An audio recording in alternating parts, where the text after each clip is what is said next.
the deliberations of the United Nations General Assembly. Deliberations that every year focus on important issues regarding developments and challenges which are critical for humanity, with the aim, through collective action, to address them effectively.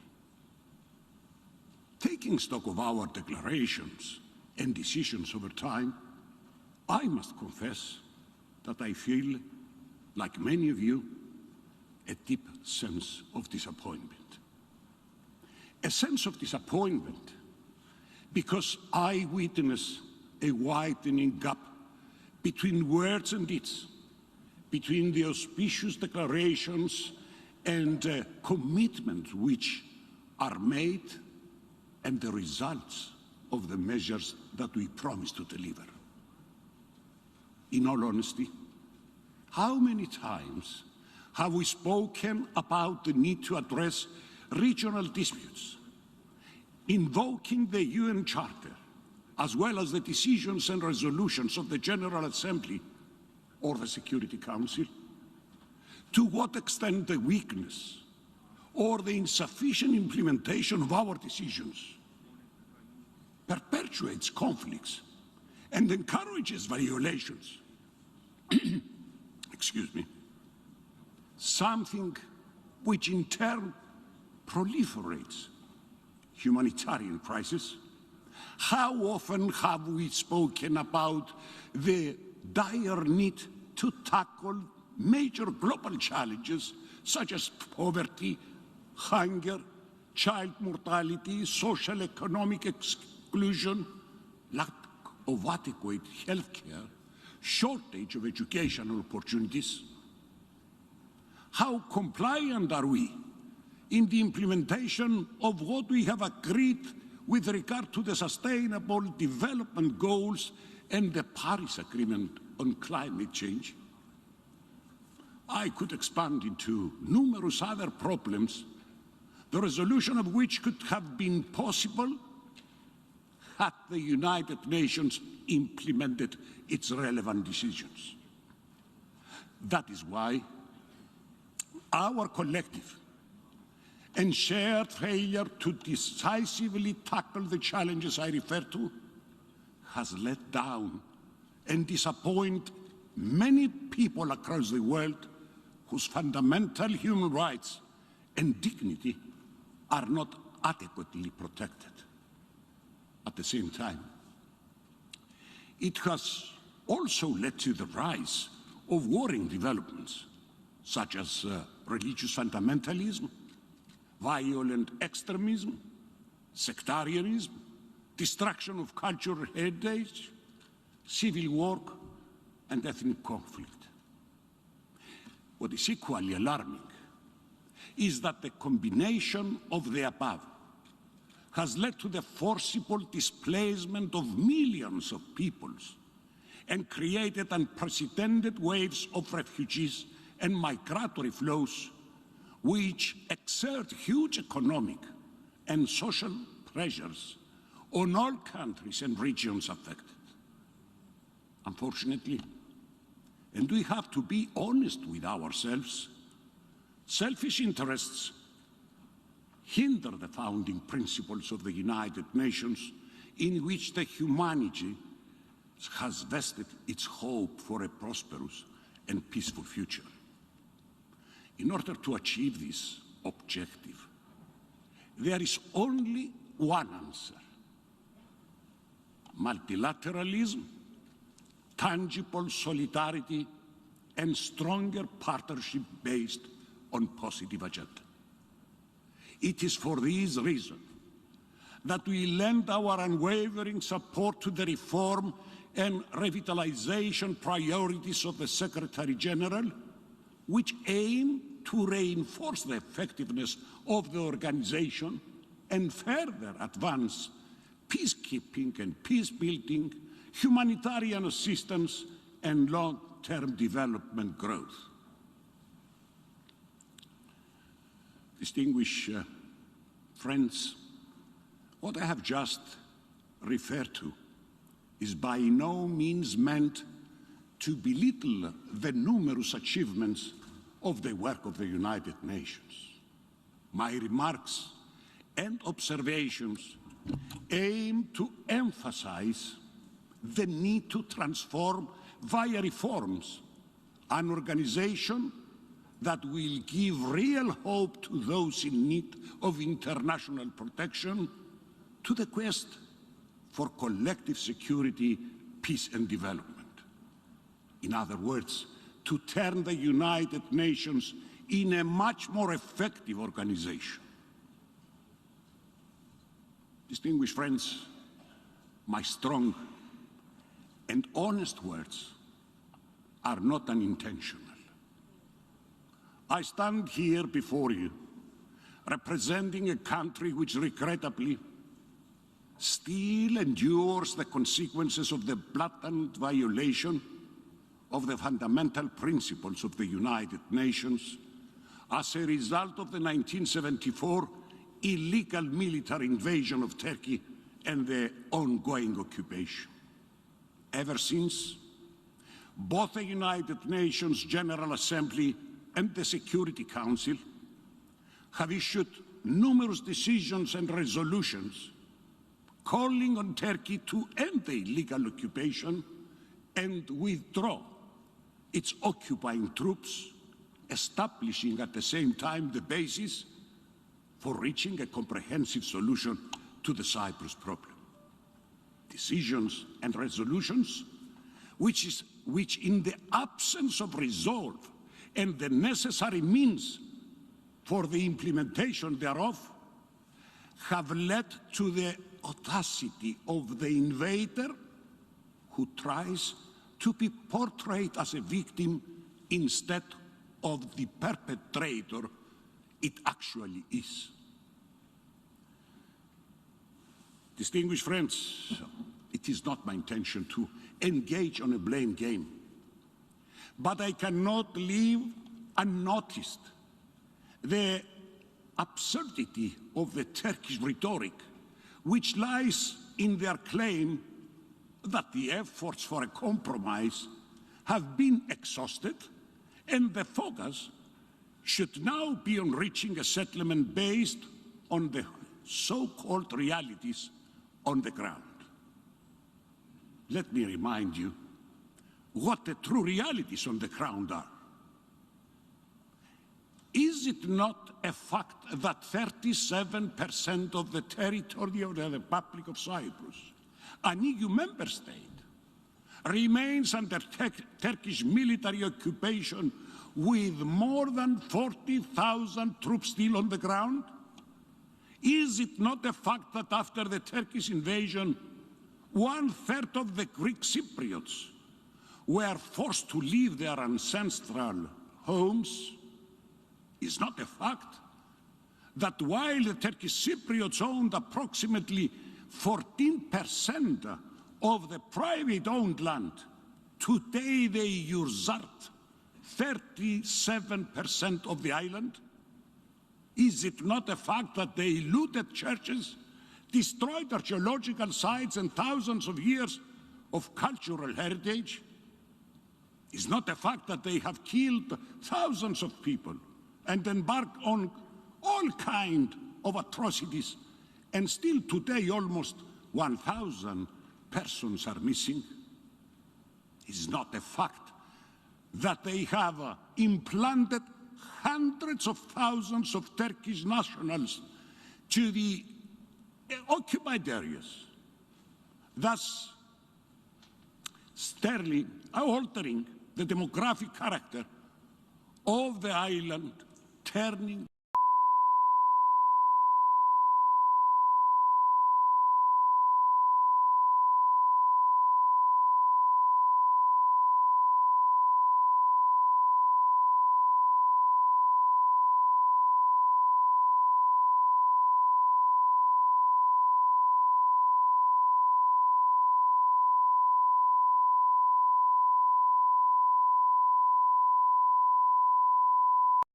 Не факт ли в том, что вышеупомянутые преступления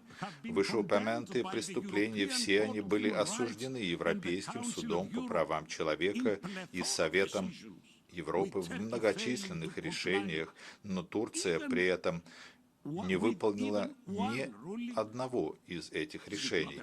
Не факт ли в том, что Турция создала незаконные структуры на оккупированных территориях, которые находятся под абсолютным политическим, экономическим, социальным, культурным и религиозным контролем? Контроль также, который осуждает большинство турок-киприотов, незаконные структуры, которые квалифицированы Европейским судом прав человека как структура, которая подчинена местной администрации Турции. Не факт ли в том, что Турция пытается государство, международно признанное государство Республики Кипр, члена ООН и Европейского Союза, пытается поставить на одну плоскость с незаконным отколовшимся образованием? Не факт ли в том, что провозглашение этого выхода из состава было осуждено Советом Безопасности и было квалифицировано как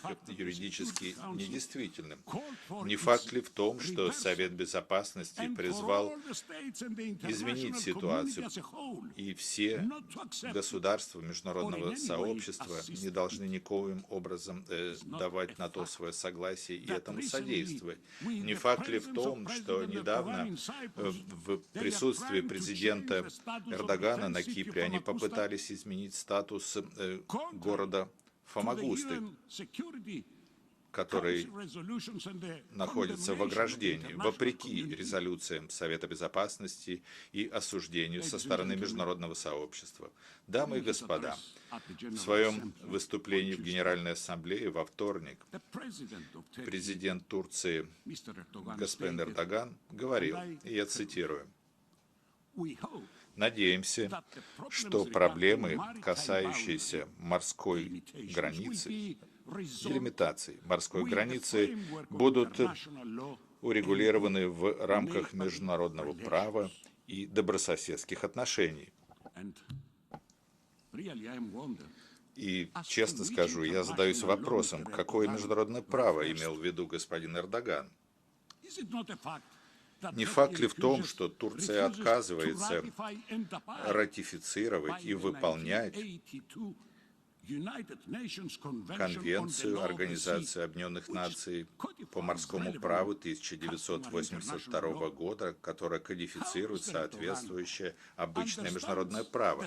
Как господин Эрдоган трактует урегулирование споров в связи с делимитацией?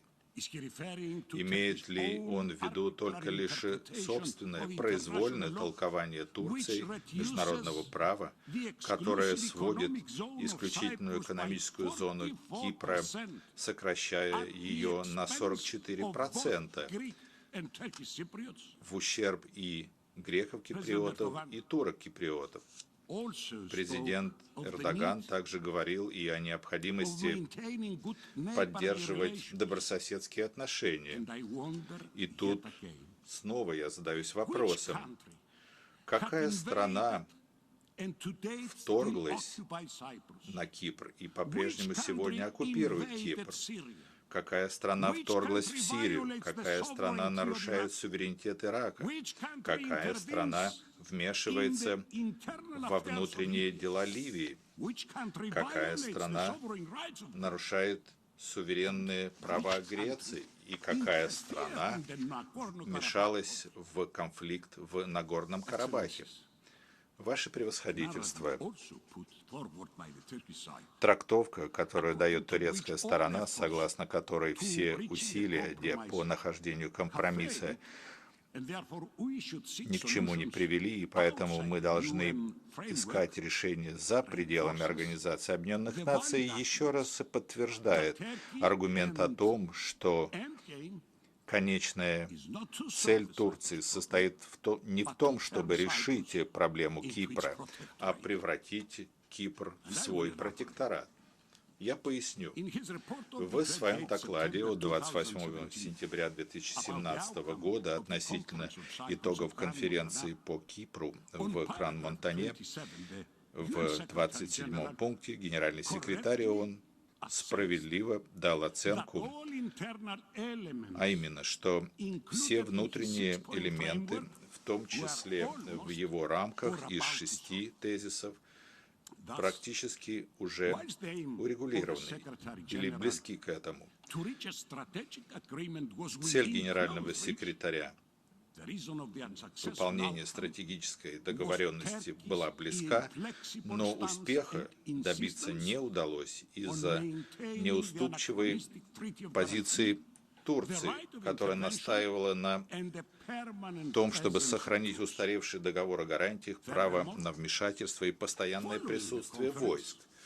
Кроме того, после конференции в Кран-Монтане, в соответствии с нашей приверженностью вернуться к мирному процессу, оба лидера, я и мой визави, представляющий турок-киприотов, а также генеральный секретарь, добились совместного взаимопонимания 25 ноября 2019 года относительно тех принципов, которые призваны быть положены в процесс возобновления нового раунда переговоров, а именно совместная декларация от 2014 года, сближение позиций, достигнутые на тот момент, и рамки из 6 пунктов, которые были представлены генсекретарем в Кран-Монтане. И с учетом вышесказанного, наверное, нужно думать, что следующий шаг состоит в возобновлении переговоров. Тем не менее, цели у Турции были совсем другими, и мы стали свидетелями вопиющего вмешательства Турции, когда сместили лидера сообщества турок-киприотов, с которым было достигнуто это совместное взаимопонимание. Цель состояла в том, чтобы поставить новое руководство, которое воспроизводит, поддерживает позицию Турции, чтобы изменить согласованные основы урегулирования, и конечная цель в том, чтобы решение состояло из 2 государств. Поэтому ясно, почему невозможно прийти к договоренности, когда одна из сторон отходит от ООНовских рамок, аннулирует достигнутые ранее.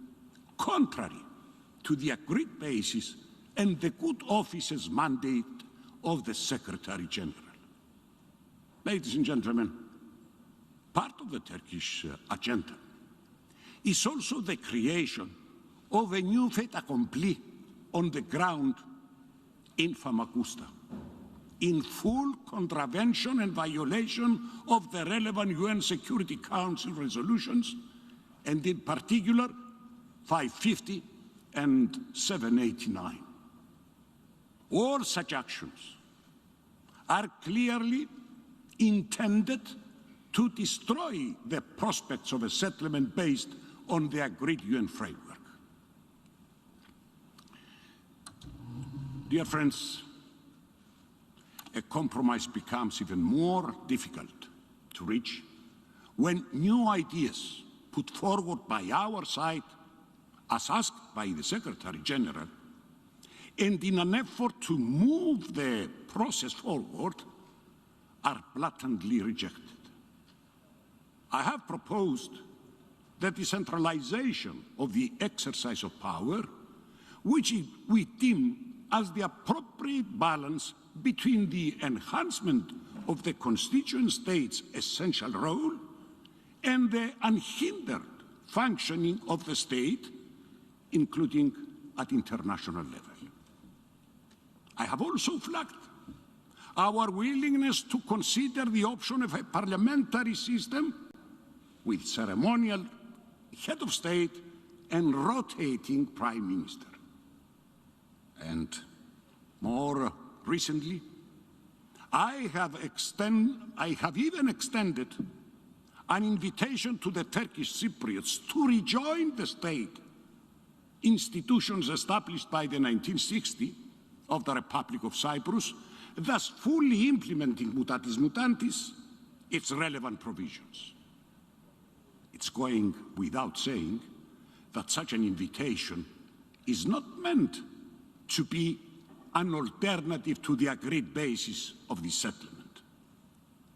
It is meant to ease the Turkish Cypriot community back into the state pending a final settlement, provided a strategic agreement is reached, thus fully participating in the evolution of the Republic of Cyprus into a federal state.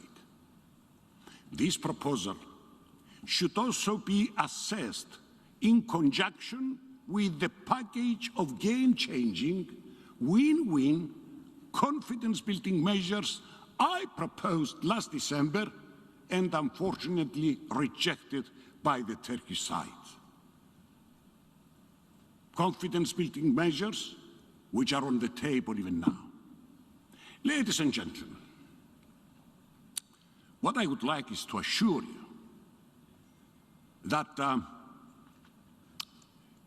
about my determination to set negotiation process back on track on the basis of the UN framework and the agreement reached in Berlin on November 25th, 2019.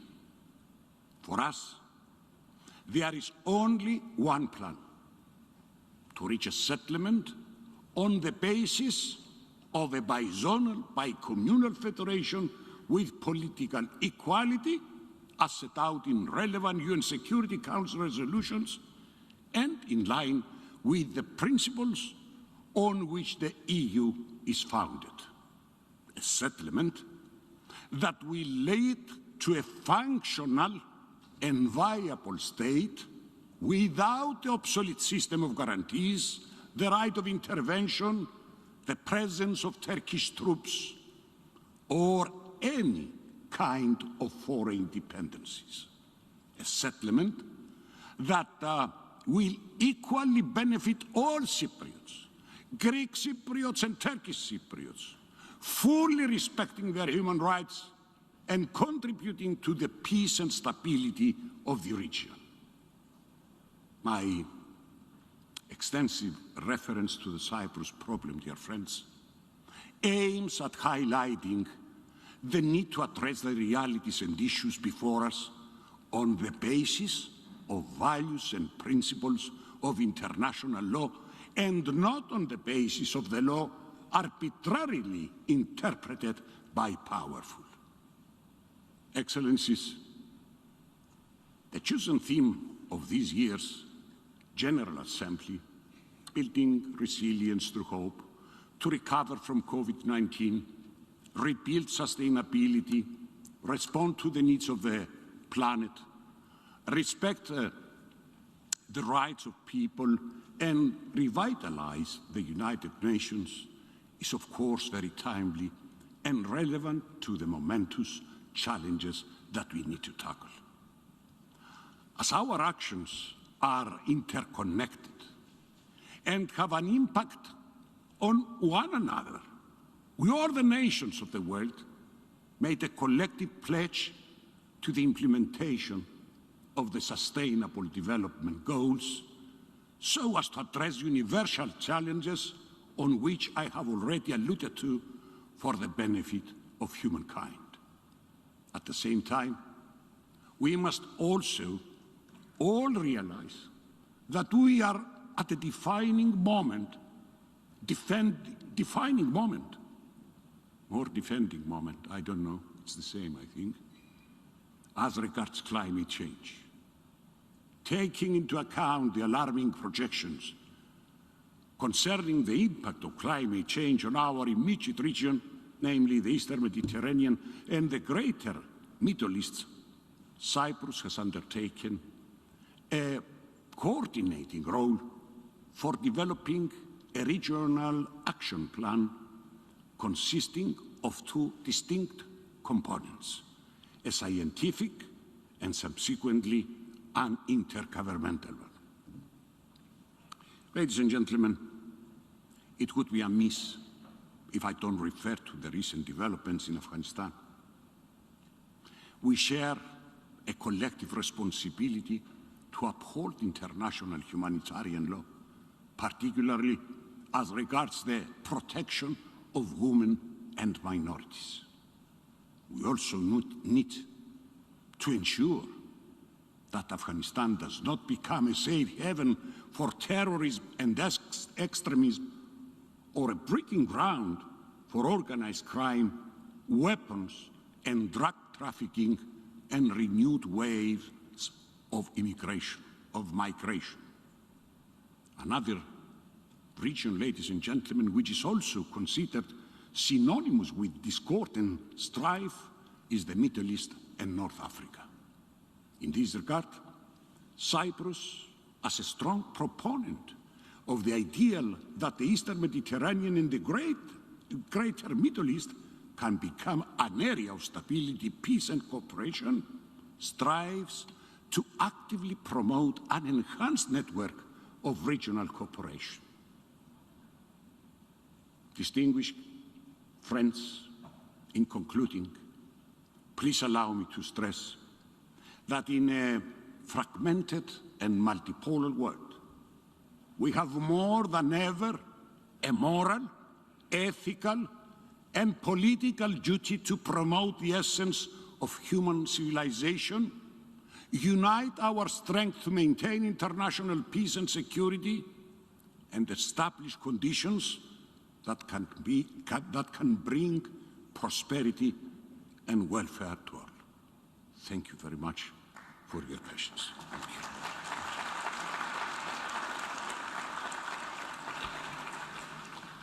On behalf of the General Assembly, I wish to thank the President of the Republic of Cyprus for the statement just made, and I request the protocol to escort His Excellency.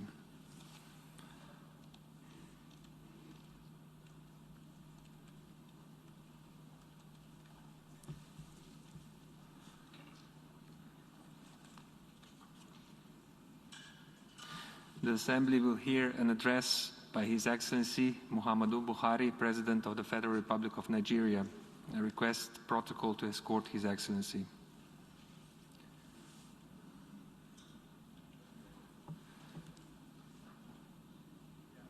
On behalf of the General Assembly, I have the honor to welcome to the United Nations His Excellency Muhammadu Buhari, President of the Federal Republic of Nigeria, and invite him to address the Assembly.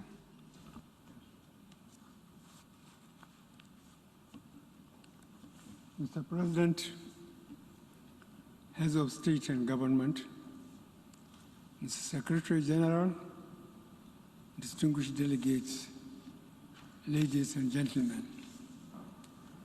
Mr. President, let me, on behalf of the government and people of Nigeria, congratulate you on your well-deserved election as President of the 76th session of the United Nations General Assembly.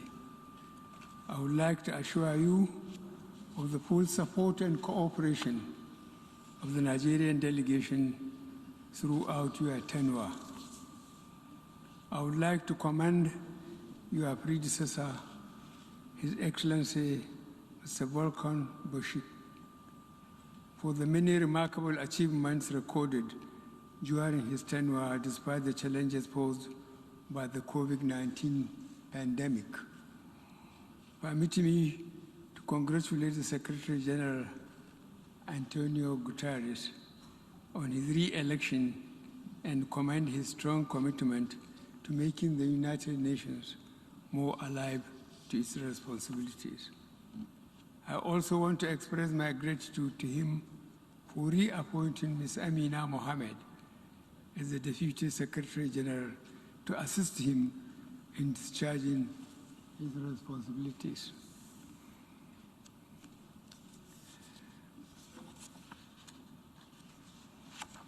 Mr. President, excuse me, the theme of this year's General Assembly, Building Silence, Resilience through Hope to Recover from COVID-19, Rebuild Sustainability, Respond to Needs of the Planet, Respect the Rights of the People, and Revitalize the United Nations, sums up our common desire to rescue our planet, recover our economies, and restore hope to all the peoples of the world.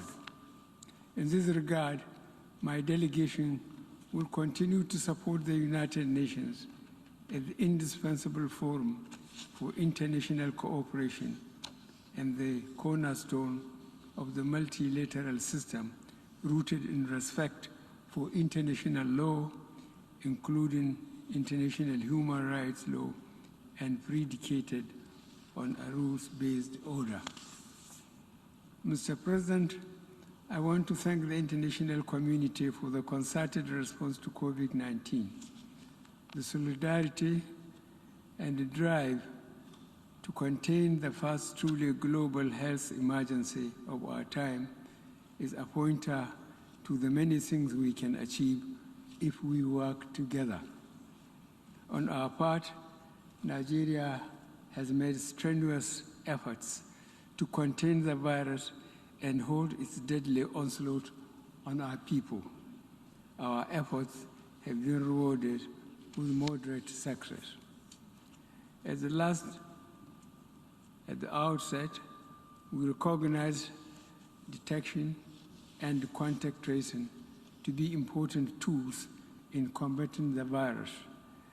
In this connection, from a mere 4 laboratories with testing and detection capacities, we ramped up the facilities to over 140 centers today. Similarly, we built isolation centers and emergency hospitals wards in record time all over the country. We carry out genomic sequencing in designated laboratories across the country with a view to detecting variants in circulation. In addition, over 40,000 healthcare workers have recently been trained on infection prevention and control measures with the support of various partners. Nigeria remains grateful for the assistance received from our partners and friends all over the world. Vaccination is the key to our safe emergence from the pandemic. We fully support the COVAX initiative, from which we have benefited. We also thank the United States of America, Turkey, India, China, European Union, and others for the vaccines provided. Despite the acknowledgement, however, I would like to reiterate my call for a fairer and more equitable distribution of vaccines in all countries so that together we can fight and contain the pandemic. The rising wave of newer and more contagious strains makes this even more urgent. No country can afford the socio-economic implications of prolonged shutdown. It is imperative to underscore that no one is safe until everyone is safe. Mr. President, Nigeria remains deeply concerned over the illicit trade, transfer, and circulation of small arms and light weapons. Their excessive accumulation and uncontrolled spread in many regions of the world are having devastating humanitarian and socio-economic consequences, especially on the continent of Africa. It is on this note that my delegation calls for the worldwide application of the Arms Trade Treaty to codify accountability in conventional arms trade, which is critical to the security of nations. This is in recognition of the need for a broad-based global partnership in the ongoing battle against transborder crimes, including terrorism and piracy.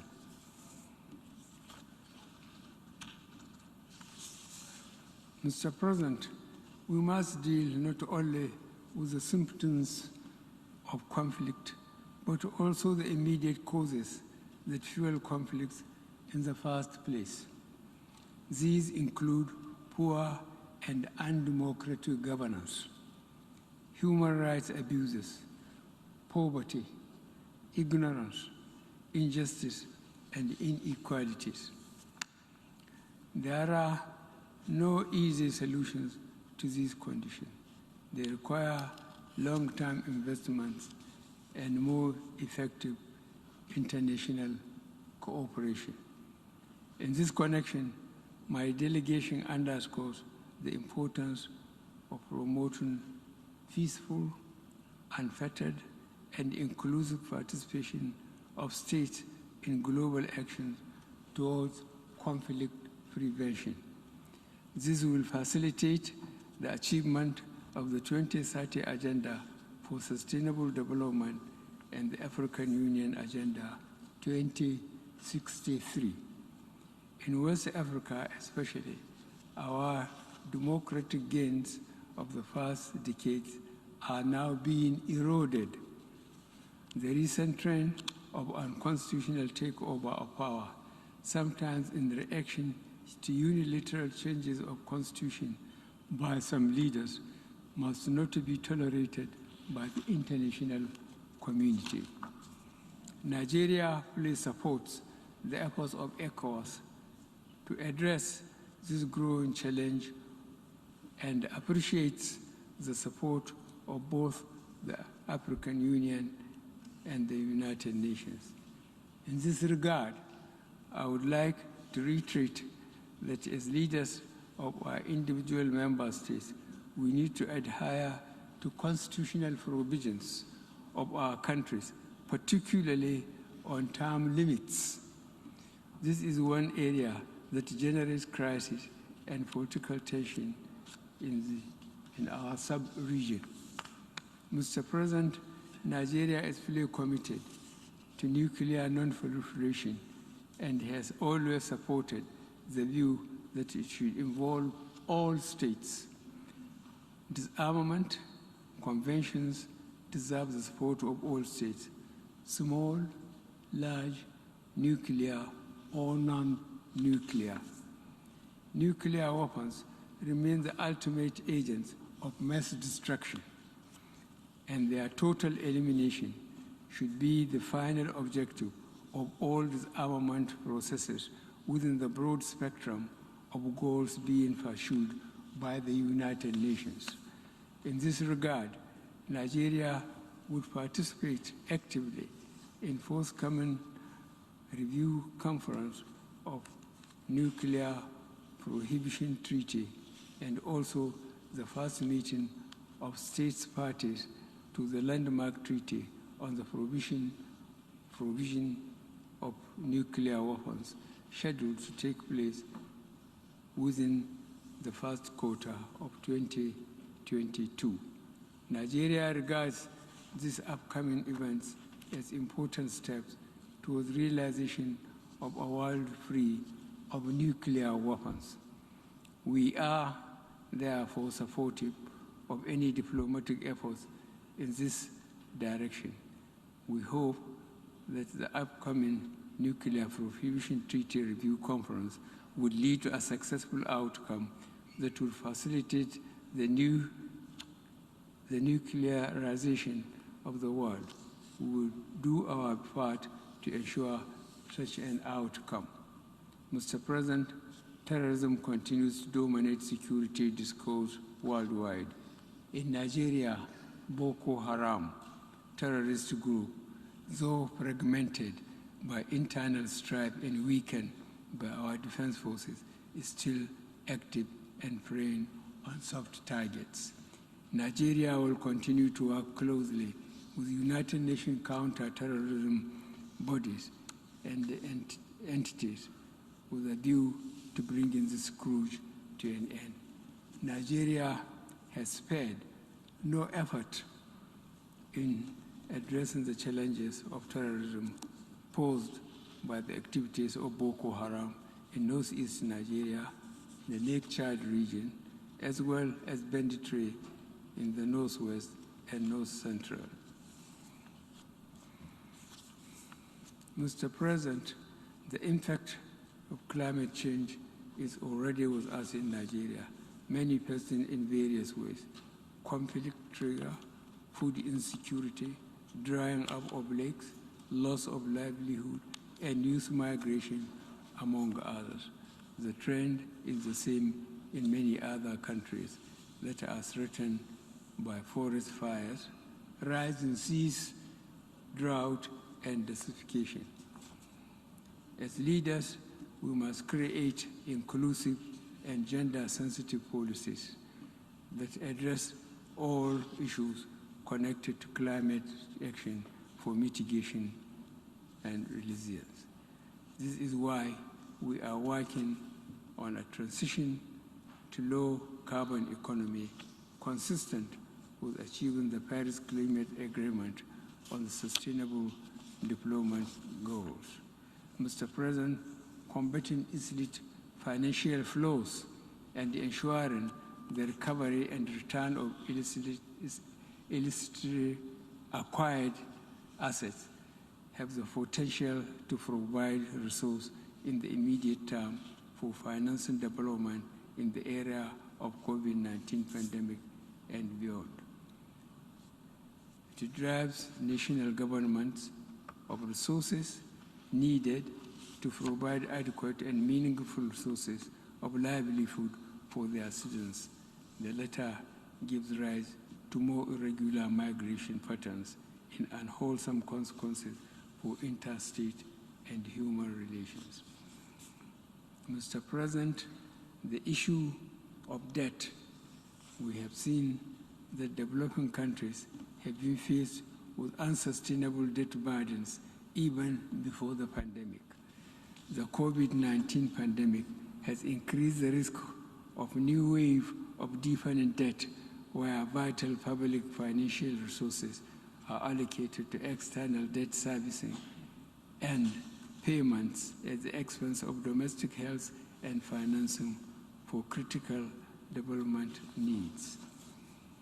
Therefore, there is an urgent need to consider expansion and extension of debt service suspension initiative to include all least developed countries and small island developing states facing fiscal and liquidity challenges. Mr. President, Nigeria reaffirms that international trade is an engine for development and sustained economic growth, as well as global eradication of poverty. We therefore call for the reform agenda that will engender better recovery from this crisis, build resilience to future shocks, and pursue transformative development strategies that can deliver the 2030 Sustainable Development Goals. Mr. President, the global food system has, in recent times, been impacted by several factors, such as population growth, availability and accessibility of arable land and water resources, climate change, and loss of biodiversity. Climate change and unpredictable shocks, such as the current global pandemic, further exacerbate vulnerabilities in the global food system, requiring the United Nations urgent attention. Mr. President, Nigeria has been steadfast in safeguarding human rights, including the advancement of women, the protection of children, the protection of the rights of people living with disabilities, the treatment of migrants, refugees, returnees, and displaced persons, as well as the promotion of fundamental freedoms through all legitimate means. In this regard, my delegation recommends the positive example of leaders like Prime Minister Jacinda Ardern of New Zealand. The recent rise in hate-related crimes globally underscores the urgent need to continue to to continue our engagement about racism, racial discrimination, xenophobia, and other related intolerance. It is sad to note that the issue of racism remains alive globally. We are beginning to forget our affirmation of the inherent dignity and the equal and inalienable rights of every individual as enshrined in the United Nations Charter. No society can claim to be free or just if it is deprived of any one of these rights. Today, racism drives hate crimes and institutional discrimination. In all this, Africans and people of African descent are among the major victims. I am confident that this forum will make significant impact in the quest to end race-related vices and injustices.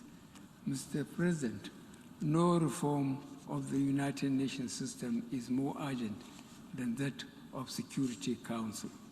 Stakeholders around the world are asking how such power could be concentrated in scant representation. The governmental negotiations have taken too long, some 15 years. We must avoid going in circles.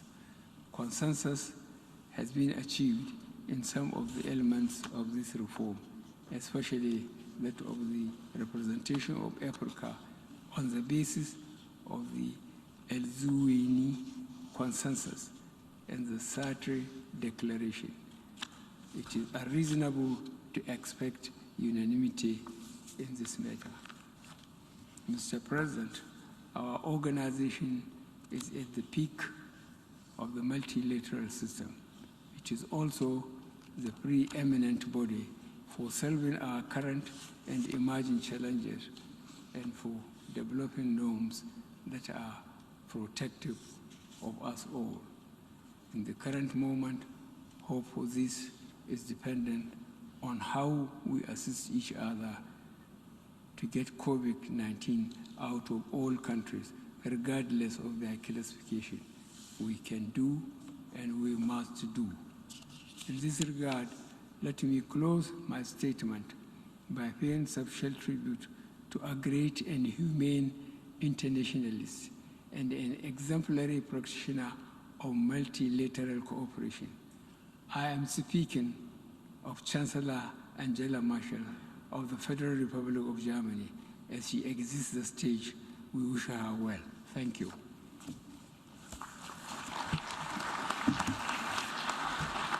On behalf of the General Assembly, I wish to thank the President of the Federal Republic of Nigeria for the statement just made, and I request the protocol to escort His Excellency.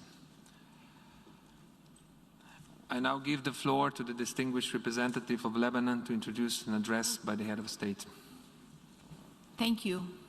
Mr. President, President of the General Assembly, Ms. Amina Mohammed, Deputy Secretary General, Excellencies, ladies and gentlemen, it is my pleasure to introduce a pre-recorded statement by the President of the Lebanese Republic, His Excellency Michel Aoun, at the general debate of the 76th session of the General Assembly. Thank you. His Excellency Abdullah Shahid, President of the General Assembly, His Excellency Antonio Guterres, Secretary General of the United Nations, Excellencies, ladies and gentlemen.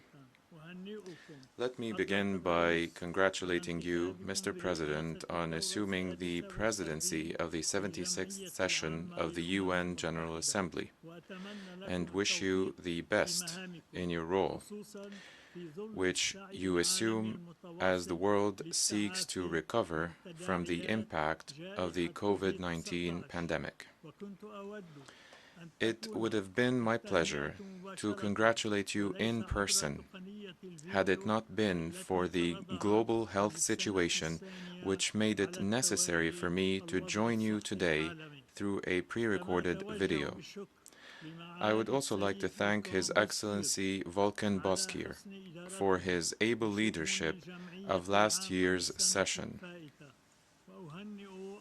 My congratulations also go to His Excellency Antonio Guterres for his re-election to the helm of the United Nations. I thank him for his efforts in support of Lebanon and for helping organize 3 conferences to support the Lebanese people in the aftermath of the catastrophic explosion at Beirut port. I express my appreciation to all heads of state and government who took part in those conferences, and to governmental and non-governmental organizations and others that offered to help. My gratitude specifically goes to France, whose president rushed to Lebanon to stand with us in the midst of this tragedy. Finally, I thank our friends and allies who assisted our armed forces. Our army is entrusted with the heavy task of fighting terrorism and cooperates with UNIFIL to maintain peace and stability along our southern borders in implementation of Security Council Resolution 1701. Ladies and gentlemen, 20 years ago, just a few miles from the UN headquarters, one of the largest terrorist attacks hit the heart of New York City, causing thousands of deaths and injuries, and leaving deep wounds in our collective psyche. The impact of that attack echoed throughout the world and set in motion a global war on terror. The war had a mixed track record, and at every turn, many nations, especially in our region, paid a heavy price for that war, which resulted in death, destruction, and displacement. Today, those same nations are trying to recover and bounce back, just like New York did. Because in the face of terrorism, the will to live will always prevail. This is the exact meaning of this debate's theme, building resilience through hope. Distinguished guests, a new Lebanese government has been formed, in line with the Constitution, following more than a year of political turmoil. With this, Lebanon enters a new phase, one we hope will lead us to recovery. The new government will undoubtedly have to confront major domestic and external challenges if it is to gain the trust of its people and the world, after winning the confidence of the Parliament. The past 2 years have been some of the most challenging in Lebanon's history. A chain explosion of protracted and emerging crises affected all sectors. A decades-long rentier-style financial and economic policy, coupled with corruption and waste, and driven by financial mismanagement and lack of accountability, led Lebanon into an unprecedented financial and monetary crisis. The result was economic contraction, inhumane living conditions, and rising levels of unemployment, migration, and poverty. The government has declared its commitment to implement urgently needed financial and economic reforms, to combat corruption, and adopt a financial recovery plan as part of the negotiations with the IMF. This would be coupled with efforts to create a public social safety net and reform and, if necessary, restructure the banking sector. and ensure the full implementation of the electricity sector plan. As a first step, the government has completed all the required procedures and launched a forensic audit of the Central Bank of Lebanon. This audit will cover all public accounts. With this, I will have fulfilled my commitment to the Lebanese people and the international community to uphold transparency and accountability. We now look to the international community to finance some of the most vital public and private sector projects necessary to revive the economy and create jobs. We also seek the international community's assistance to recover smuggled funds and the proceeds of corruption. Ladies and gentlemen,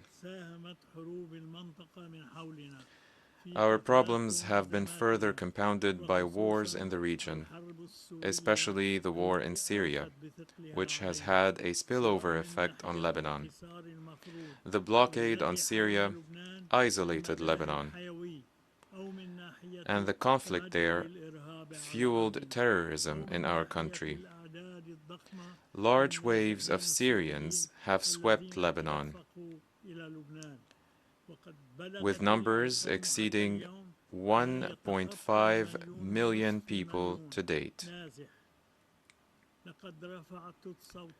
I have raised this issue in all forums, especially here at the United Nations, drawing attention to its disastrous socio-economic, health, and security consequences.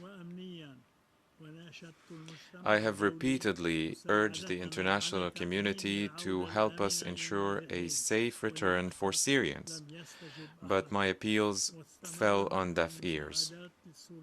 Instead of aid deliveries inside Syria, aid has continued to be channeled to Syrians in their host communities in Lebanon, encouraging them to remain where they are.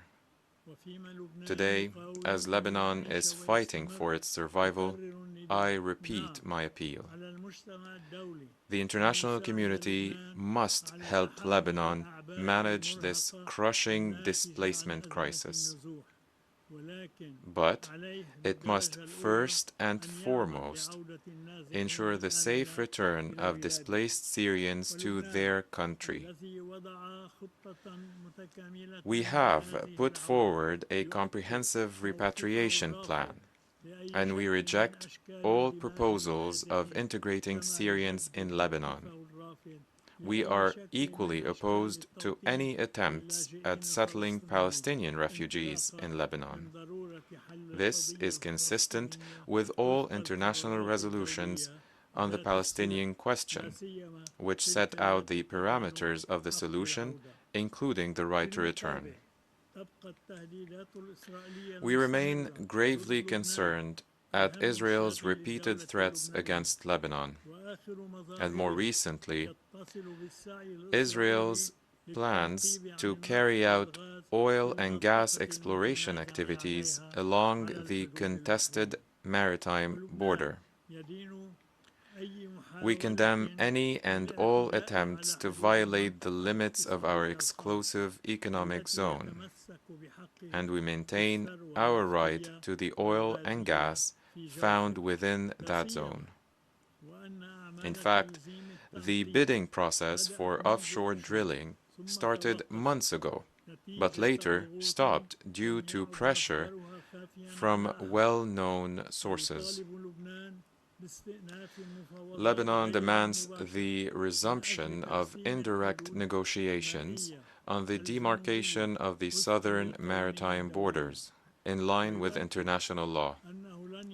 We will not relinquish nor compromise on our border claims, and it is the role of the international community to stand with us. Distinguished guests,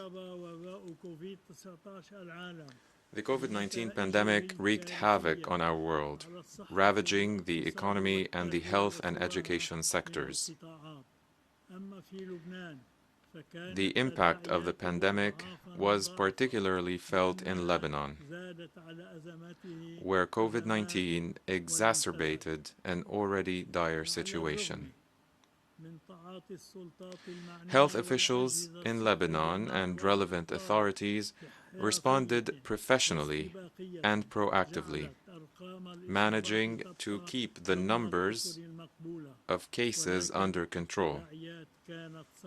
However, the pandemic took a heavy toll on the fragile economy and the healthcare sector, given the severe shortages of medicine, medical supplies, and fuel, and the lack of doctors and nurses, many of whom have migrated for economic reasons.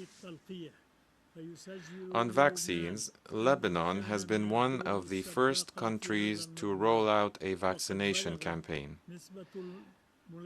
achieving a 30% vaccination rate to date, with the aim of reaching 40% by the end of this year. In the midst of this perfect storm, the Beirut port explosion was the last straw. 1 year on, the lights have yet to come back on in our afflicted capital.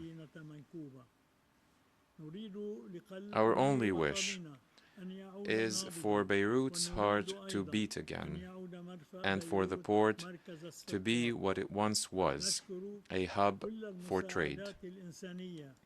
We thank all those who've provided help. Reconstruction and development assistance is now a priority. We welcome all international efforts to rehabilitate the port according to applicable laws until it is fully operational. We cherish the international solidarity shown to our capital and our people, which has indeed helped heal some of the wounds. However, we may also require assistance investigating the incident and seeking justice. The families of the victims and the injured will not have closure until justice is achieved. The Lebanese judiciary is currently looking to determine the causes and circumstances of the explosion and related administrative liabilities, and has already issued indictments and made arrests. We expect the currently confidential investigation to shed light on the origin of the explosive material, how they entered the port, and the people behind that. And we will also examine satellite images for any suspicious movements at the time of the explosion.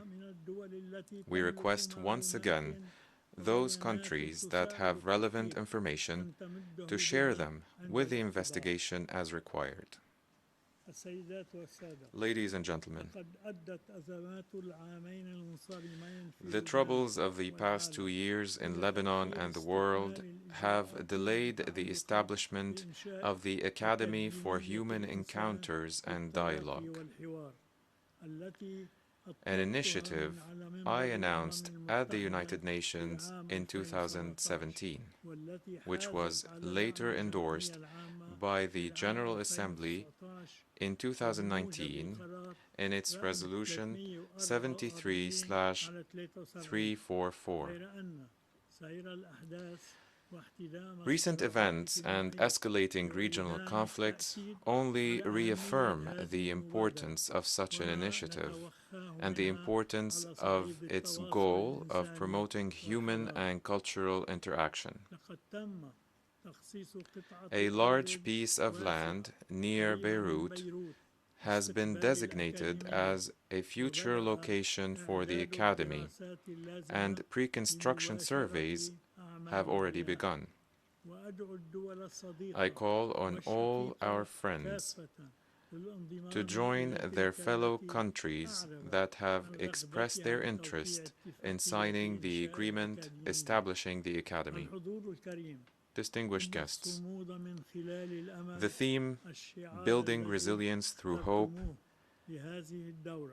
is not a mere slogan for the Lebanese people.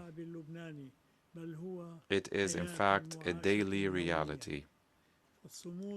Resilience is our way of life. We never relent. We never surrender. Despite all the difficulties, the crises, and the tragedies, our people continue to fight for a better future. As Lebanon tries to claw its way back to recovery, we count on the whole world to support us in achieving our goals. Thank you.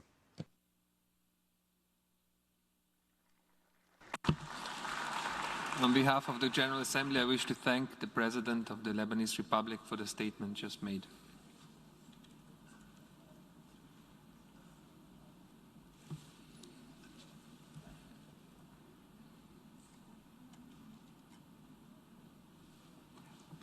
The Assembly will hear an address by His Excellency Macky Sall, President of the Republic of Senegal.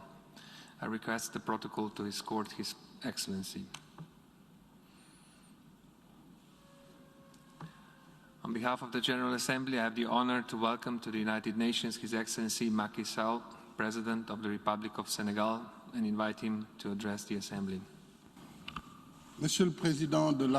President of the General Assembly, distinguished colleagues, Mr. Secretary General, ladies and gentlemen, distinguished delegates.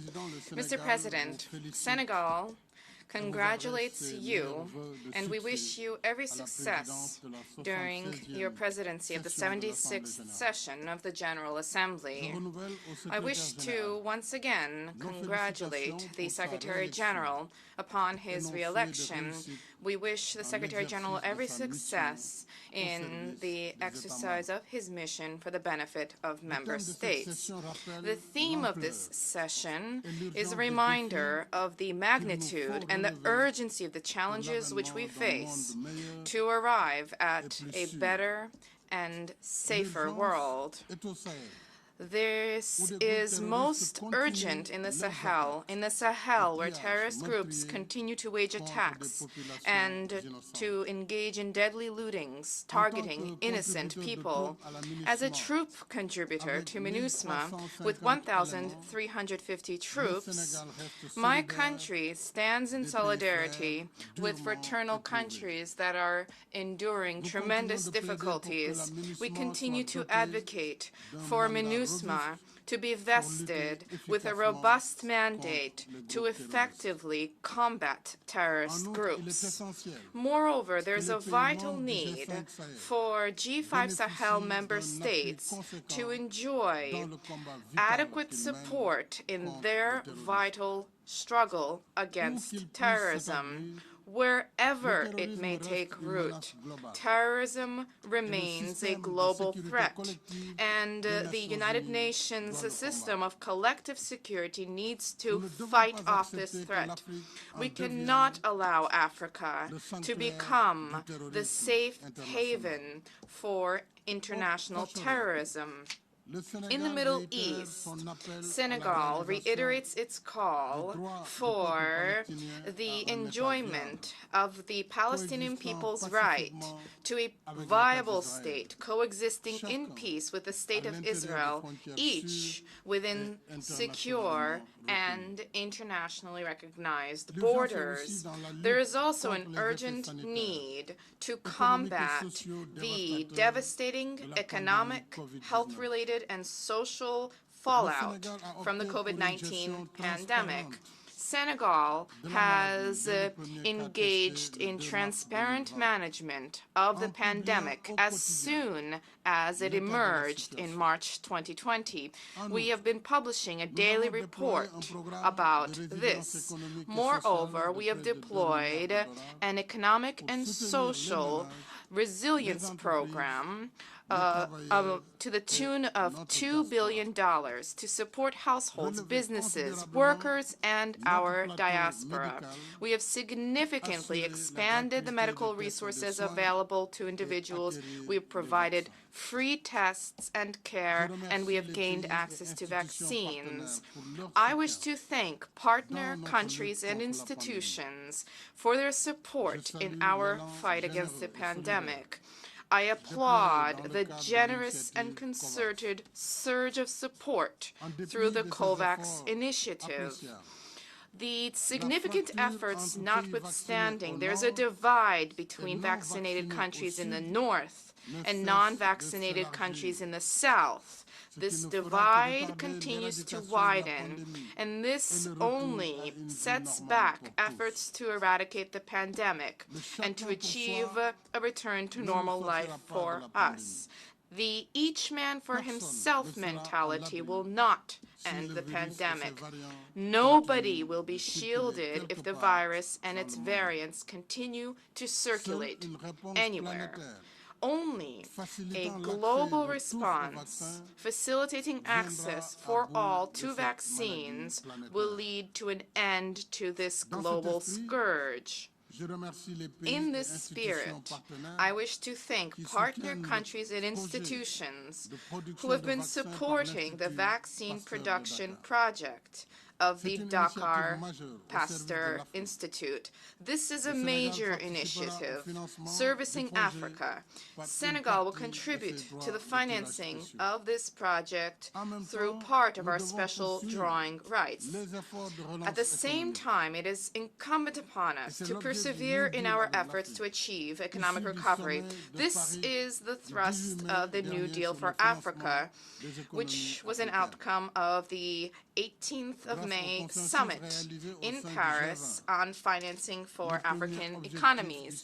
Thanks to the consensus that prevailed at the G20, the first goal of the summit was achieved with an allocation, a historic allocation of special drawing rights to the tune of $650 billion. I applaud the diligent approach of Madam Kristalina Georgieva, Director General of the IMF, in achievement of this consensus. Africa thereby was able to have its share of $33 billion to shore up our health-related resilience, partly mitigating the impact of the crisis and launching our economic recovery. This is a significant step forward, which should be welcomed. And yet, in the light of the tremendous consequences from the crisis, Africa needs additional financing of at least $252 billion by 2025. This is necessary to mitigate the fallout and to shore up our economic recovery. Let us thus work together to achieve the second goal of Paris, that is, to reallocate for African countries, in line with the modalities to be agreed upon, to reallocate $67 billion mobilized on the consenting SDR shares of wealthy consenting countries to achieve the agreed upon 100 billion threshold. We can achieve this by maintaining transparent and trust-based dialogue, which is already underway. In this way, we can solidify the premises of a new deal with Africa for reformed global economic and financial governance that is both fairer and more inclusive. This new deal is possible if we see to it that the relationship structures with our continent rely more on partnership than on official development assistance. Clearly, assistance alone cannot meet the needs of a continent of more than 1 billion, where a great deal is yet to be built. Beyond domestic efforts, the Africa of aspirations particularly needs access to adequate concessional and mixed resources in the form of loans to finance the sectors which are vital for its economic growth. These include, inter alia, infrastructure, energy, agriculture, industry, but also such sectors as water, sanitation, health, education, and training. And this list is not exhaustive. To achieve this, a new deal with Africa should help to vanquish the deterministic mindsets which have hampered access of Africa to those resources. I would call upon partner countries and institutions to work with us to relax the rules of the OECD to harness Africa's investment potential. Each of us has a role to play, and this is important insofar as the development investment needs of Africa are shared opportunities for growth and prosperity. Likewise, reform of the United Nations is necessary 76 years after the birth of our organization. The multilateral system inspires confidence so long as it brings together and reflects the aspirations and interests of all stakeholders. It is high time for the composition of the Security Council to reflect the realities of the 21st century United Nations in all of its diversity, and not the reality of the obsolete post-World War landscape. We reaffirm our commitment to the African position, shared African position, which was set out in the Azzolini Consensus. Building our shared future also means taking care of our planet, in line with the principle of shared but differentiated responsibility, given the ravages of global warming.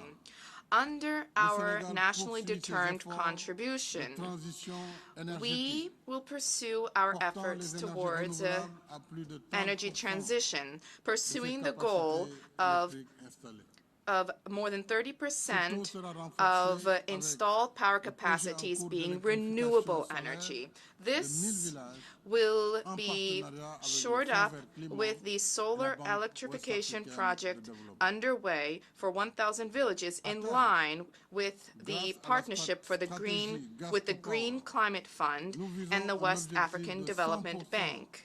Ultimately, thanks to the gas-to-power strategy, we are seeking to achieve the goal of 100% clean energy with the forthcoming use of gas resources. However, our country cannot achieve an energy transition, cannot abandon polluting practices, and eschew the polluting practices of industrialized nations without a viable, fair, and equitable alternative.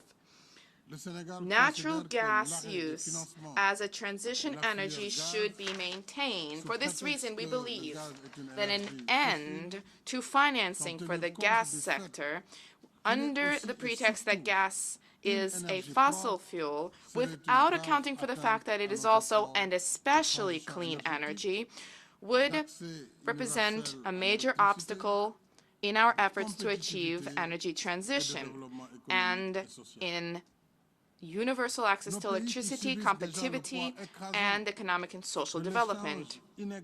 Our country is already shouldering the overwhelming burden of the uneven exchange. We should not be expected to shoulder the burden of an uneven energy transition. Hence, consequently, I would call for the maintenance of gas financing mechanisms to be maintained as a transition as an energy of transition. There's another important challenge which we face, that of the status of women worldwide.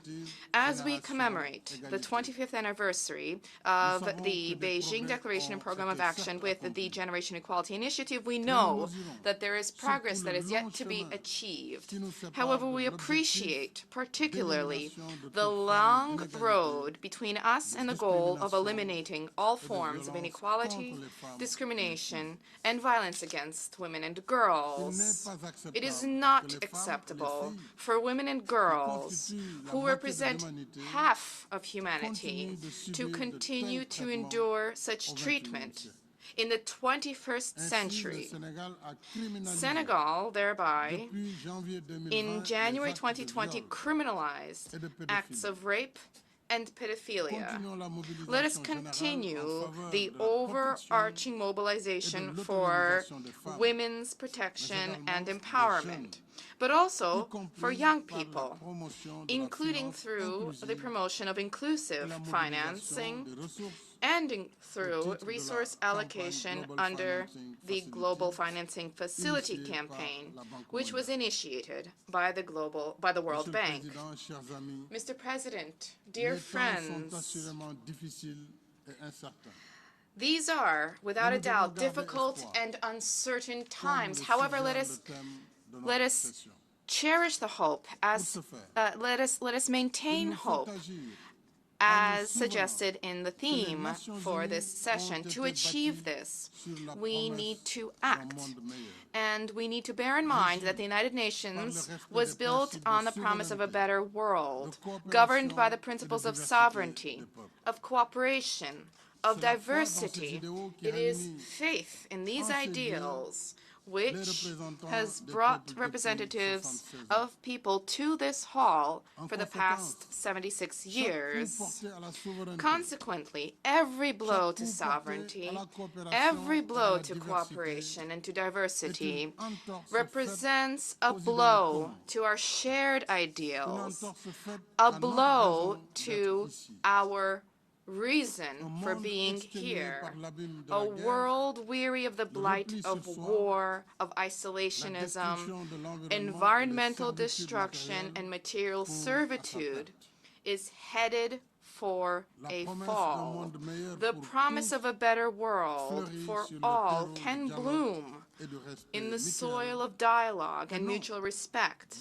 It will wither in the dogma of conformism and cultural and civilizational contempt. This promise blossoms in the spirit of openness, respect and care for the other, easing the plight of the hungry, the thirsty, the poor, those who are ill and those who lack education. To that end, we cannot merely allow empty promises to take hold. It is our duty to work for a future of fulfilled promises.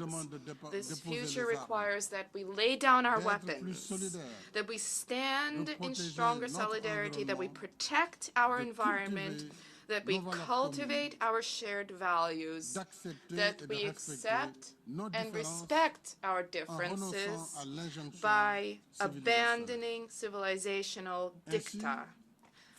Thereby, let us bring forth the world of our dreams, a world of peaceful coexistence, a better world for all. I wish every success for the 76th session of the General Assembly. Thank you. On behalf of the General Assembly, I wish to thank the President of the Republic of Senegal for the statement just made, and I request the protocol to escort His Excellency.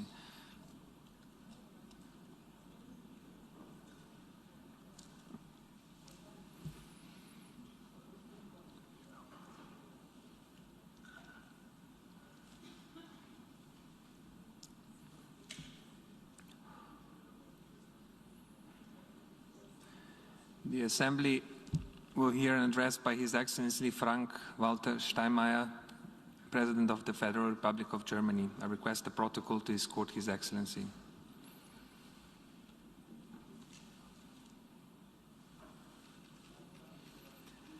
On behalf of the General Assembly, I have the honor to welcome to the United Nations His Excellency Frank-Walter Steinmeier, President of the Federal Republic of Germany, and invite him to address the Assembly.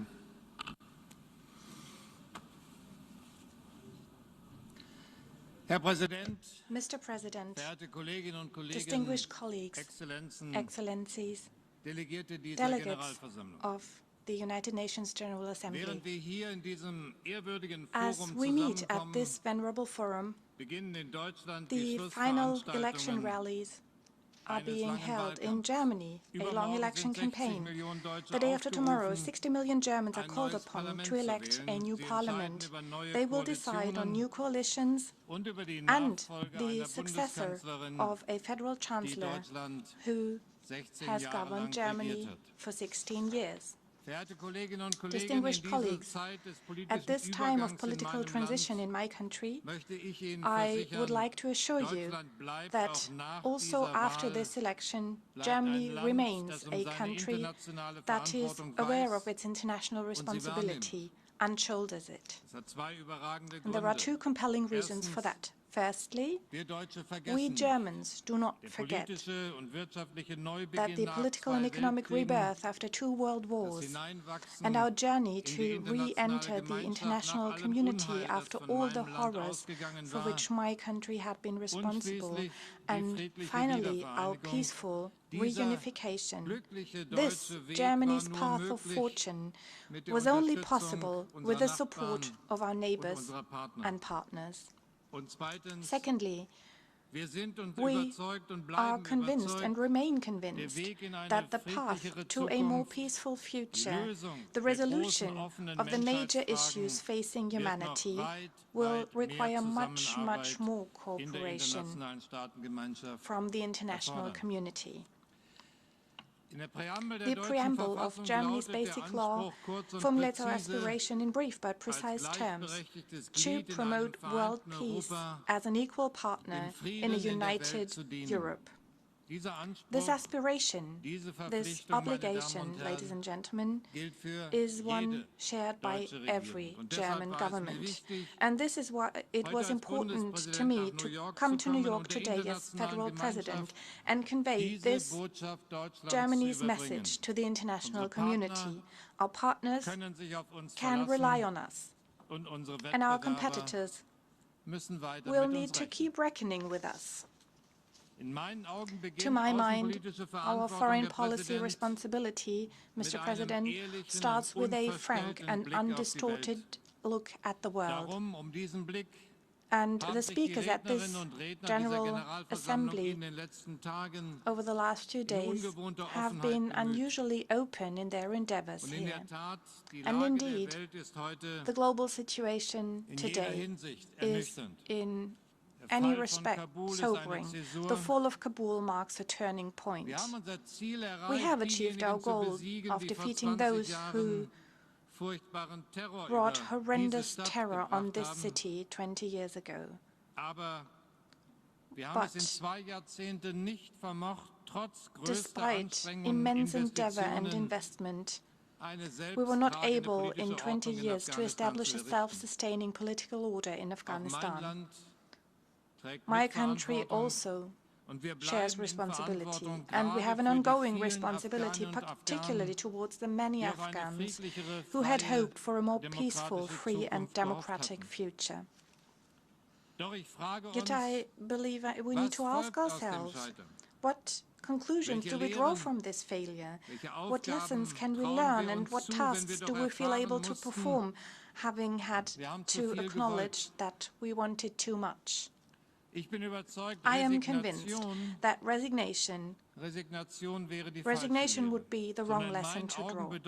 To my mind, this moment of geopolitical disenchantment contains 3 messages for our foreign policy. We need to be more honest, smarter, but also stronger. Firstly, we need to be honest with regard to our options and our limits too. We need to be more realistic in defining and prioritizing our aims and interests. Often, ladies and gentlemen, we can achieve more when we want less. Secondly, we need to be smarter in choosing our instruments and in setting our priorities.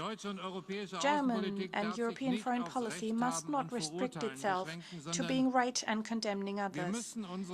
We need to extend our toolbox: diplomatic, military, civilian, humanitarian. And for me, being smart also means less sense of mission and more openness in our endeavor to find potential solutions and common ground too, also with those who are different from us. And thirdly, even though some may find this paradoxical, we must get stronger when it comes to our means. The citizens in all our nations expect their governments to protect them from threat and attack, and rightly so. This is why, in these unstable times, my country too is investing more in its defense capability.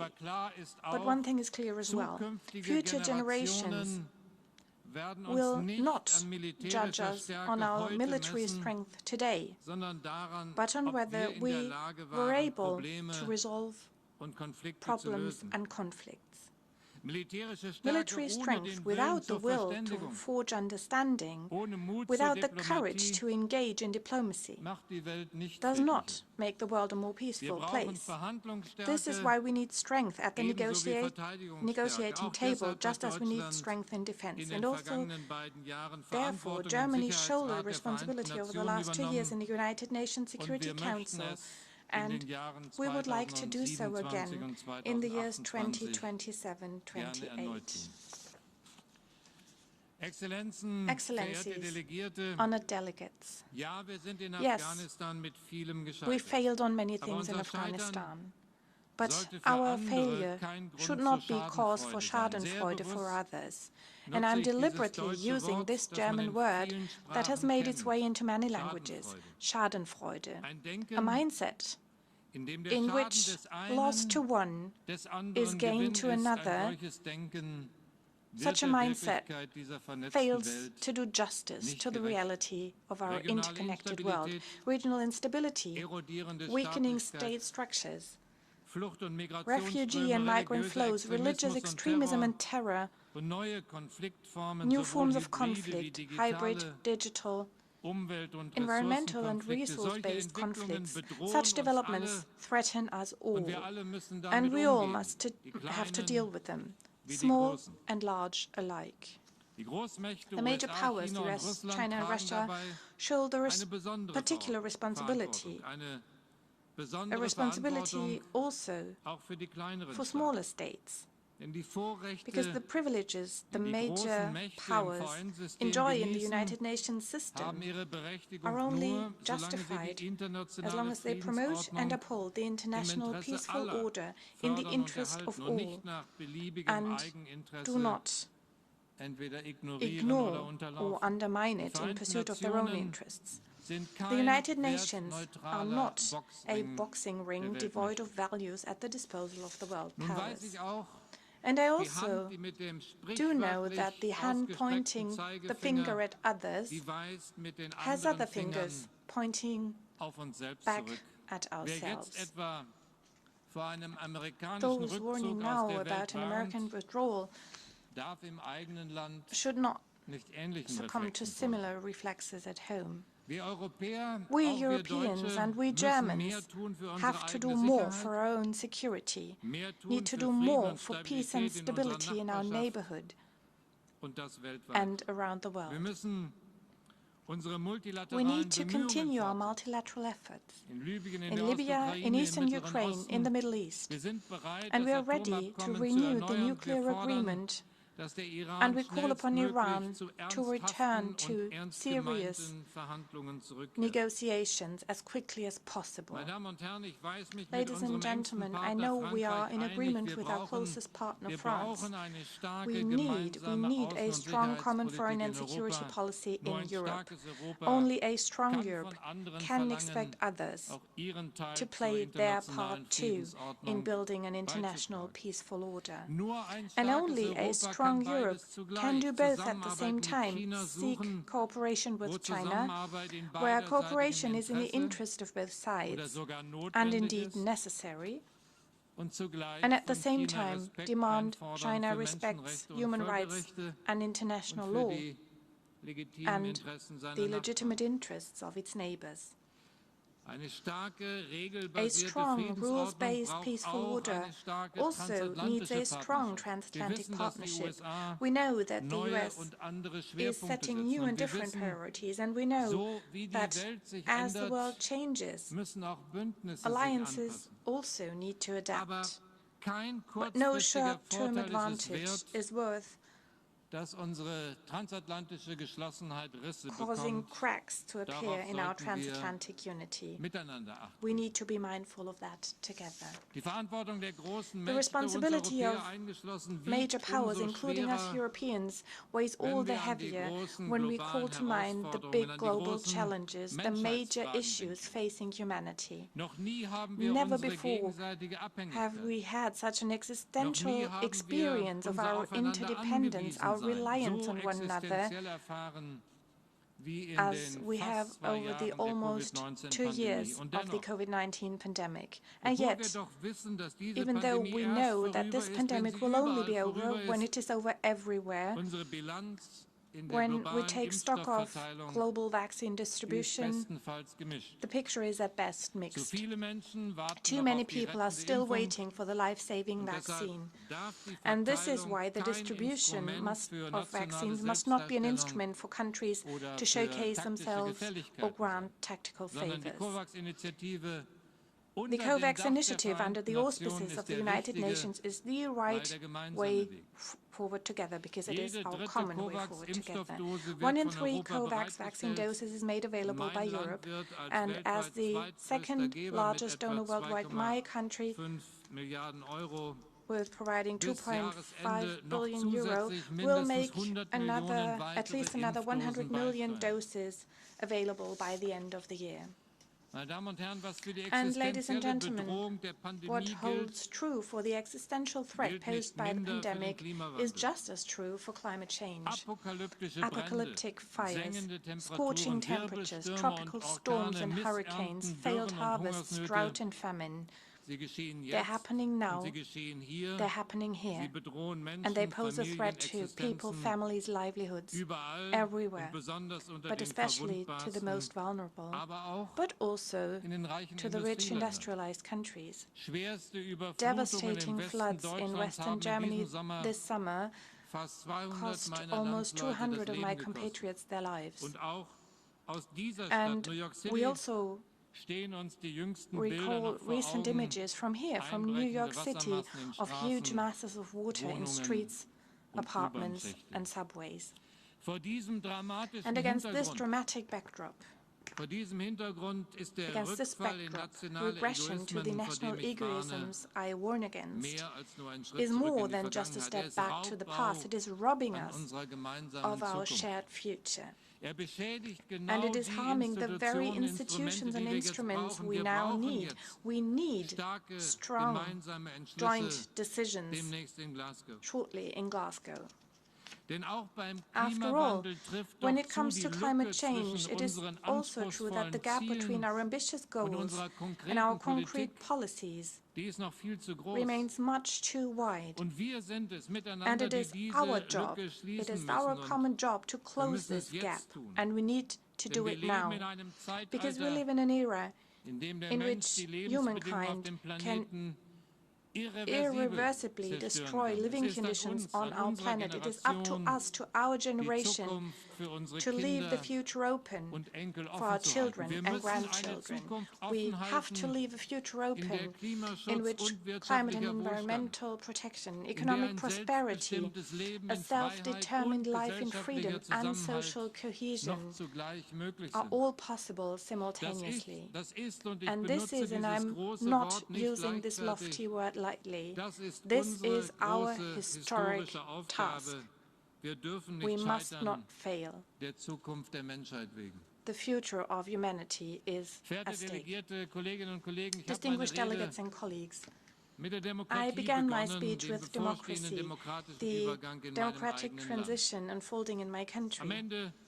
As I draw to a close, I would like to widen the angle once more and consider the situation of liberal democracy as a whole, its credibility, its impact, its future at this difficult geopolitical juncture. In Afghanistan, a long engagement which cost many lives has failed, but not the idea behind it. My country has a deep-set commitment to the idea of freedom and democracy, perhaps precisely because our German path to get there was long. Of course, we know, in reality, political systems will never be perfect.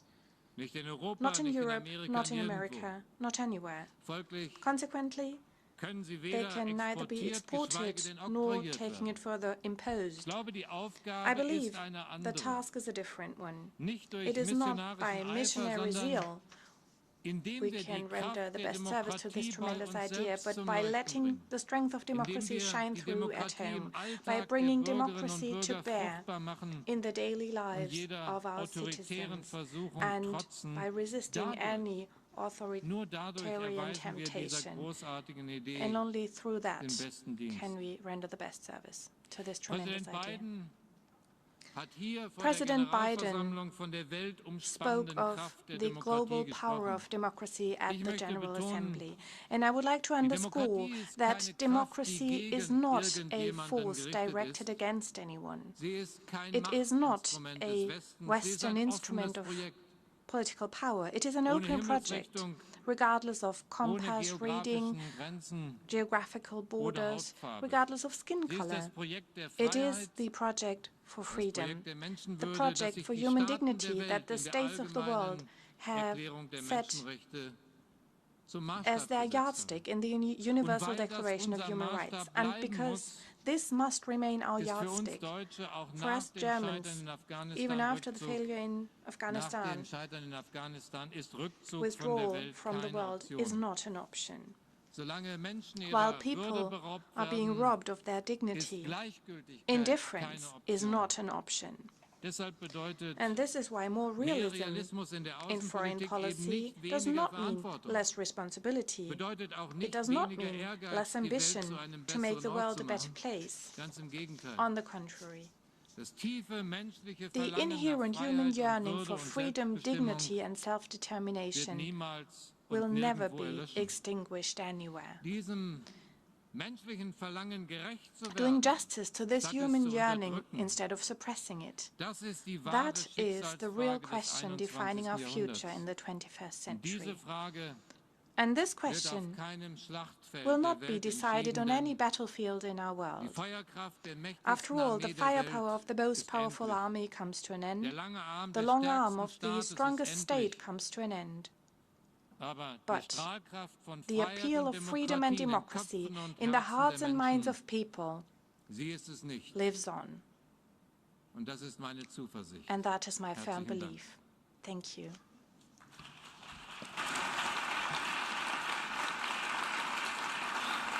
On behalf of the General Assembly, I wish to thank the President of the Federal Republic of Germany for the statement just made, and I request the protocol to escort His Excellency.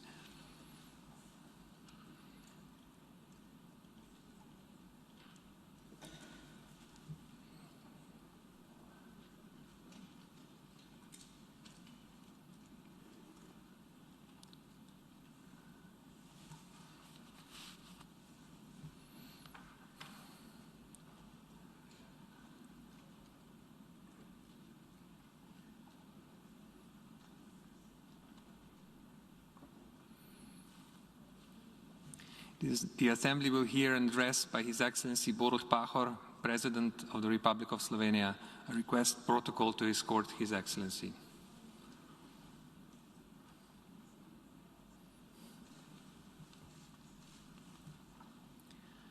On behalf of the General Assembly, I have the honor to welcome to the United Nations His Excellency Borut Pahor, President of the Republic of Slovenia, and I invite him to address the Assembly.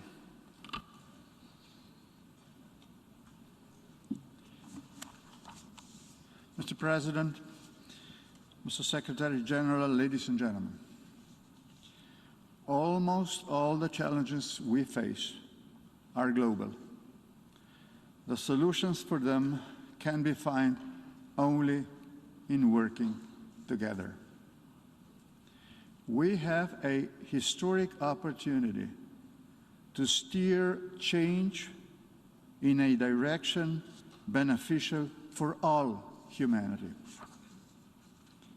I welcome the Secretary General's intention to hold a wide debate about our common future.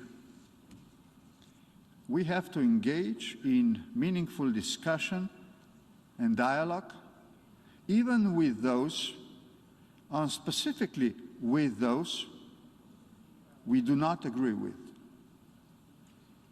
The culture of dialogue has dangerously deteriorated with the widespread intolerant, offensive, and even hate speech. We must do everything within our power to emphasize respect for and consideration of different opinions and their reconciliation. It is about art of listening and speaking to others. Constructive cooperation is possible only through a dialogue, and cooperation is the only way of reaching peaceful solution to all disputes. That being said, I would like, in my speech, to address three main topics: COVID-19 pandemic, climate change, and peace and security. First, about COVID-19 pandemic. The COVID-19 pandemic is proving to be a demanding and also, unfortunately, divisive challenge for our societies.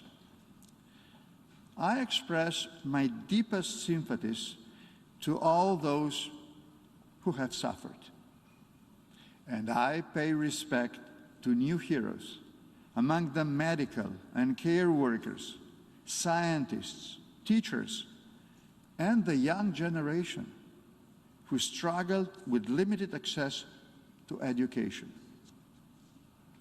Science has once again proved its decisive role. The pandemic has set us to the greatest test in global solidarity in generations. I am proud to say that my country, Slovenia, pledged €500,000 to COVAX, and our share of donated vaccines measured per capita is among the highest. Second, about the climate change.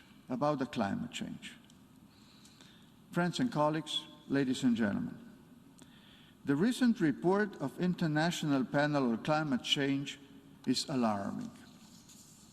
It has become clear that the environment is in a worse condition than expected.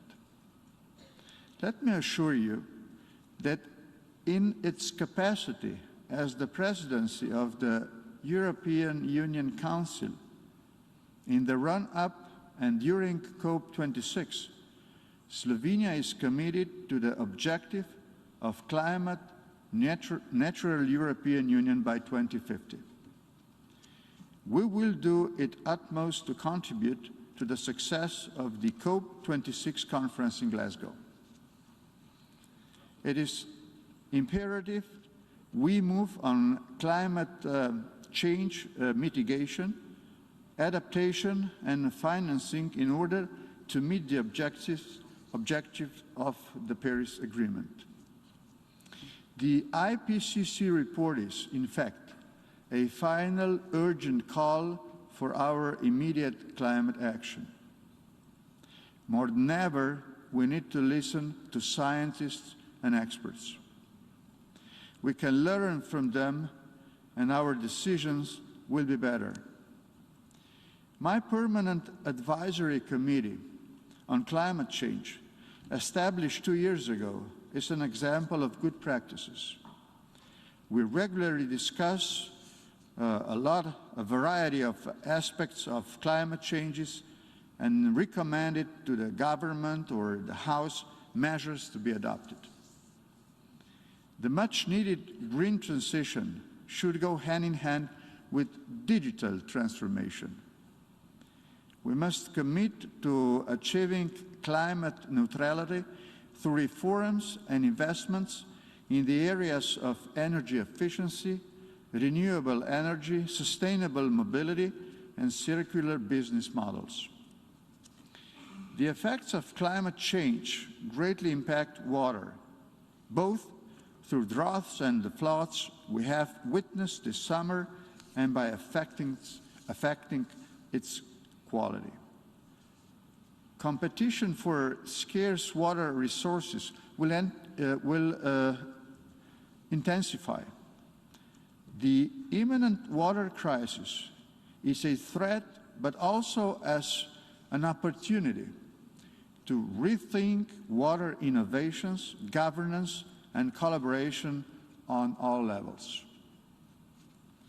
Slovenia is a country with a long tradition of integrated water resources management and cross-border cooperation on water. We will continue to raise awareness and understanding to the interlinkages between water and climate change and the importance of water for international peace and security. Mr. President, climate changes profoundly affect food security. For the very first time in modern history, a famine in one country, Madagascar, is attributed solely to global warming. Since 2014, Slovenia has doubled its contribution for food security, in particular through the World Food Programme for South Sudan and for Yemen, but also in other bilateral projects.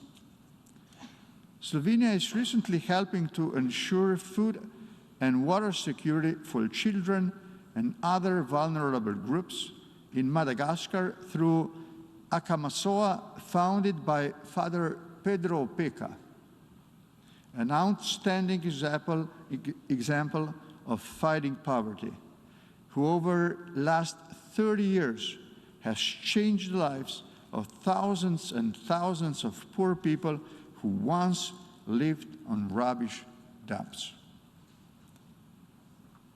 The Akamasoa community in Madagascar gives humanity high hopes that poverty can be eradicated.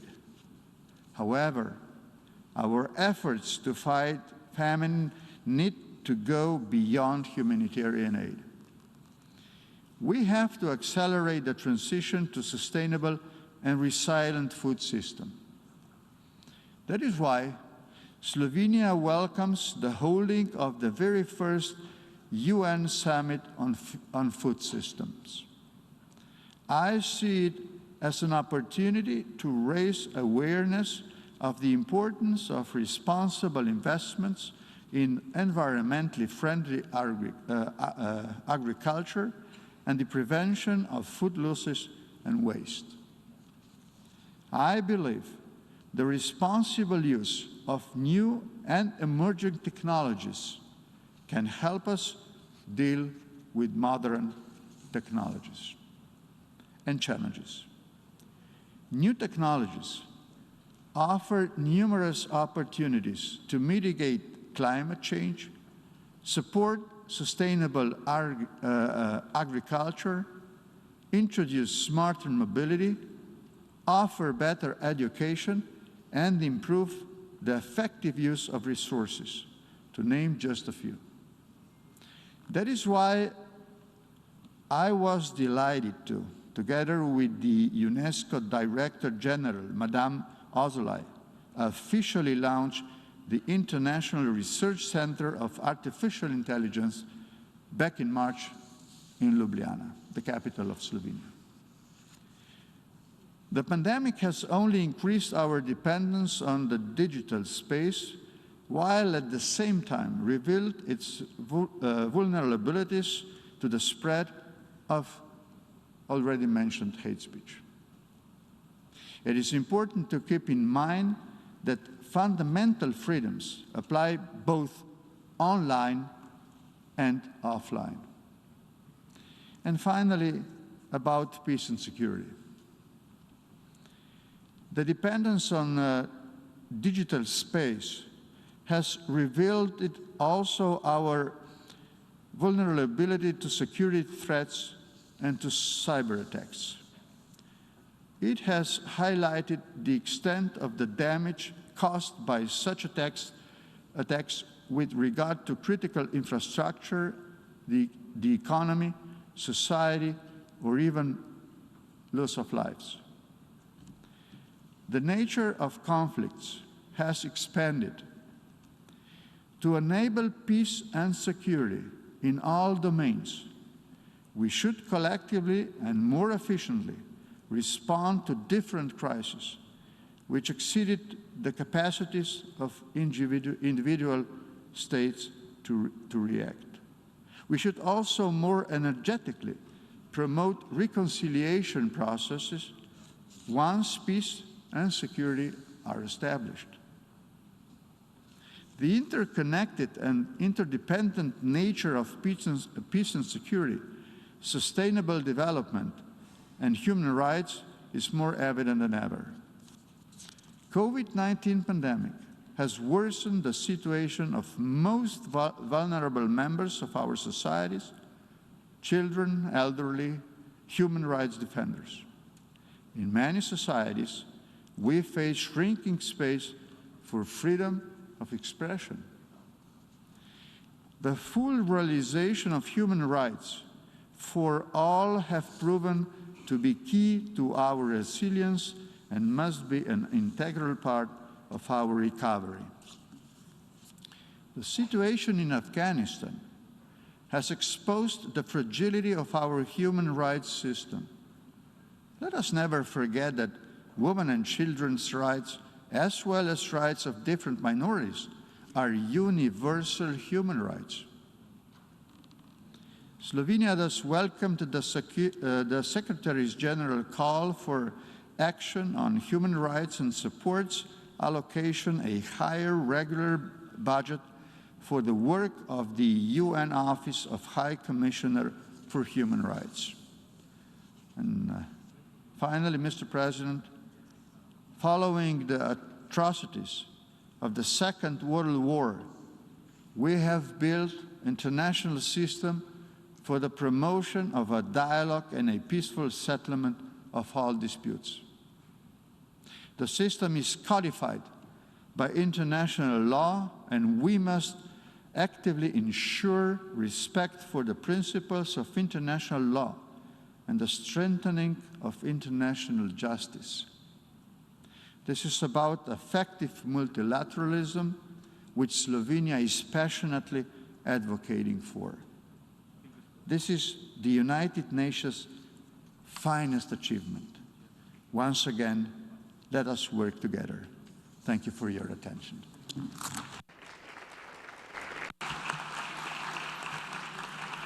On behalf of the General Assembly, I wish to thank the President of the Republic of Slovenia for the statement just made, and I request the protocol to escort His Excellency.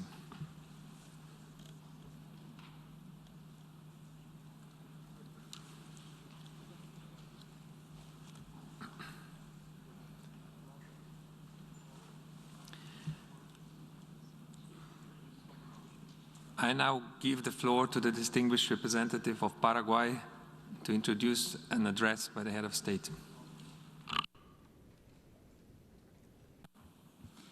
Thank you, Mr. President of the 76th regular session of the General Assembly. It is my considerable honor to present the pre-recorded message of His Excellency, the President of the Republic of Paraguay, Mr. Mario Abdo Benitez.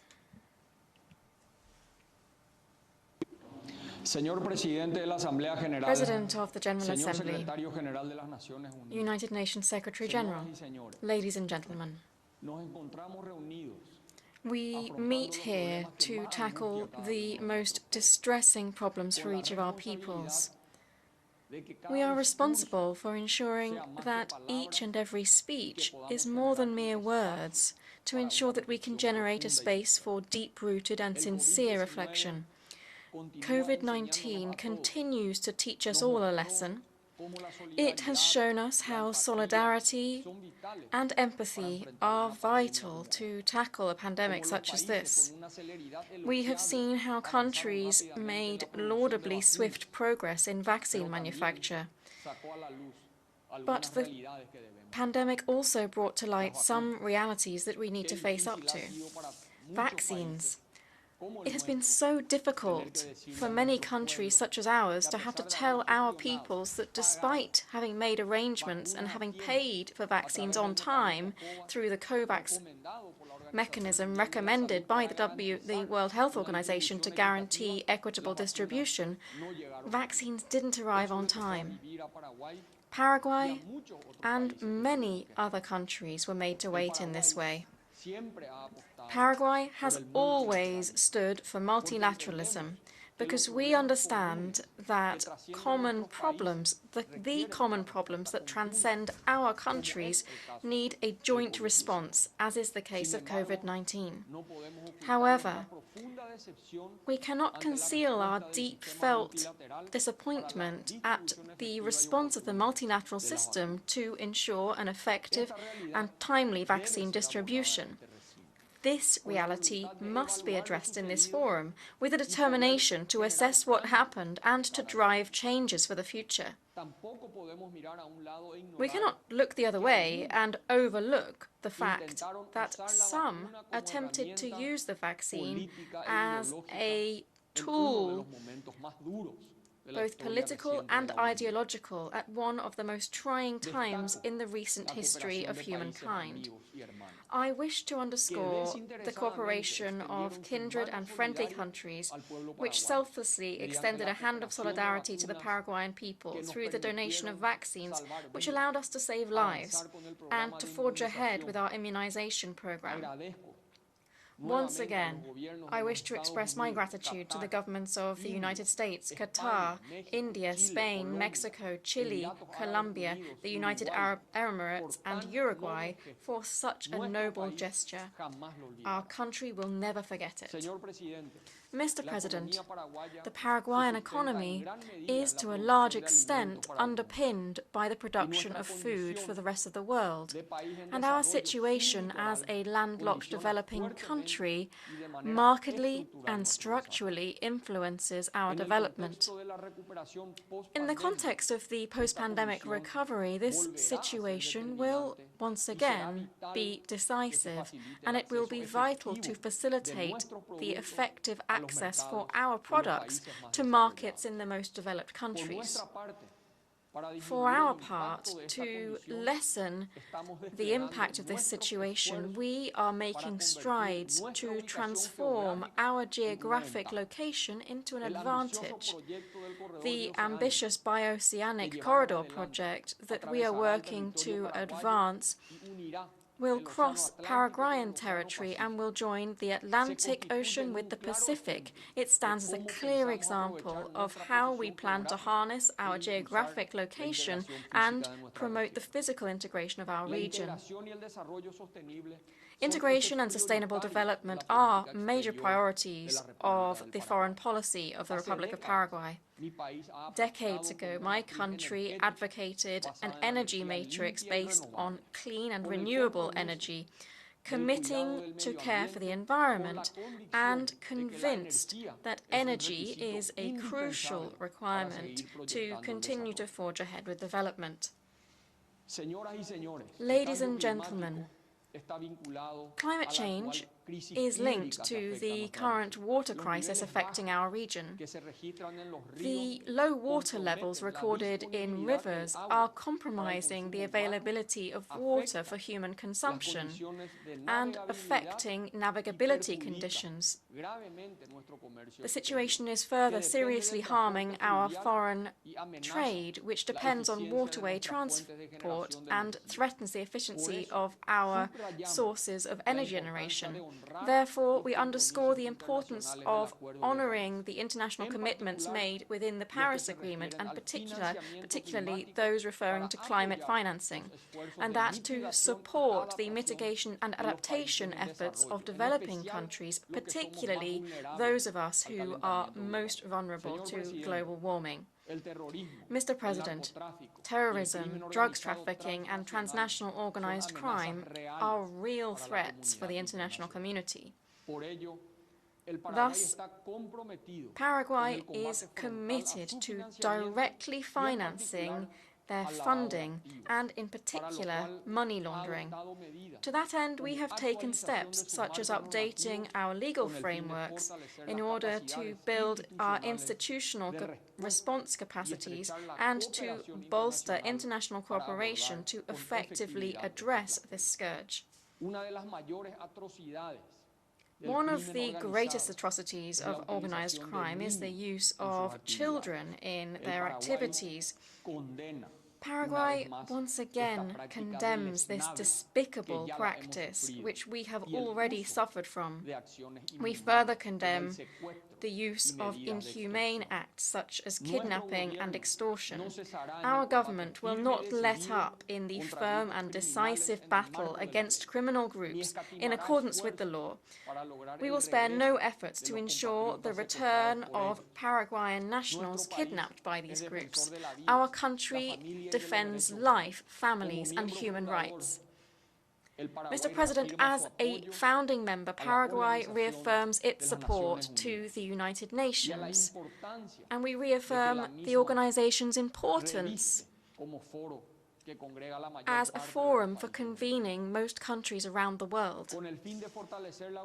In order to buttress democratic governance and to ensure a more balanced decision-making system within the United Nations, we believe that the role of the General Assembly should be enhanced and the reform of the functioning of the Security Council must be considered. Universality is a basic principle of our organization. On the basis of that principle, we support the inclusion of Taiwan within the United Nations system. Mr. President, the ideal of a world in which peace, democracy, respect for human rights, freedoms, and security reign is an ideal that binds us all.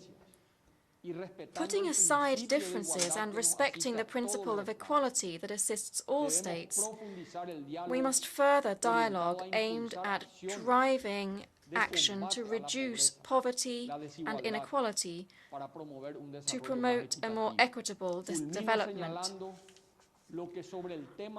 I conclude noting what Pope Francis wrote on the very theme of this assembly. He wrote, "Hope is bold. It can look beyond personal convenience, the petty securities and compensations which limit our horizon. And it can open us up to grand ideals that make life more beautiful and worthwhile. Let us continue to advance along the path of hope." Thank you very much. On behalf of the General Assembly, I wish to thank the President of the Republic of Paraguay for the statement just made.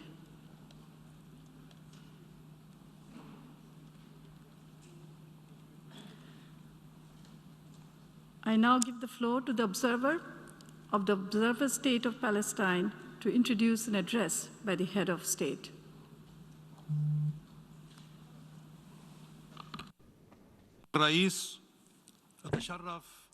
Thank you, Mr. President.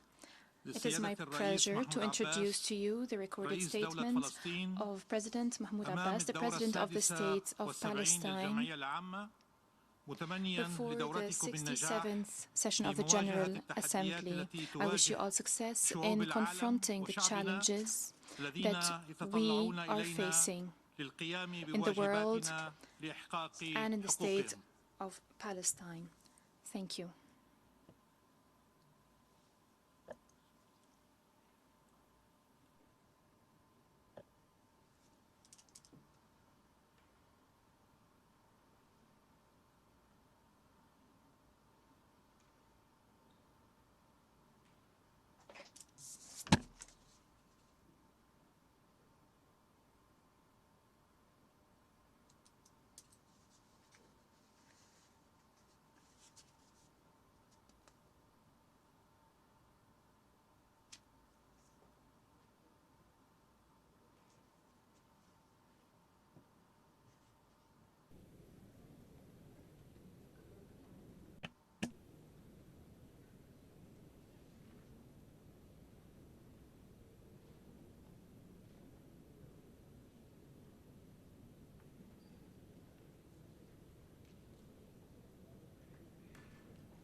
Excellencies, while we wait for the video of the head of state of the State of Palestine being made ready, we may need to move to the next speaker.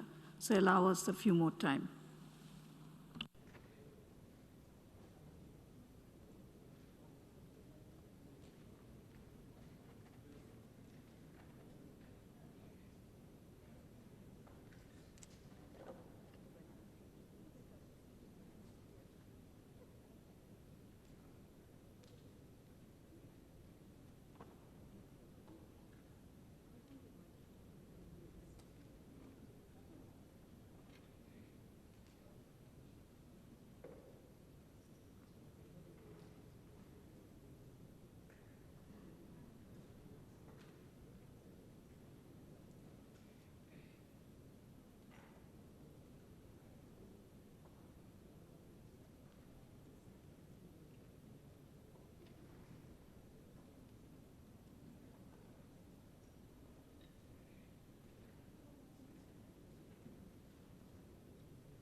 In the name of God, the most merciful and compassionate, Your Excellency, Mr. Abdullah Shahid, President of the United Nations General Assembly, Your Excellency, Mr. Antonio Guterres, Secretary General of the United Nations,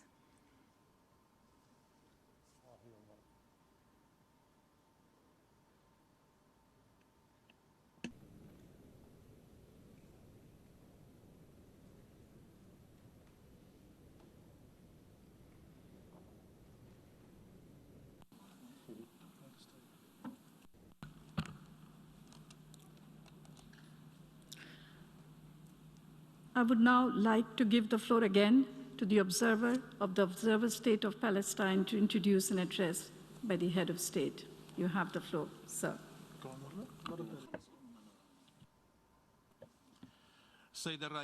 Madam President, it is my pleasure to introduce the recorded statement by His Excellency Mahmoud Abbas, President of the State of Israel, before the 76th session of the General Assembly. I wish this session all success in confronting the challenges that the world and our people is facing. The world looks to us to fulfill our duty and fulfill their rights. Thank you.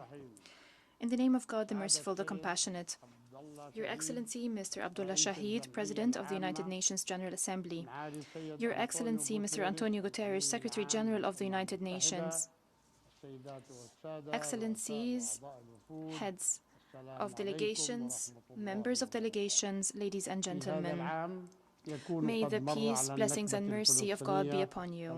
This year marks the 73rd anniversary of the Nakba. More than half of the Palestinian people were uprooted from their land and disposed of their property. Myself, my family, and many others still possess the deeds to our land. These deeds are registered as part of the United Nations records. Here is that deed, and many Palestinians carry theirs as they still hold on to the keys of their houses to this day.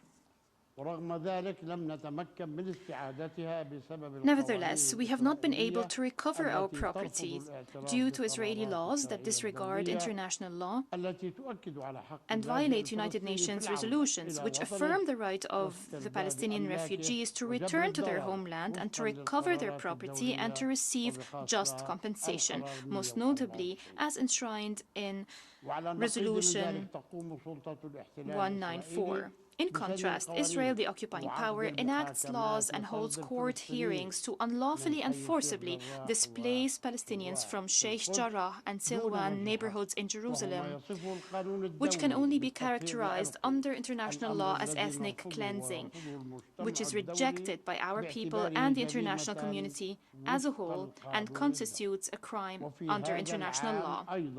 This year also marks 54 years since Israel's military occupation of the rest of the Palestinian territory in the West Bank, including East Jerusalem and the Gaza Strip in 1967.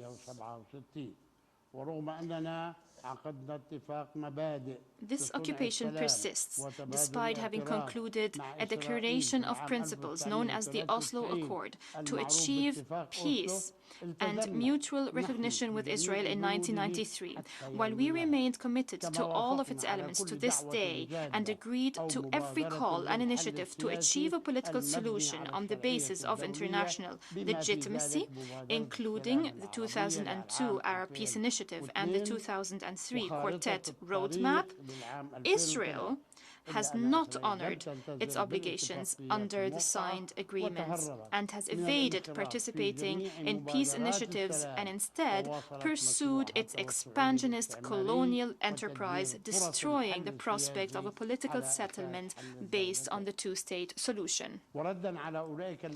To those who claim that there is no Palestinian partner for peace, to those claiming that we're missing opportunities just for the sake of it, I challenge them to demonstrate that we have rejected even once a genuine and serious initiative to achieve peace.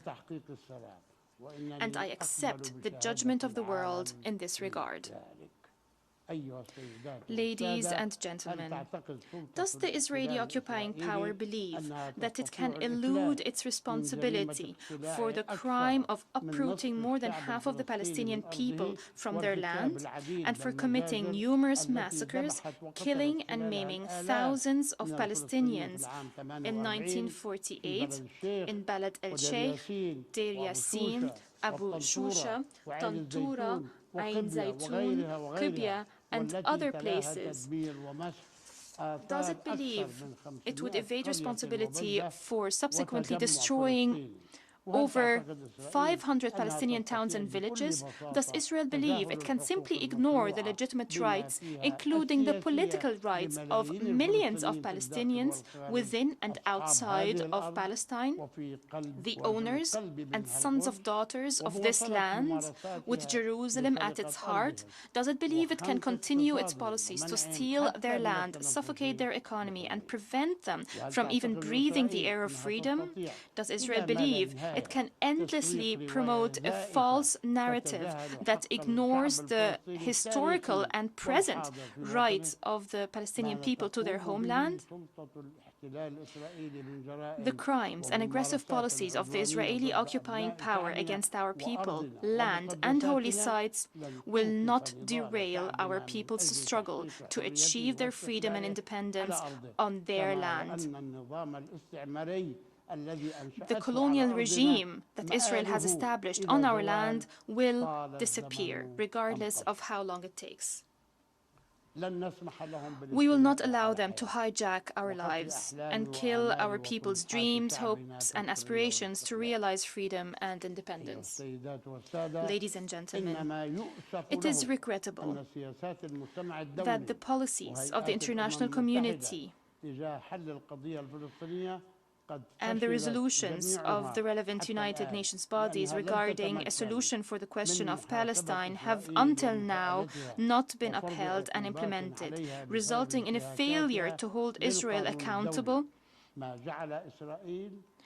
and impose sanctions for its violations of international law, allowing Israel, which claims to be a democratic state, to act as a state above the law. Ladies and gentlemen, there are still some countries that refuse to acknowledge the reality that Israel is an occupying power, practicing apartheid and ethnic cleansing. These countries proudly state that they have shared values with Israel. What shared values are they referring to? What shared values are they referring to? This has made Israel arrogant, emboldening it to reject and violate all United Nations resolutions.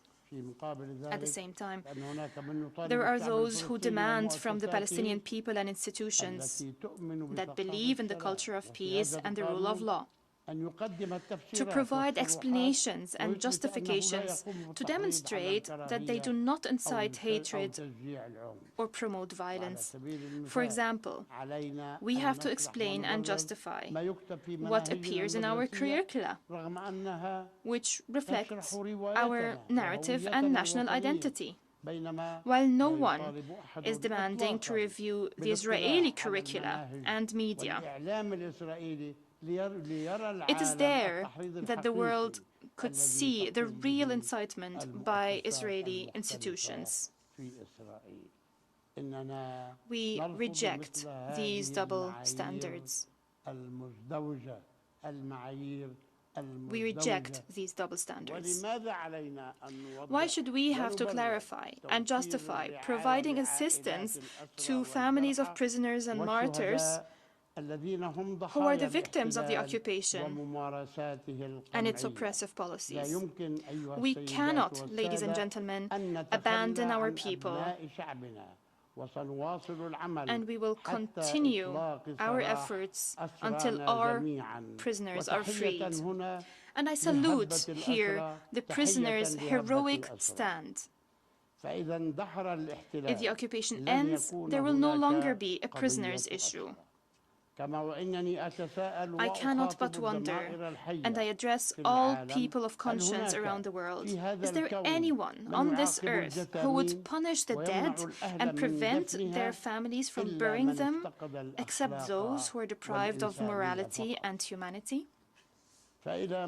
Until when will this historical injustice against our people continue? Do the states that provide financial and military support to Israel, which it then uses to prolong its occupation and kill Palestinians,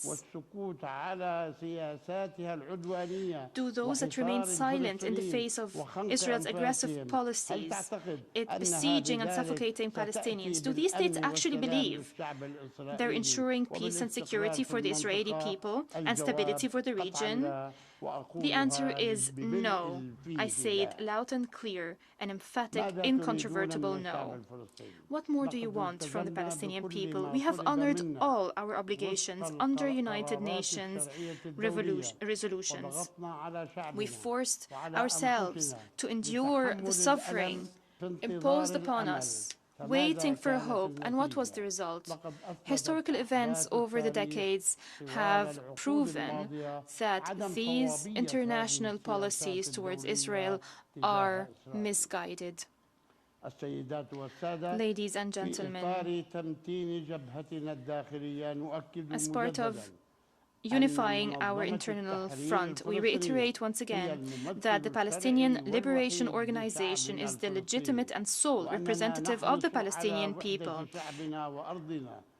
We stress that we are committed to the unity of our people and our land, committed to holding legislative, presidential, and national council elections as soon as holding such elections in Jerusalem is guaranteed as per signed agreements. We call on the international community to help us bring pressure to bear upon the occupying power to ensure these elections are held in Jerusalem, as it is inconceivable that we remain unable to hold elections. And let me state here once again, we did not cancel the elections, but we only postponed them, as we could not hold them in Jerusalem.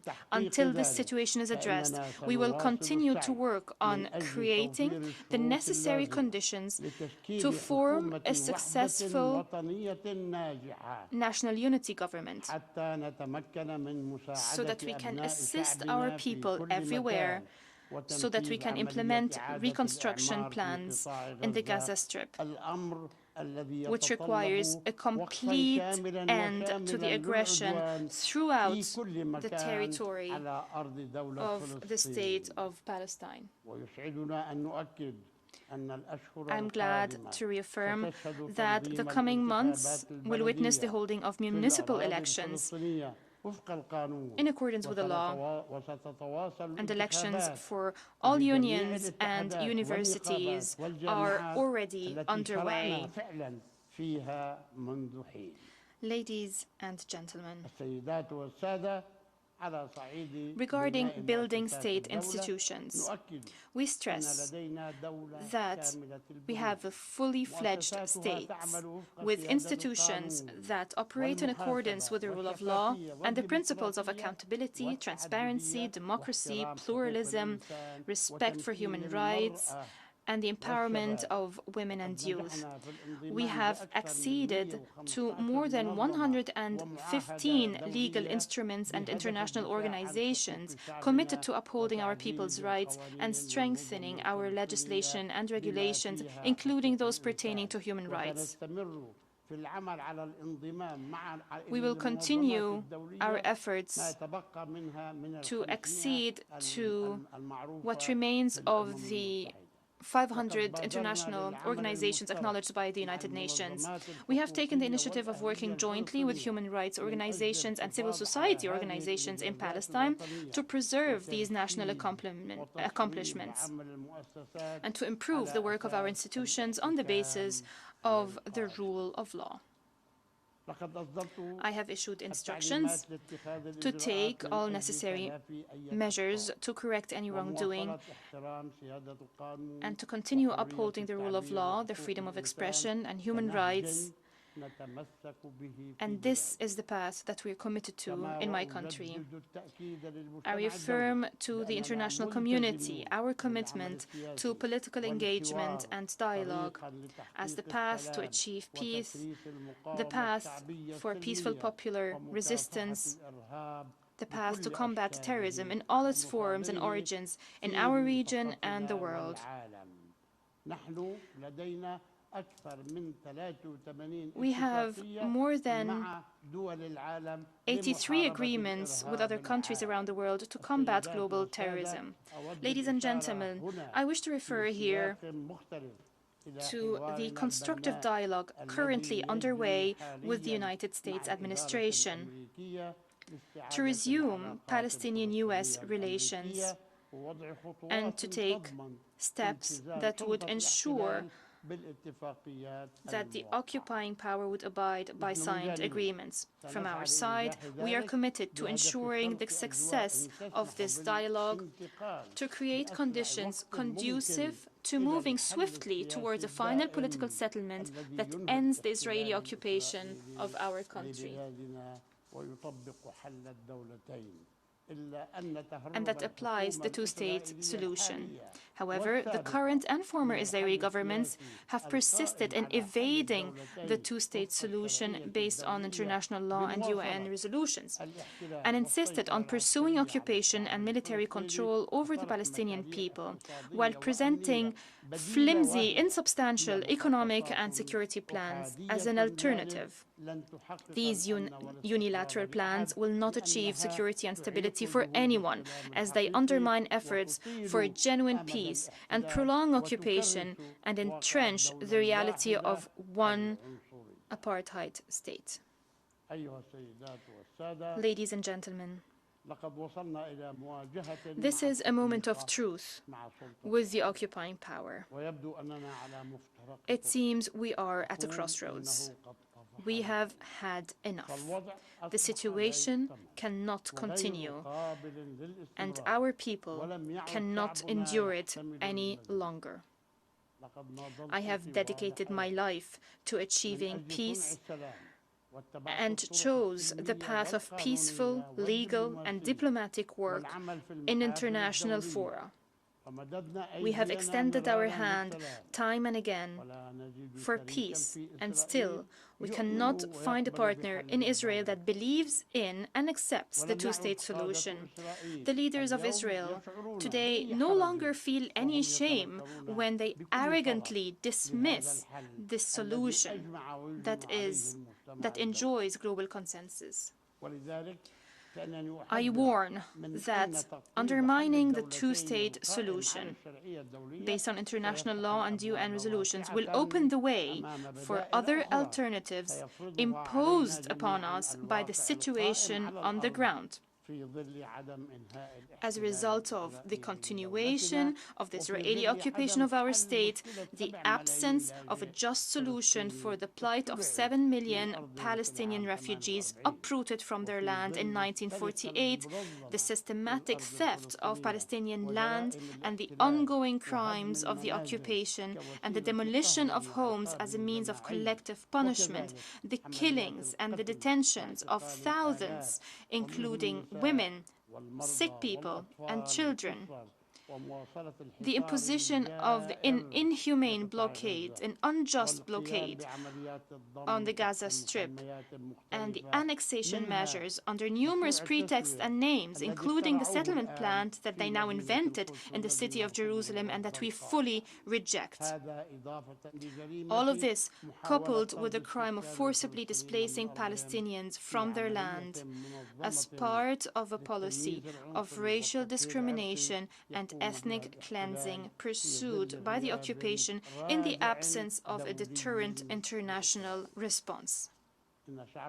Our people will not surrender to the reality of occupation and its illegal policies and practices. We will pursue our just struggle to fulfill our right to self-determination. And options are available, including returning to a solution based on the partition plan of Resolution 181 of 1947, which gives the State of Palestine 44% of the land, double the territories that we ended up with after 1967. We remind everyone that Israel seized by military force half of the land specified for the State of Palestine in 1948. the solution would be indeed in conformity with international legitimacy. If the Israeli occupation authorities continue to entrench the reality of one apartheid state, as is happening today, our Palestinian people and the entire world will not tolerate such a situation, and circumstances on the ground will inevitably impose equal and full political rights for all on the land of historical Palestine within one state. In all cases, Israel has to choose. These are the options, and Israel has to choose. Ladies and gentlemen, international law stipulates the right to a free and dignified life and calls on states to take the necessary measures to protect and secure this right, as protection constitutes an indispensable and decisive element for the maintenance of peace, security, stability, and development. In this regard, I call on the Secretary General, Antonio Guterres, to work on the basis of relevant United Nations resolutions on protection, including the resolution adopted during the General Assembly Emergency Special Summit held in June 2018, entitled Uniting for Peace. I call upon the Secretary General to take all the necessary steps towards developing an international mechanism for protection as foreseen in his report of August 2018. And I call upon him to activate this mechanism on the borders of the occupied state of Palestine, including East Jerusalem, to avail our people of international protection, the borders of 1967. In parallel and in accordance with the aforementioned resolution, I call upon the Secretary General to convene an international peace conference in line with the internationally recognized terms of reference and UN resolutions and the Arab Peace Initiative, and under the sole auspices of the Middle East Quartet. Ladies and gentlemen, to ensure that our initiative is time-bound, we give Israel the occupying power 1 year to withdraw from the Palestinian territories it occupied in 1967, including East Jerusalem, and we are ready to work throughout this year on the delineation of borders and solving all final status issues under the auspices of the International Quartet and in accordance with UN resolutions. If this is not achieved, why maintain recognition of Israel based on the 1967 borders? Why maintain this recognition?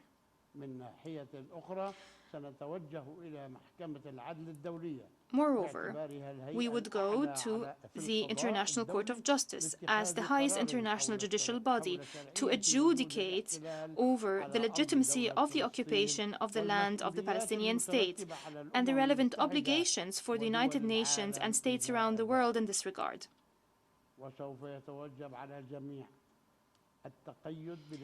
All parties will have to abide by the verdict of the court.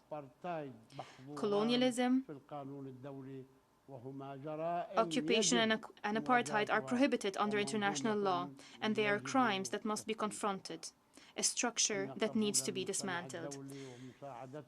The international community's support for this initiative, consistent with international law and United Nations resolutions, may save the region from a grim, unknown fate.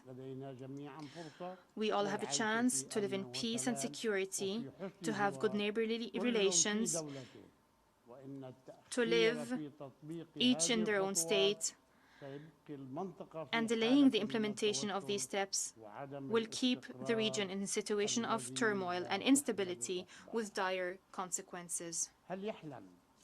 Do the leaders of Israel dream of maintaining their occupation forever?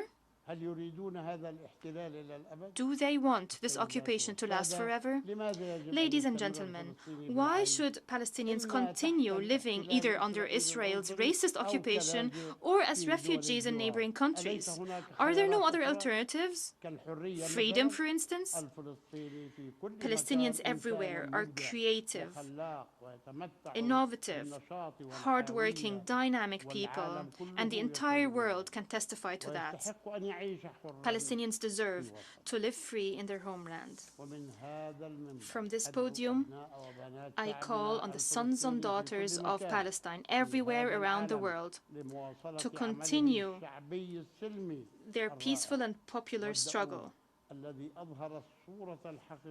that has shown the true image of the valiant Palestinian people striving for freedom and independence by resisting occupation and apartheid.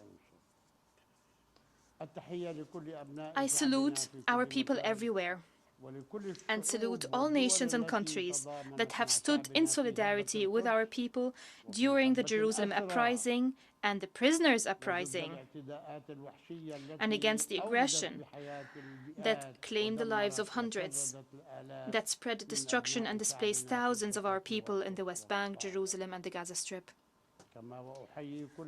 I also salute all those who took part in demonstrations in the United States and Europe and everywhere across the globe to demand an end to the Israeli occupation, apartheid, and ethnic cleansing, and to call for justice, freedom, and self-determination for our people. This is a burgeoning awakening to get to know the true Palestinian story, and I urge you all to continue defending the true story and defending the Palestinians' rights to freedom, equality, and statehood.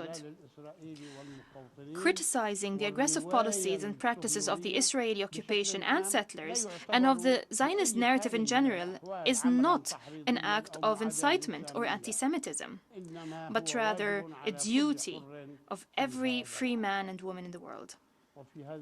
In this connection, I convey to the international community our gratitude and appreciation for their political and material support to our people and for the building of our institutions and national economy. But the time has come to take tangible steps to revive hope and end the Israeli occupation of our land and people, and to consolidate the values of justice and peace in our region. I wonder, what prevents countries that recognize Israel from recognizing the state of Palestine, since they support the two-state solution? And I say to Israel's leaders, do not oppress and corner the Palestinian people, do not deprive the Palestinian people of dignity, of the right to their land and state, as you will destroy thereby everything. Our patience and the patience of our people is running out. I reiterate yet again that the Palestinian people will defend their existence, their identity, and will not surrender, will not kneel. They will not leave. They will remain on their land, defending it, defending their faith, pursuing the great journey towards ending the occupation.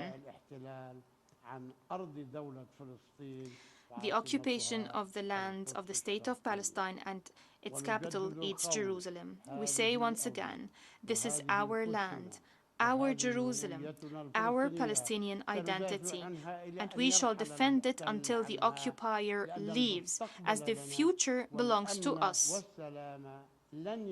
And you cannot claim peace and security for yourselves alone. Let us be. Peace be upon you.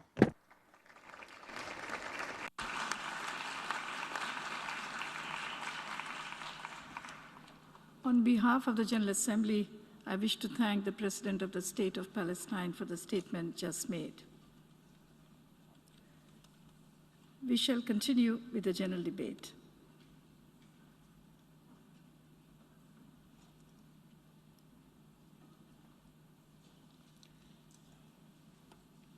The Assembly will hear an address by His Excellency Charles Michel, President of the European Council of the European Union. I request protocol to escort His Excellency.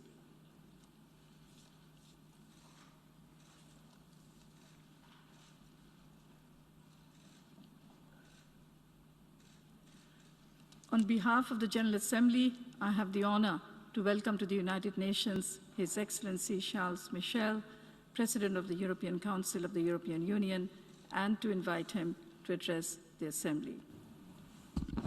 Madam President, Mr. Secretary General, Excellencies, ladies and gentlemen, delegates, Nadia Murad was born in Iraq. Nadia Murad is a Yazidi. On the 15th of August 2014, her life was appended. Jihadists attacked her village. 6 of her brothers were murdered before her very eyes, and she saw her mother at that time for the last time. She was captured to become a sexual slave, and she endured the basest atrocities, and she ultimately escaped. Today, Nadia Murad is a Nobel Peace Laureate, and she is fighting indefatigably for the rights and dignity of women. I wish to take this opportunity from here to quote her. I quote, "Today, we have seen the price of conflict marked on women's bodies in Iraq, in Afghanistan, in the Tigris, and in many other areas. So much potential has been lost, but if we disregard the power of women in conflict prevention and rebuilding communities." End of quote. Ladies and gentlemen, I met with Nadia Murad, and I saw in her eyes all of the strength of humanity. I heard in the softness of her voice utter determination. She decided to draw from the tragedy, and she drew from this tragedy an unshakable strength to transform the world, And it is thus inspired by Madame Murad, that I address you today. Ladies and gentlemen, the European Union was forged by Europeans, like an irrepressible surge of dignity and freedom after 2 bloody world wars. Today, we face another turning point in human history because we are entrenched in another war, a global war. And this global war has no opposing sides, no armies, no land is lost or conquered. Yet, this war destroys lives, brings countries to their knees, and unimaginable suffering to families. Ladies and gentlemen, I'm talking about the war that we humans have waged against nature. We have tortured our planet, abused our natural resources. We have committed acts of war against our environment. And now, nature is fighting back, bringing us back to our senses, back to humility. No one can say, "I didn't know." For decades, scientists have sounded the alarm, but their warnings fell on deaf ears. We turned away so as not to see, and today the shock is brutal. We are reaping what we have sown. The fires that have devastated Australia, the droughts that have ravished Africa, the floods that have scarred Europe, and the hurricanes that have battered the United States. There is another scourge that has afflicted our planet for nearly 2 years. This also predicted by science, COVID-19. It has killed 4.7 million people and shattered the lives of billions more. But this pandemic has also led us back to the essential, life and human dignity. And to safeguard these, we have taken exceptional measures, massive confinements that have brought our economies, our social lives, and more seriously, our freedoms to a near standstill. This pandemic has opened our eyes to the obvious. Our lives and our health are inextricably linked to the health of our fields, forests, oceans, and fauna. We share our planet with other living beings, and it's time. It's time to stop waging war against nature. It's time for humans to sign an armistice with nature, a peace treaty with our planet for the generations to come.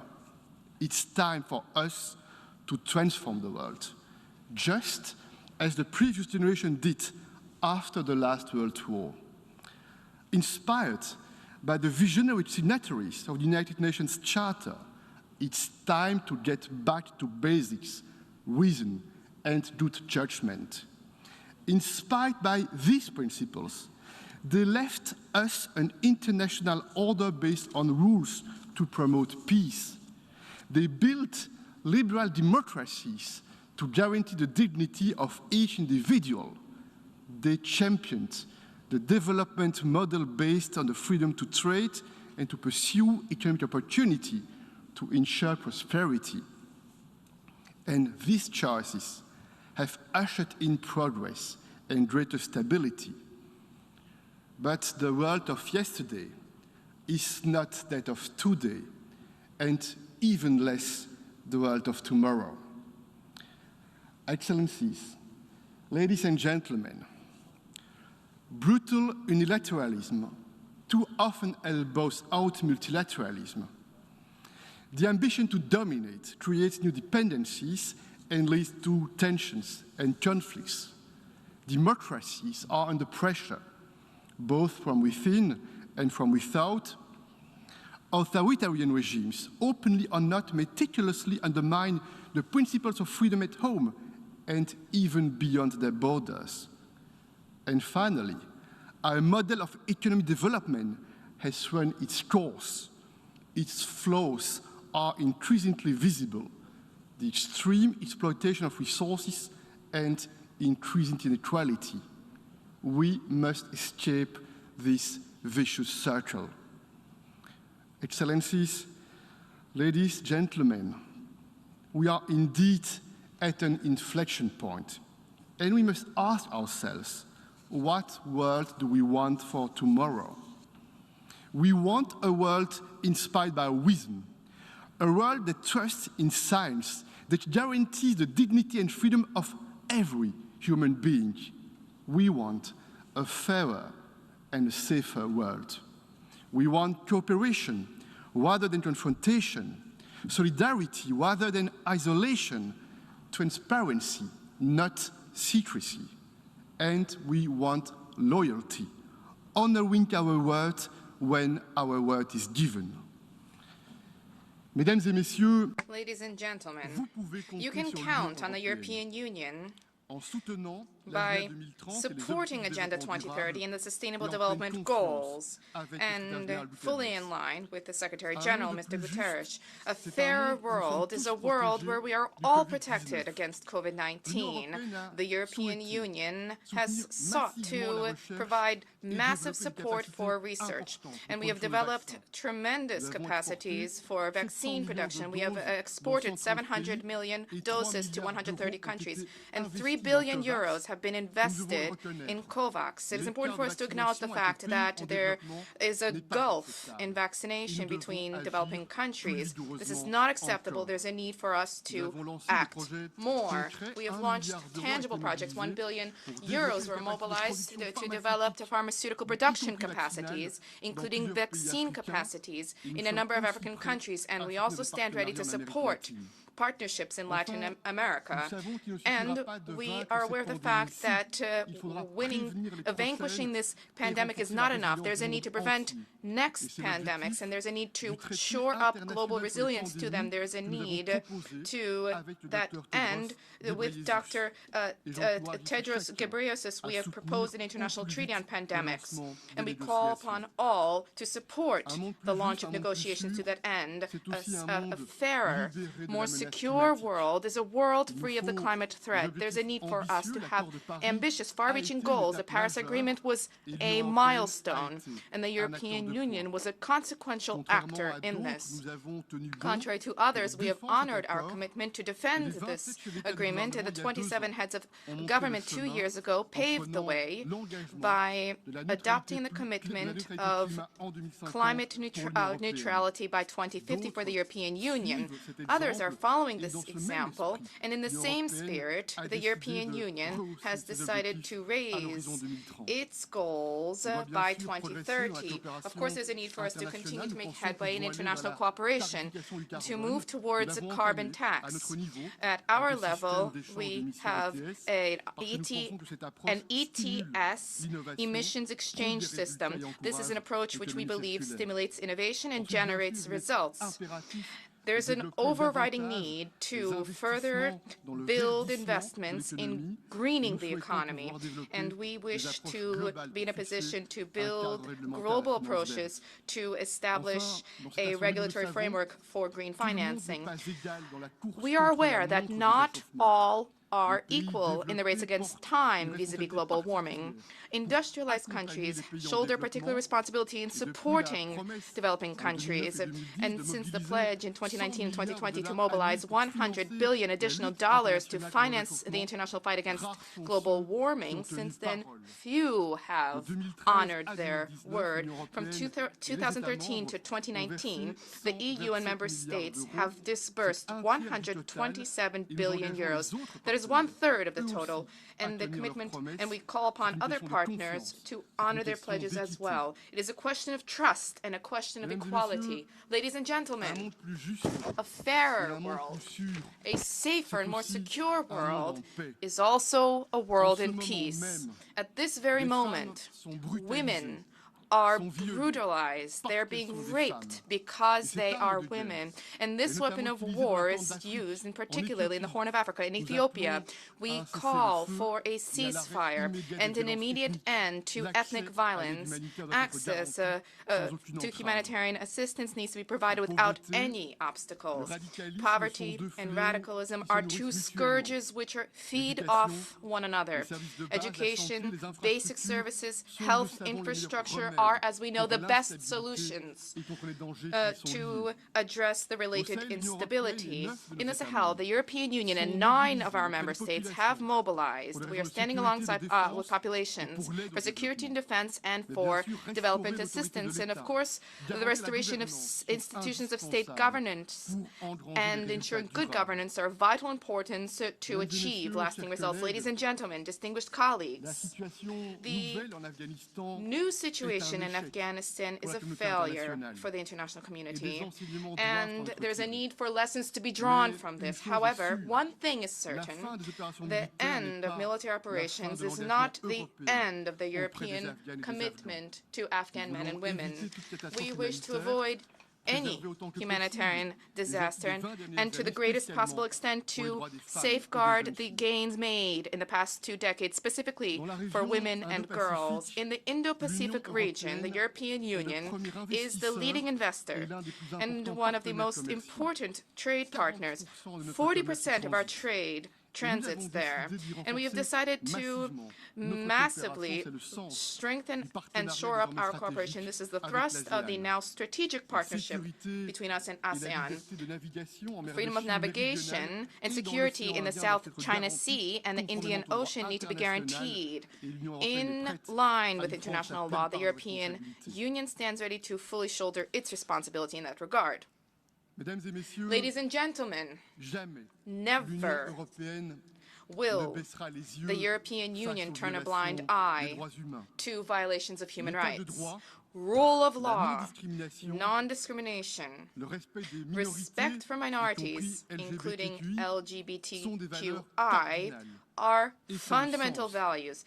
This is the thrust of the human rights dialogue which we have been engaged in with many states throughout the world. We fully uphold these values, but we also stand ready to remain committed and to engage in dialogue in order to surmount global challenges related to climate, biodiversity, and the fight against pandemics. Peace is far more than the absence of war. Peace is never guaranteed. Peace is worked at every day. Peace is nourished by interconnections among our societies. The more interests we share, the less we engage in conflict. Economic, scientific, cultural, intellectual exchanges are the bedrock for stability, and this hinges on regional or continental integration projects. This also hinges on on wide-ranging partnerships among our integrated spaces, be this Latin America, the Caribbean, Asia, and also Africa.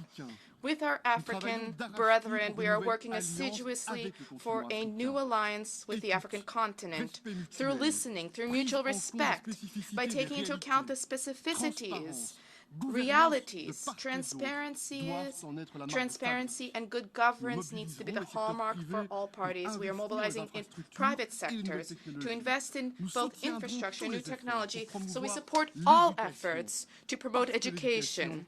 This is because education is the surest way to provide for a better future. Our shared interests are an engine to ensure a successful new partnership. Ladies and gentlemen, we, the European Union and member states, are one of the leading economic powers in the world, and we are also a leading sponsor of peace and sustainable development. We are financing, with member states, 1/4 of the regular budget of the United Nations, 30% of the overall budget for peacekeeping, and half of global development assistance. This is a deliberate choice. This is a choice which aligns with our vision of an open and interconnected world. We have values to promote, citizens to promote, to protect, and interests to defend. And in this spirit, we're developing the strategic autonomy of the European Union, including in our capacities of security and defense, to be less dependent, to shore up our positive influence, and also to strengthen our Atlantic alliance. This is an alliance which is anchored in our democratic values, and it is a staunch pillar of our security and stability in the world. Stronger allies make for a stronger alliance in transparency and loyalty. Our positive influence is something which you have also seen strengthened in our immediate neighborhood. This is the thrust of the Eastern Partnership, which is a long-term commitment with Ukraine, Georgia, Moldova, Armenia, and Azerbaijan. This is also the thrust of our support for the Belarusian population and our strong stance vis-à-vis the Lukashenko regime, specifically when he attempts to exploit migrants as a hybrid weapon to destabilize members of the European Union. And lastly, this is the thrust and the focus of the efforts that we have been engaged in order to strengthen ties with Western Balkans countries. The recent uptick in violence in the Middle East was a fresh reminder of the overriding need to resume peaceful dialogue towards a two-state solution with Israel and Palestine. Ladies and gentlemen, distinguished colleagues, transforming the world, making it fairer, more secure, guaranteeing the dignity for every person, that is the promise. That is the pledge of the United Nations. And it is incumbent upon all of us to meet this promise, to honor the commitment, to rise to the ambition for all the United Emirates of the world and for succeeding generations. You can count on the European Union. Thank you.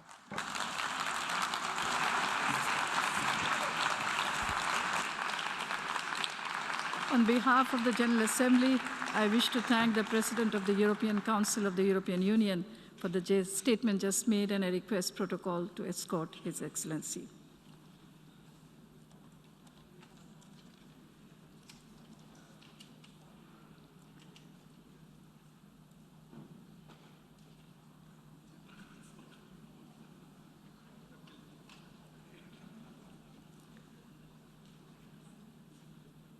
The Assembly will hear an address by Her Excellency Isatou Touré, Vice President of the Republic of the Gambia. May I request protocol to escort Her Excellency.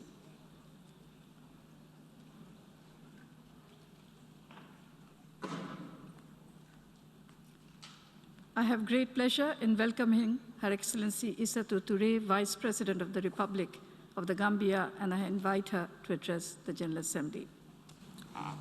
Mr. President, the Secretary General, Your Majesties, distinguished heads of state and government, ladies and gentlemen.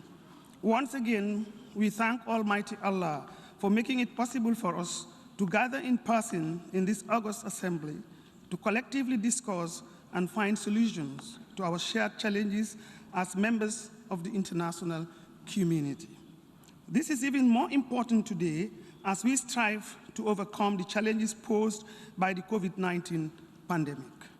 On behalf of His Excellency, President Adama Barrow, and the entire people of the Gambia, let me express our sincere gratitude to His Excellency Volkan Bozkir for his excellent leadership during the 75th session of the General Assembly. Similarly, Mr. President, the Gambia welcomes your presidency of the General Assembly with renewed hope and enthusiasm for what we can collectively accomplish during the 76th session. We are optimistic that the 5 points agenda encapsulated in your presidency of hope would enable us to deliver to the satisfaction of our global body. Let me assure you of my delegation's unflinching support and cooperation during your tenure. We also commend the Secretary General for his sterling leadership and reform initiatives during one of the most difficult moments when the world is facing an unprecedented health, socio-economic, and environmental crisis. Mr. President, I bring you warmest greetings from His Excellency, Mr. Adama Barrow, President of the Republic of the Gambia, who would have loved to be here in person, but due to urgent state matters, could not, and has asked that I extend his best wishes for a successful 76th session of the United Nations General Assembly. Mr. President, the importance of the theme that you have chosen for our general debate, building resilience through hope to recover from COVID-19, rebuild sustainability, respond to the needs of the planet, respect the rights of people, and revitalize the United Nations cannot be overemphasized. The challenges we face today as the international community requires resilience building, recovery from COVID-19, while building sustainability in response to the needs of our planet and its people. This would require having a revitalized United Nations that is fit for purpose. Mr. President, today, Africa in general is grappling with negative effects of conflict and insecurity. The challenge of addressing the root causes of conflict and climate change require greater global solidarity and UN leadership. Apart from the heavy cost in human and material terms, conflicts impede production, damage infrastructure, prevent the reliable delivery of social services, and disrupt the growth of societies. Due to conflict in the continent, poverty continues to be perpetuated with a negative impact on our collective strive for sustainable peace and security. The socio-economic conditions and the governance and security situation in the Sahel continues to alarm us. A more urgent and holistic response to the problems of the Sahel is currently needed. Without a stable Sahel, the West African region will lag in its development aspirations. In Africa today, there is undisputed recognition of strong interlinkages between peace and development, with studies confirming that armed conflicts remain a major obstacle to development in the continent. Against this background, my delegation calls on the international community to come together and act coherently to address the root causes of conflicts and recovery in Africa by adopting new approaches and narratives that suit the demands of our times. The international community should intensify its collective efforts to accelerate progress towards achieving the Sustainable Development Goals and the goals and targets of Agenda 2063, including silencing the guns in Africa. We must equally strengthen the partnership between the United Nations and the African Union in formulating joint responses to existing and emerging threats to peace, security, and development in the continent. We call on the United Nations and the rest of the international community to help in building resilience and sustainability in Africa by promoting global engagement and actions around issues of health, education, COVID-19 recovery, vaccine accessibility, democracy, social protection, human capital development with a view to consolidating regional integration. We must continue to accelerate structural transformation while promoting industrialization in the continent. Furthermore, our partners should adopt a conflict-sensitive lens to development programming in Africa, including approaches that would prioritize prevention, stabilization, transformation, and sustainability to help African countries in their post-pandemic recovery and long-term development. Mr. President, like the rest of the global community, we are deeply concerned about the challenges of vaccine access and equity, abject poverty, the crushing debt crisis, and youth unemployment. Building back better from COVID-19, reviving the momentum towards achieving the SDGs, as well as addressing ongoing development challenges, would require extraordinary international engagement and solidarity. For our continent, delays in addressing these challenges would continue to have devastating consequences on our economies. We are calling for a new strategic orientation and partnership that would accelerate recovery from the pandemic. In our view, Building Back Better initiatives should focus on job creation, digitalization, increased SDG financing, strengthened health systems, scientific research, and increased utilization of local experts in program and project intervention in the continent. Global recovery will only be achieved when vaccine equity, availability, and accessibility are adequately addressed in all countries, big or small, developed or developing. Mr. President, as we continue to count on the UN development system for a renewed development partnership in this decade of action to help us address our development challenges, we call on partners to increase their funding without heavy earmarking. The UN agencies and other development partners need funding, flexibility, and predictability to deliver programs that support building prosperous and structurally transformed economies that leave no one behind, especially the LDCs and the middle-income countries. Mr. President, while the COVID-19 pandemic has undoubtedly exacerbated human suffering in all spheres, it has also challenged us to mobilize all efforts and resources to address the eradication of poverty and inequalities through collective action and a renewed momentum towards achieving the United Nations Sustainable Development Goals. Mr. President, the pandemic has exposed existing fragilities and vulnerabilities and disrupted economic activities and employment, causing a sharp reduction in revenues and ability to achieve the SDGs, given the fall in growth of Africa's gross domestic product on an estimated minus 3.4% in 2020. At the national level, the government of the Gambia recently completed the midterm review of the National Development Plan 2018 to 2021 to take stock of the successes and gaps that exist. In light of the review, we are taking concrete steps to redefine the strategic priorities of the NDP in view of new challenges resulting from the COVID-19 pandemic. We convey our appreciation to the United Nations and all development partners for providing us with timely, innovative, and critical support during the pandemic, which helped in ensuring government business continuity, provision of social protection, and the strengthening of our healthcare system. Mr. President, the COVID-19 pandemic continues to have significant socioeconomic impact on the LDCs, which must be reversed through new and innovative programs, policies, and financing to help them recover and build back better inclusively. With the preparation of the 5th UN conference on the LDCs currently underway, it will be important for the international community to calibrate and commit to concrete actions that will support a resilient recovery and the attainment of the SDGs in this decade. As an LDC, the Gambia believes it is crucial for governments to be equipped with necessary tools and adequate resources to finance our development priorities. And this is what we are articulating as part of the LDC 5 process.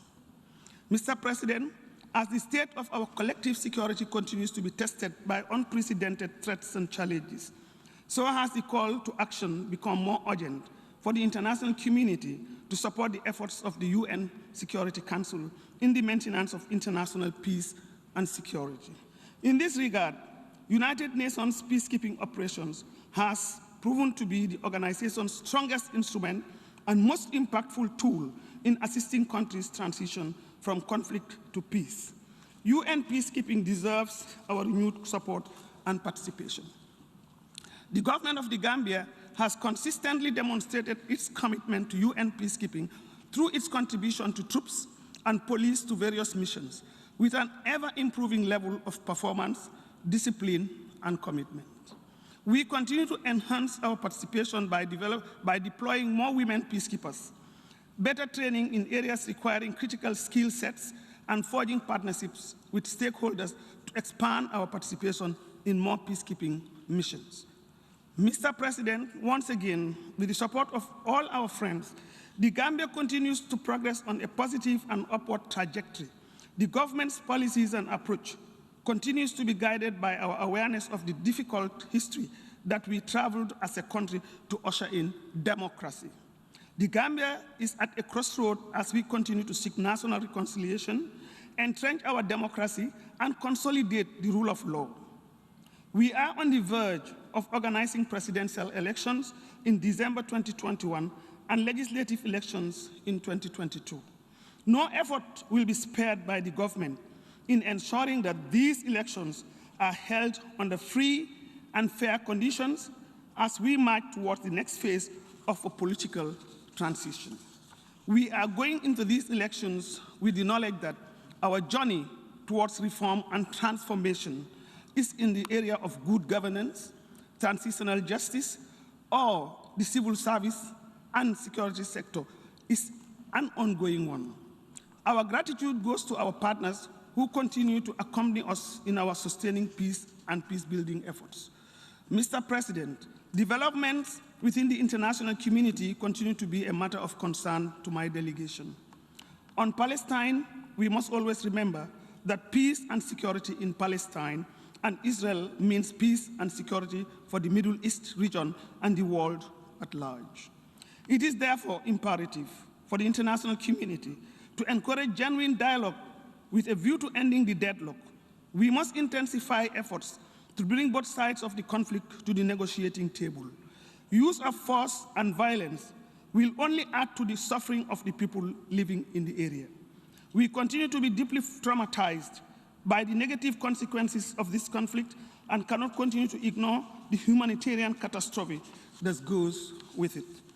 Mr. President, it is our strong view that peaceful coexistence is the only viable way forward. Therefore, ending occupation, impunity, upholding international law, lifting of blockades on the Gaza Strip, addressing the dire humanitarian and refugee crisis, and having an independent Palestinian state with East Jerusalem as its capital should be urgently pursued by all and sundry. A new peace and political process must be launched by the quartet. Mr. President, since we last met in this August Assembly, the plight of the Rohingya Muslim minority in Myanmar and elsewhere has not improved. The Gambia will continue to pursue the case at the International Court of Justice, ICJ, till the victims of the atrocity crimes receive justice. The international community must not relent in its quest for accountability in alleviating the dire circumstances of the Rohingya victims' communities. Mr. President, the Gambia believes in friendly relations between states as the bedrock of international solidarity and cooperation. In this regard, we call on the United States to end the embargo against Cuba and pursue meaningful cooperation with its government and people. Let the embargo be a relic of history. Furthermore, Mr. President, the Gambia is strongly committed to the principles of recognizing one China. This is a cardinal principle of our foreign policy, which hinges on further strengthening our excellent bilateral relations on the basis of mutual respect, sovereign equality, and shared prosperity, a win-win approach. Mr. President, we are aware of the geopolitical competition for influence by regional and global powers. But as small states members of the United Nations, We are more interested in seeing you cooperating more in fighting poverty, climate change, conflicts, and global insecurity. We want to see a world of shared prosperity and innovation. We share one planet, and we owe it to posterity to leave it in a better shape. Let us eliminate this pandemic together and build forward better by leaving no one behind. Mr. President, the biggest lesson we have learned from the pandemic is that no one is safe without the other, and that our institutions are not fit for purpose. We must use the lessons of this pandemic to engender critical reforms of our institutions so that we are better prepared for the next pandemic, climate event, or humanitarian catastrophe. The United Nations Development System is currently undergoing critical reforms, and we are happy that it is adapting in ways that are contributing to the mitigation of the impact of COVID-19 in the developing country. Mr. President, one of the last holdouts of reform is the United Nations Security Council. Africa's quest for greater representation on the Security Council is legitimate, just, and overdue. We must not relent until our demands are met and fulfilled. We want to have a greater voice in deciding issues that affect us. We call on all true friends of Africa to support our demands based on the Ezulwini Consensus and the SIRT Declaration. Once again, on behalf of the President Barrow and the government of the people of Gambia, I extend sincere gratitude and appreciation to all our bilateral and multilateral development partners for accompanying us on our march towards greater democracy, good governance, development, and prosperity. I wish you all a successful 76th session of the General Assembly. On behalf of the General Assembly, I wish to thank Her Excellency Isatou Touré, Vice President of the Republic of the Gambia, for the statement just made, and I request protocol to escort Her Excellency.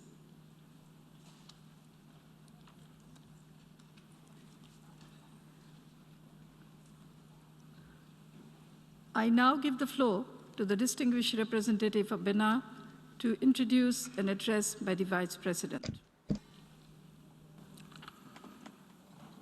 Excellences, Monsieur le Président de l'Assemblée Excellencies, Mr. President of the General Assembly, heads of state and government, heads of delegations, Excellences, Madame la Vice-Secrétaire Générale des Nations Unies, Your Excellency, Deputy Secretary General of the United Nations, ladies and gentlemen, it is my honor to introduce to this august assembly Ms. Miriam Chabitalata, Vice President of the Republic of Benin, who has the privilege of delivering to the General Assembly the message of Mr. Patrice Talon, President of the Republic of Benin, head of government, head of state. Madam, you have the full attention of the 76th session of the General Assembly.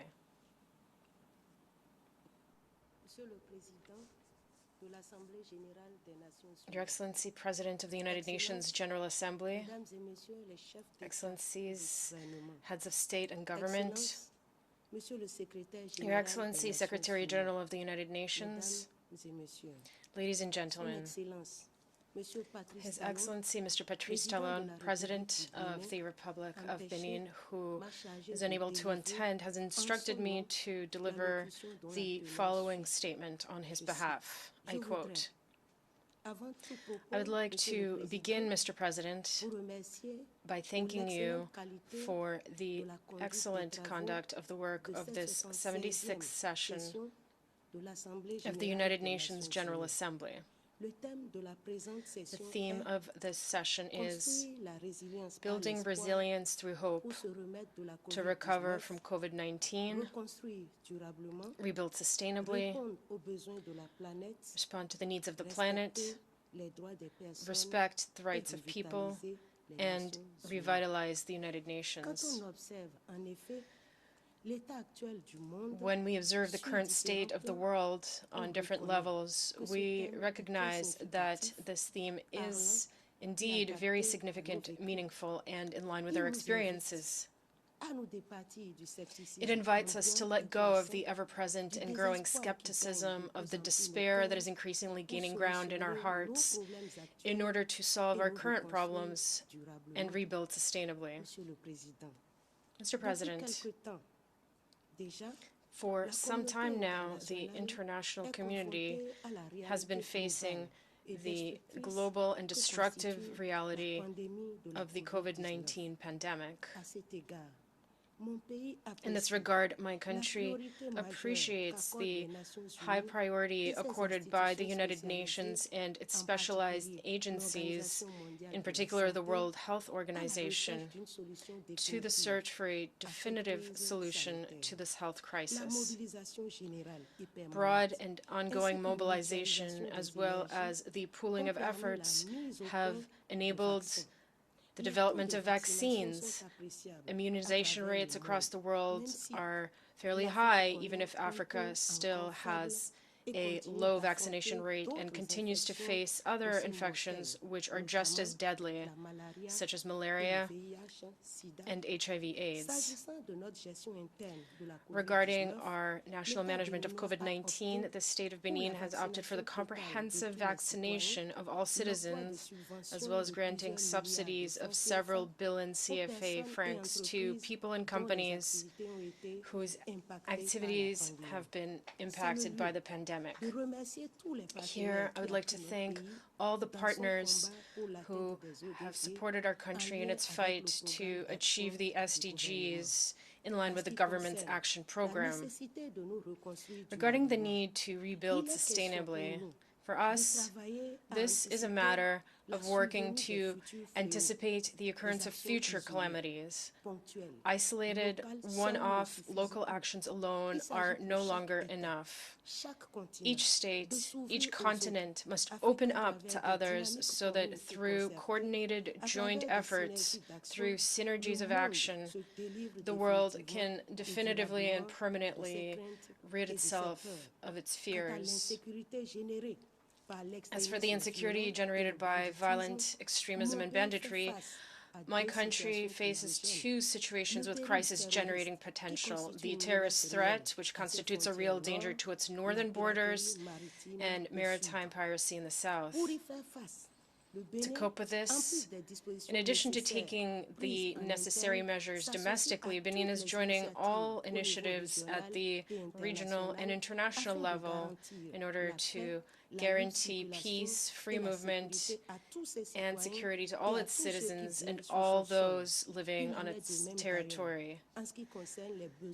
The same is also true for the needs of the planet. The same kind of attitude and behavior I hope for are expected to save a planet subjected to all sorts of abuse, overexploitation, excesses of production and consumption.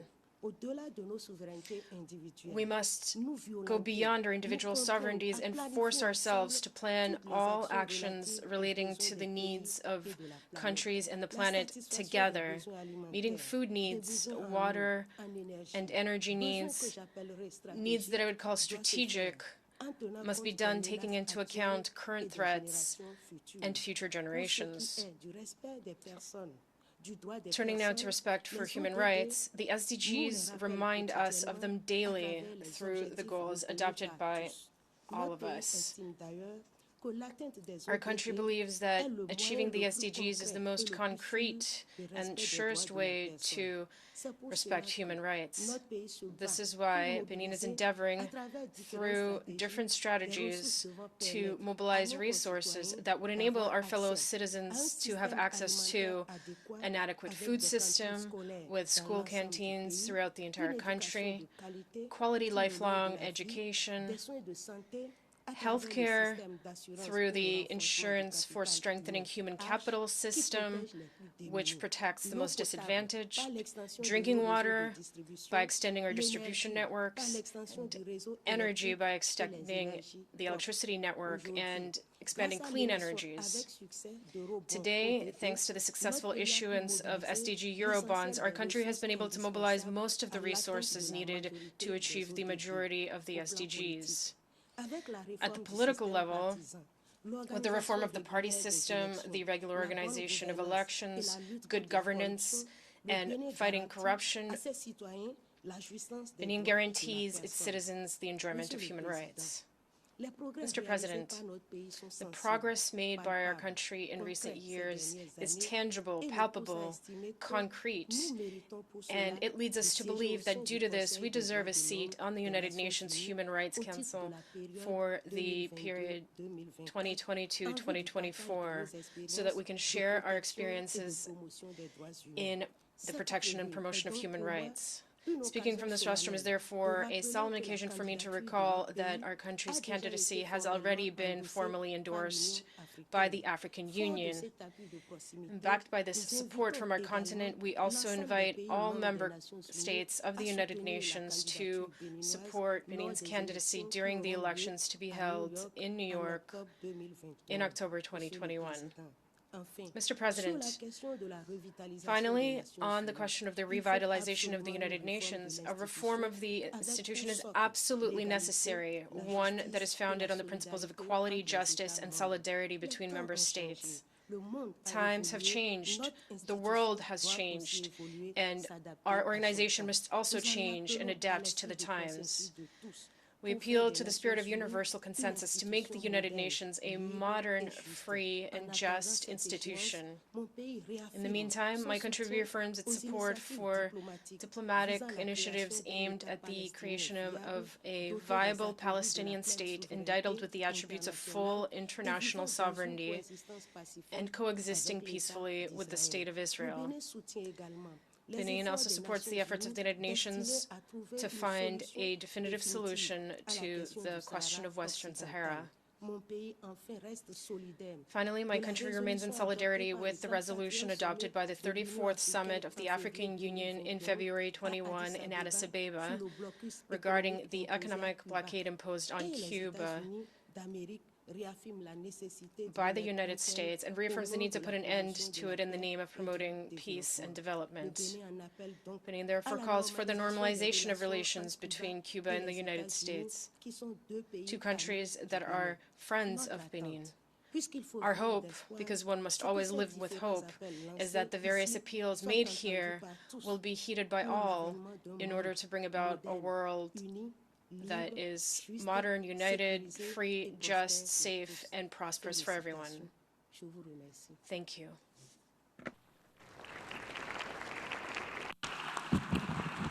On behalf of the General Assembly, I wish to thank the Vice President of the Republic of Benin for the statement just made.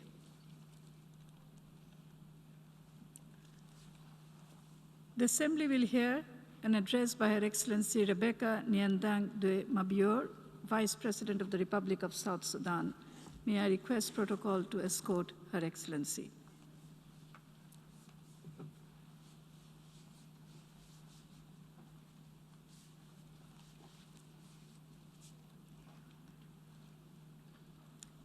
I have great pleasure in welcoming Her Excellency Rebecca Nyandeng de Mabior, Vice President of the Republic of South Sudan, and I invite her to address the General Assembly. Madam.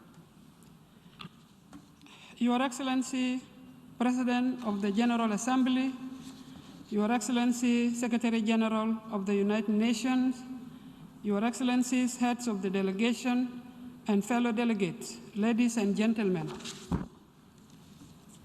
On behalf of President, His Excellency Salva Kiir Mayardit, I stand before you to share the recent development in our country.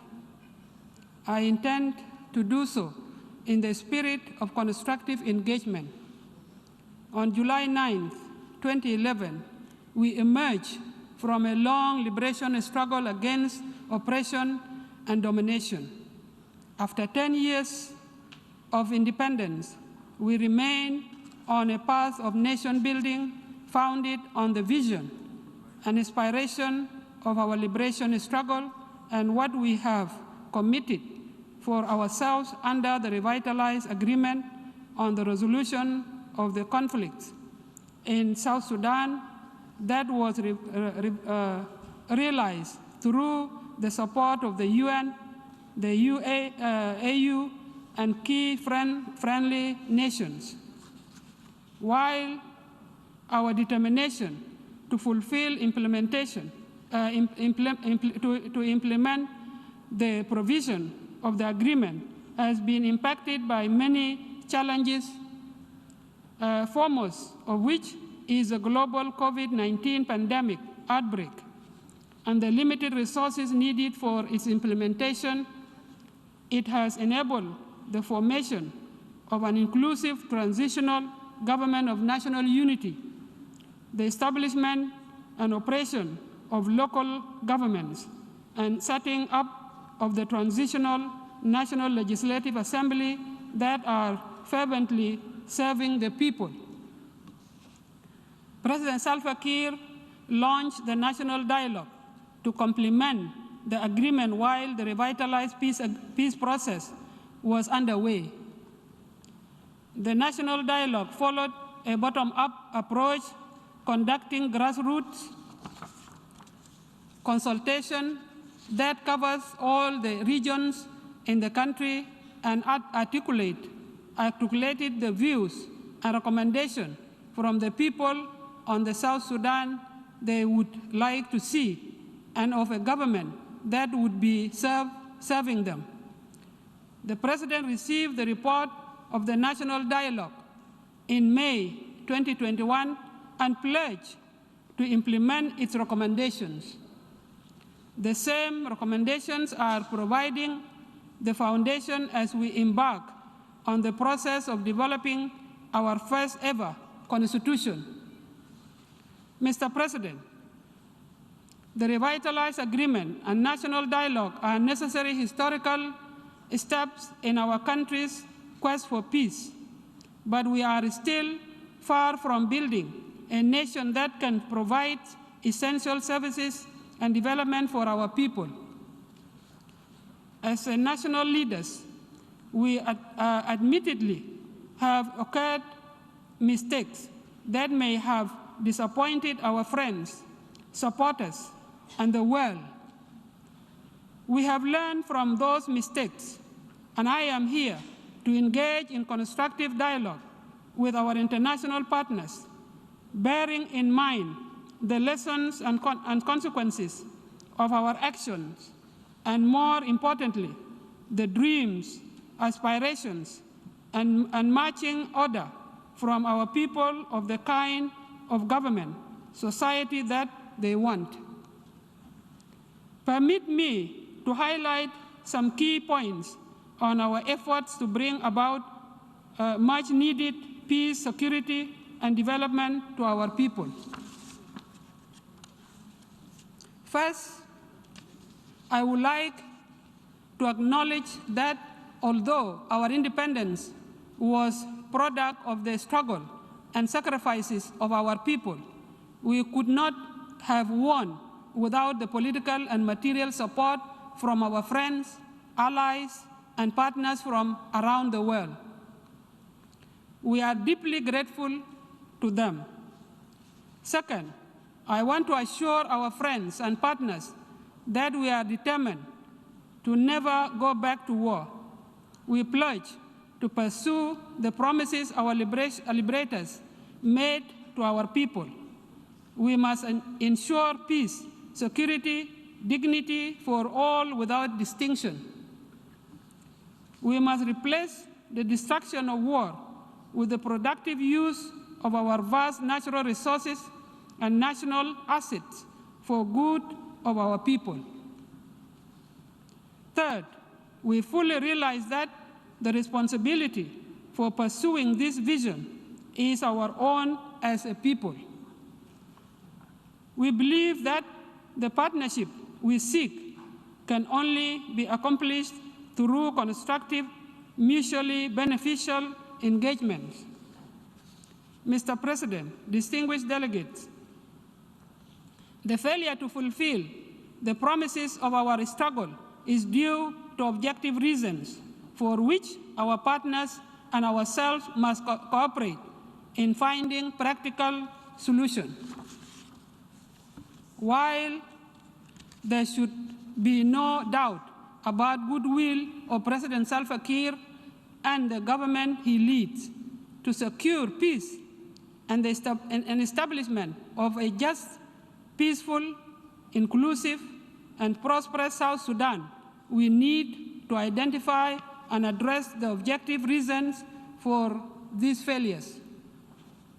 President Kiir has recently stated that it is now time to correct the past mistakes and open a new page for building a better future of peace, development, and prosperity for our people. Mr. President, we should recall that at our independence, the international community pledged to help build the capacity of our infant country in all areas of nation building.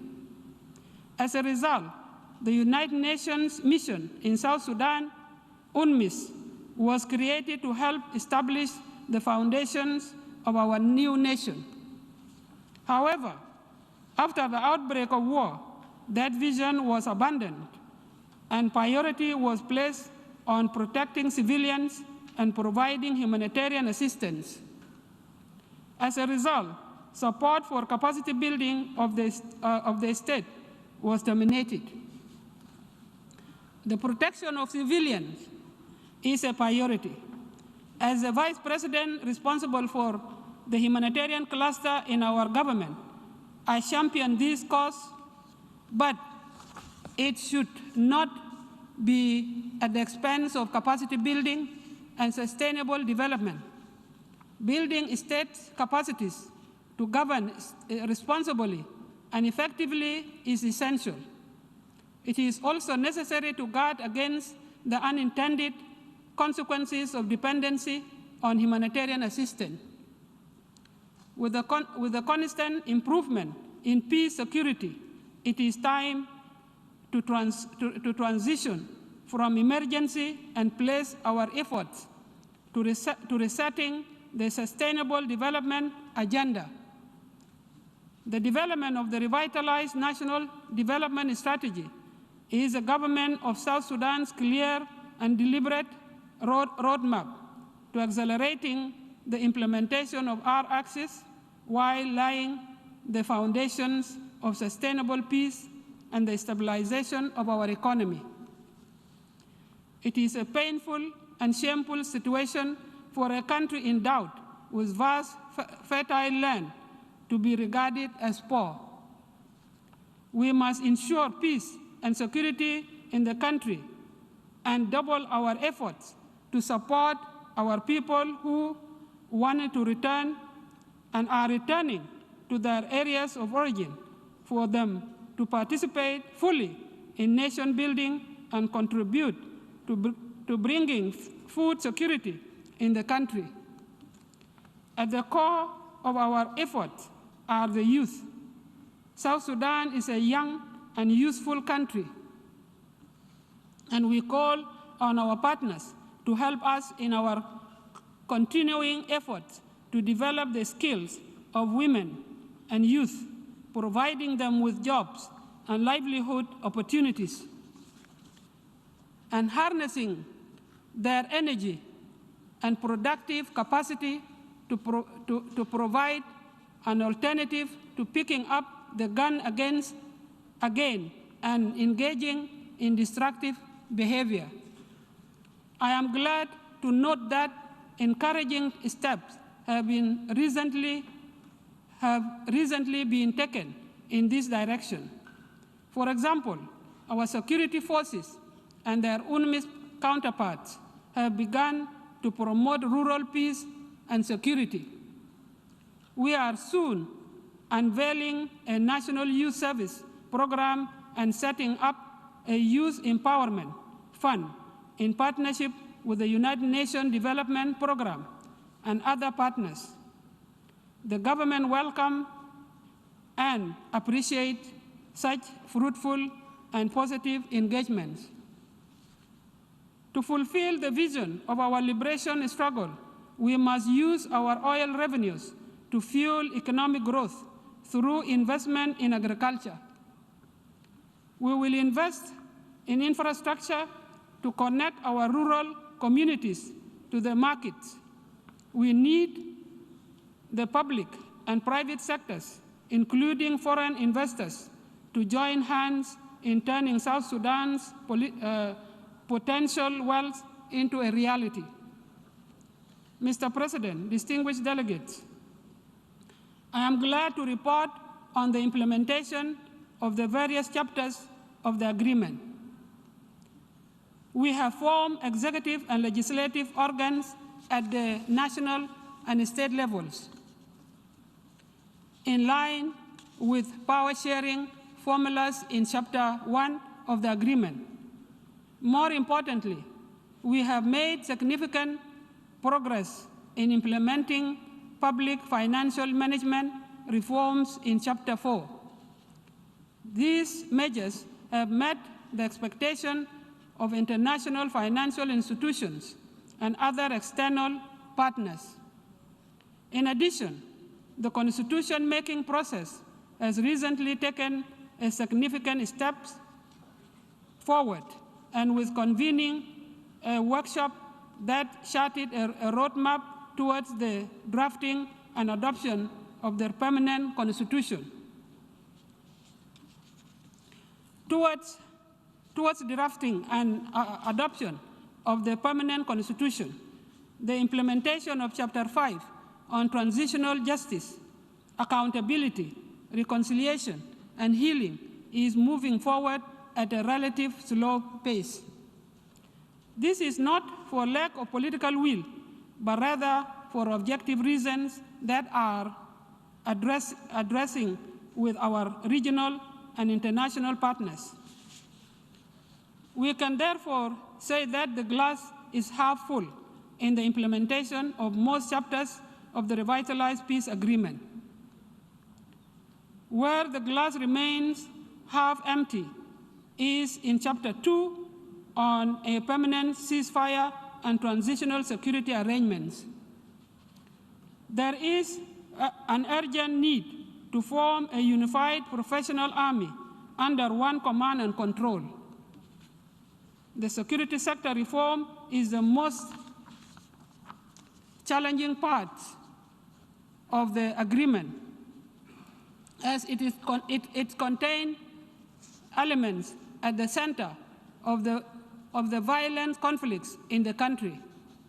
The parties to the agreement and other stakeholders should continue dialogue to build the mutual understanding and confidence needed to address and resolve long-standing differences. Building sustainable peace requires inclusivity, collective investment, determination, diligence, and patience. Mr. President, having celebrated the 10th anniversary of independence this year, the next decade, the United Nations Decade of Action to deliver on the SDGs by 2030, is an opportune moment that coincides with our efforts to develop the country's economy by investing in agriculture. Moreover, with the youth estimated at 73.6% of the population, the government promises to leverage women and young people's contribution to agriculture and economic development. Distinguished ladies and gentlemen, climate change has already impacted the lives of at least 1 million people across South Sudan. Torrential rains have resulted in the worst flooding in 60 years and have inundated villages and towns and destroyed livestock.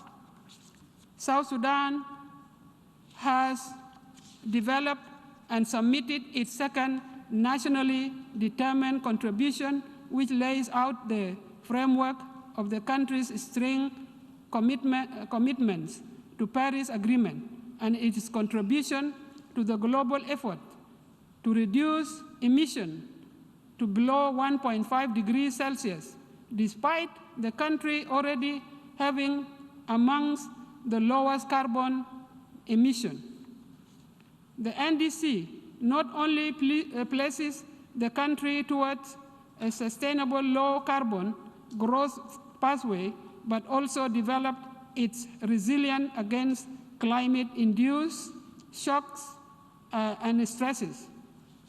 South Sudan is contributing more than its fair share in reducing global emissions. Yet, it is among the countries that is suffering the most from the impact of climate change. We call upon member states to aggressively respond to the call for action to further cut emissions if we are to avert catastrophic situation that will be a defining moment for mankind. South Sudan stands ready to help the world, and this is to our national interest, as we have the natural resources and capacity to enhance climate mitigation and adaptation measures. However, funding these measures is essential, and so we join the call to make climate finance accessible to developing countries to enable us to help the world more while also preventing climate change impacts from revising our developmental gains and increasing the vulnerability of our people and country from shocks and stresses. Mr. President, distinguished delegates, I am happy to report that bilateral relationship between South Sudan and Sudan has significantly improved. We have cooperated effectively to resolve our national problems, positively reinforcing our mutual relationship. There are, however, issues that still need to be resolved between our two countries. First and foremost is the issue of the contested area of Abyei. The Abyei Protocol of CPA already states the basis for resolving this issue. Unfortunately, we disagree on the implementation of the Abyei Protocol and have entered into several additional agreements without a final solution. Now Khartoum has called for the withdrawal of the Ethiopian forces in the United Nations Interim Security Force in Abyei. Any alternative arrangements will take time and leave a dangerous security gap in the area.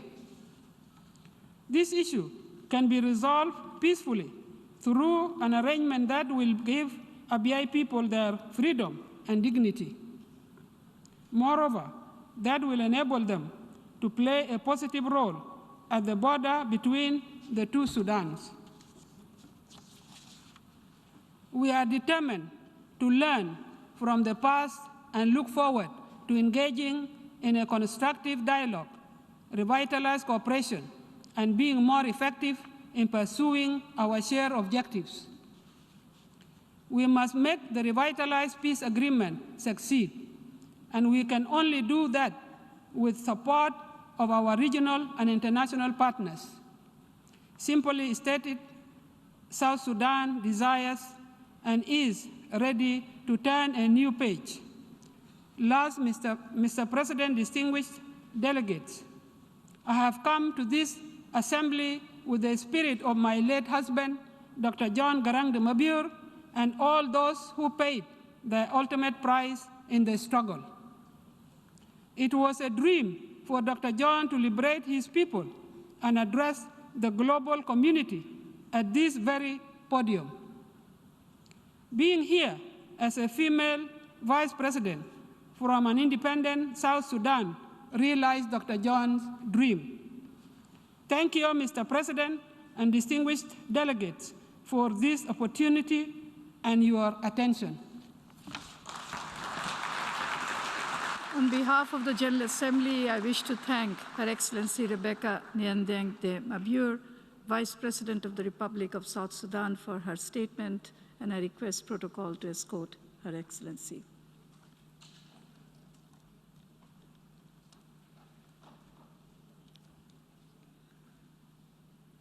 I now give the floor to the distinguished representative of Armenia to introduce an address by the head of government.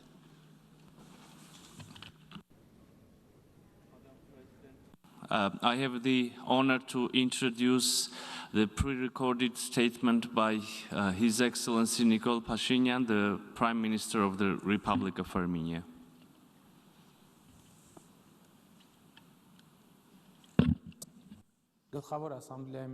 Honorable President of the General Assembly, ladies and gentlemen, I am pleased to once again deliver a statement at the United Nations General Assembly. First of all, I would like to congratulate Mr. Abdullah Shahid on his election as President of the General Assembly, as well as Mr. Antonio Guterres on his re-election as Secretary General of the United Nations. I am confident that with your leadership, you will help us overcome the vast challenges we are facing. Today in my speech, I would like to refer to the situation in the South Caucasus region, present our views and proposals on the solution of the existing problems. As you know, in the fall of 2020, Nagorno-Karabakh was subjected to aggression. The war that lasted 44 days took the lives of several thousands of people. Tens of thousands of residents of Nagorno-Karabakh were displaced. The aggression was accompanied by numerous gross violations of international law by the Azerbaijani armed forces, including deliberate targeting of civilians and vital infrastructure, extrajudicial killings of prisoners of war and civilian hostages, torture, and many other documented crimes. As a result of these actions, the Armenian people were subjected to complete ethnic cleansing in the parts of Nagorno-Karabakh which came under the control of Azerbaijan. Unfortunately, the international community here again could not prevent the mass atrocities.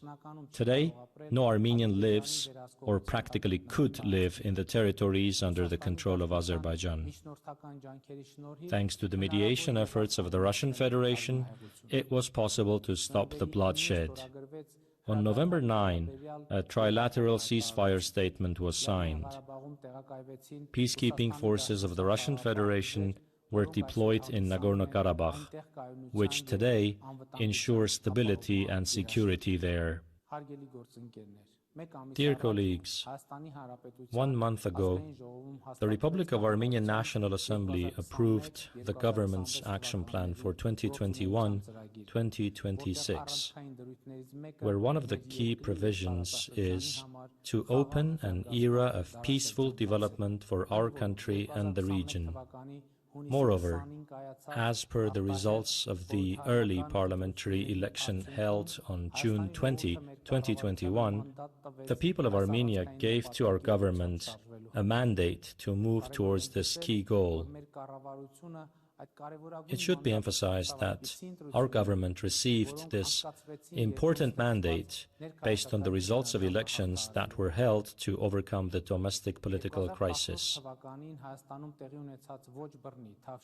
This was the second election in our country after the non-violent Velvet People's Revolution in Armenia in 2018. Both elections were assessed by international observers as competitive, transparent, and in line with democratic standards.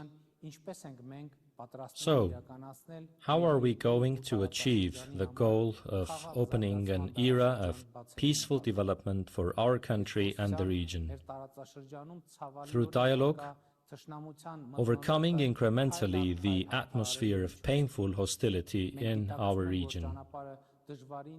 We realize that the path will be difficult and long. Unfortunately, the incidents designed to delegitimize the peace agenda and deepen and institutionalize the atmosphere of hostility currently occur on a daily basis.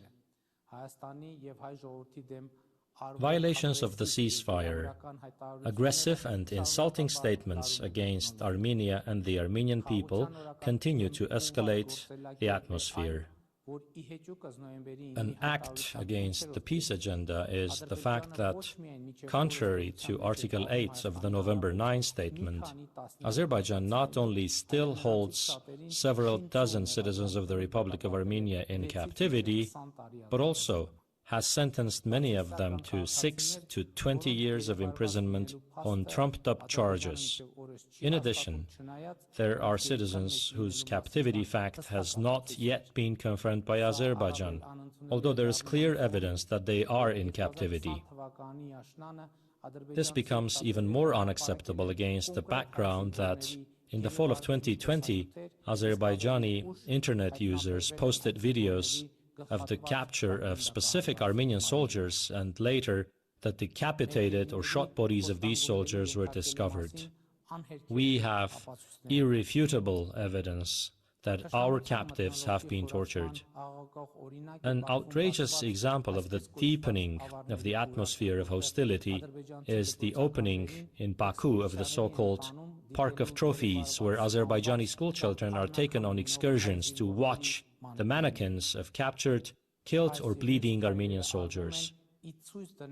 These and other steps are taken to demonstrate the impossibility of peace in our region, but we shall consistently advance this agenda by using every opportunity and by creating new opportunities to open an era of peace for our region. In this sense, I consider the opening of regional communications to be of extreme importance, which is stated in point 9 of the trilateral declaration signed by the President of the Russian Federation, the President of Azerbaijan, and the Prime Minister of Armenia on November 9, 2020 and 11 January 2021. The interconnected transport arteries of the region will be an outcome of resolving this issue. Opportunity will be created for establishing economic ties, which is an important prerequisite for peaceful development. While examining the topic of reopening transport links, we discovered that there are options that aim at sustaining regional isolation and hostility. But there are also options that emphasize regional interconnectedness and can be a step-by-step solution of the problem of hostility. We are an advocate for this latter option. If the railway connecting Armenia to Turkey is opened too, then the topic of opening regional communications will cover broader scope. Honorable Mr. Secretary General, Armenia is ready for a constructive dialogue which should lead to the establishment of sustainable and lasting peace in the region. In this regard, we propose to complete the process of return of prisoners of war, hostages and other captives without delay. It is also necessary to resume the peace process for the settlement of the Nagorno-Karabakh conflict under the auspices of the OSCE Minsk Group co-chairs. There is no doubt that the situation created through the use of force cannot gain legitimacy from the point of view of international law. The right of the people of Artsakh to self-determination cannot be suspended through the use of force. The conflict cannot be considered resolved through the use of force. The Nagorno-Karabakh conflict is awaiting its just settlement. This is evidenced also by the statements of the co-chair countries, which emphasized the need to resume the negotiation process based on the well-known principles. We believe that the contacts mediated by the co-chairs will enable the parties to find common ground and to open avenues for addressing many difficult issues. Next is the issue of delimitation and demarcation of the Armenia-Azerbaijan border.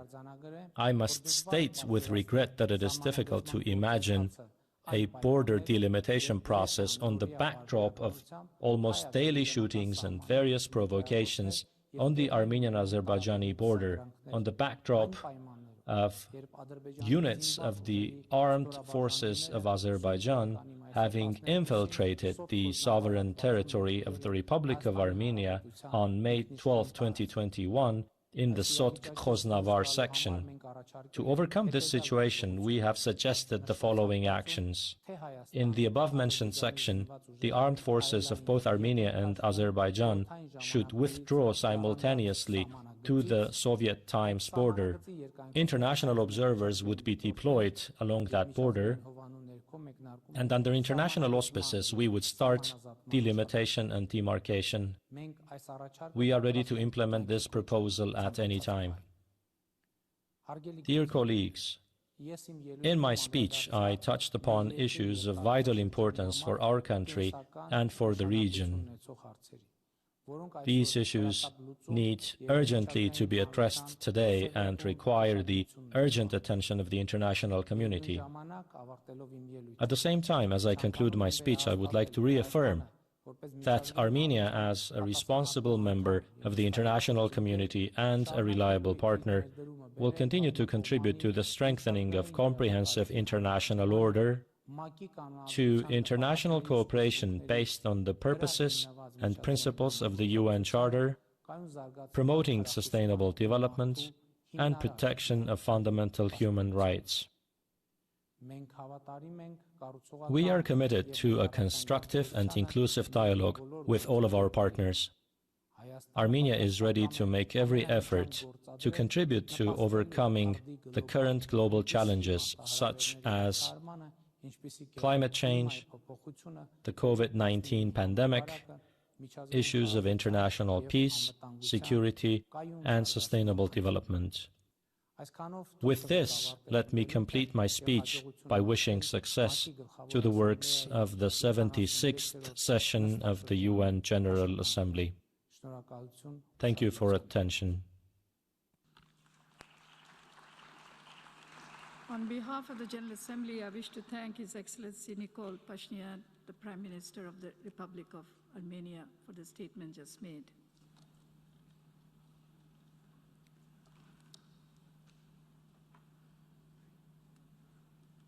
I now give the floor to the distinguished representative of Mauritius to introduce an address by the head of government. Thank you very much, Madam Vice President. With your permission, Madam Vice President, may I invite the General Assembly to hear a pre-recorded statement by Honorable Praveen Kumar Jagannath, the Prime Minister of the Republic of Mauritius. President of the General Assembly, Secretary General of the United Nations, Excellencies, distinguished delegates. Mr. President, it is indeed a great pleasure to see you steering the proceedings of the 76th session of the General Assembly of the United Nations. Mauritius and Maldives share common challenges as developing islands of the Indian Ocean. We wish to assure you of our full cooperation and support during your presidency. I extend my gratitude to His Excellency, Mr. Volkan Bozkır, for his successful presidency of the last session. Let me also congratulate His Excellency, Mr. Antonio Guterres, upon his re-election as Secretary General of the United Nations, and thank him for his comprehensive report entitled Our Common Agenda. Mr. President, you have chosen a very appropriate theme for this session, given the unique situation we are in for the past 20 months. Building resilience through hope, recovering from COVID-19, rebuilding sustainably, responding to the needs of the planet, respecting the rights of people and revitalizing the United Nations, cover the whole range of activities which are not only urgent, but also crucial if we are to ensure our long-term continued existence on our planet in a manner that enhances multilateralism and cooperation, protects the rights of people by reinforcing our institutions and the rule of law, and leaves no one behind. The COVID-19 pandemic caught a totally unprepared world with unparalleled intensity, disrupting governments and societies, the multilateral system, and more importantly, the lives and livelihood of people. It has brought to light the scale of global interconnectedness. Events in one country can have rippling effects across the globe. Almost 2 years later, we are still grappling with the pandemic and its mutations, and despite the fact that vaccines have come out amazingly fast, we are still not in a position to say that life is back to normal. In fact, just as many countries were finding it hard to find basic protective equipment at the beginning of the pandemic, they are now facing similar challenges to have access to affordable and effective vaccines. While advanced economies have been able to deploy massive fiscal stimulus to cushion the pandemic's impact and have succeeded in achieving mass vaccinations, the policy response of developing countries has been constrained by several factors, and access to vaccines is still limited. Inequitable vaccine distribution is not only leaving millions of people vulnerable to the virus, but it is also allowing new variants to emerge, with the result that recovery will take longer. We welcome the US initiative to organize a leaders' summit to consider ways of eradicating the pandemic. The meeting held this week shows that bringing together world leaders, economic partners, and vaccine producers, and the scientific community can lead to concerted actions to fight the pandemic. We should strive towards producing more vaccines more rapidly and decentralize their production to cater for the needs of the people around the globe. Multilateral facilities, such as the COVAX, should be fully funded and empowered to redistribute surplus vaccine doses. Necessary technology and resources should be shared with developing countries, including SIDS like Mauritius, to enable the rollout of vaccines for faster return to normalcy. In the same vein, unilateral economic sanctions should be reviewed in the light of humanitarian urgency to fight the pandemic. Mr. President, with these initiatives, we stand a good chance to eradicate the pandemic, or at the very least, be able to learn to live with it.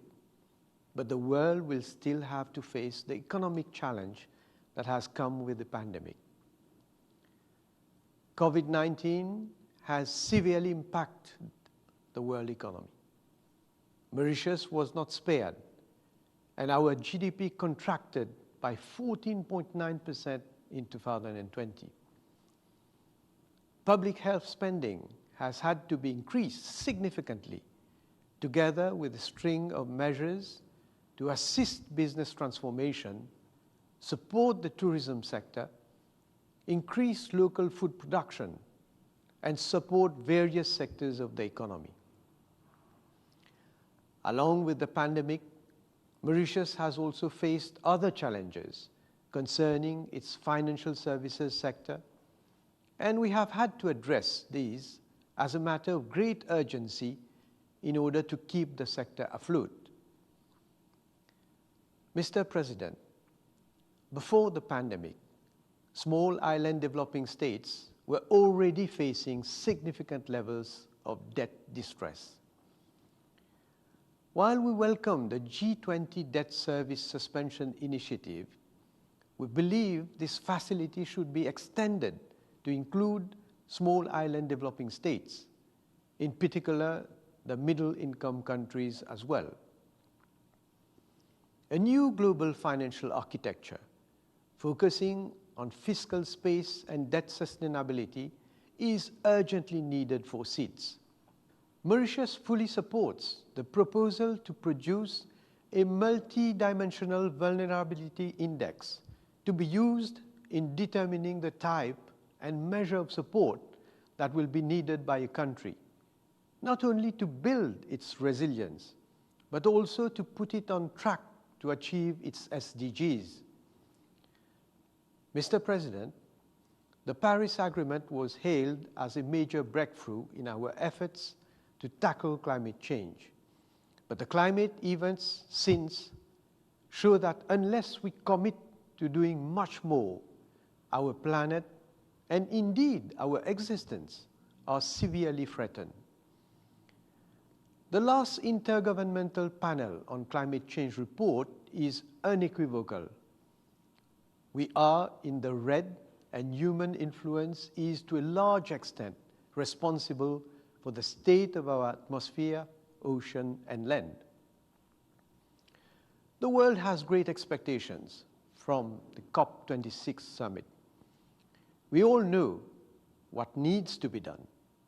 It is not sufficient to simply raise ambitions, but more importantly, we need to commit to deliver on them. We owe this to future generations. Mauritius welcomes the fact that the Green Climate Fund has nearly reached the level of contributions that has been pledged. But this will be meaningless unless access to it is simplified, especially for SIDS. Mr. President, oceans are hosts to huge amounts and varieties of biodiversity that need to be protected. We support ongoing work for a legally binding instrument on biodiversity beyond national jurisdiction that would allow an equitable sharing of benefits. Mr. President, the protection and promotion of human rights and gender equality should remain at the center of all our endeavors. We have an immense responsibility towards our future generations. Throughout the world, students and young people have been facing growing frustration because of confinements, education disruptions, and fewer job opportunities. Special efforts need to be made to bring them in the mainstream. Mauritius stands ready to support all initiatives in that regard. Mr. President, one sector which has thrived during the pandemic relates to infodemics and criminal activities in cyberspace. This has to be addressed globally. We support the elaboration of an international convention on countering the use of information and communications technologies for criminal purposes. Mr. President, the use of force to legitimize governments is a matter of grave concern to the international community and affects peace and regional stability. We condemn such acts just as much as we condemn the resurgence of violence, extremism, and terrorism in Africa.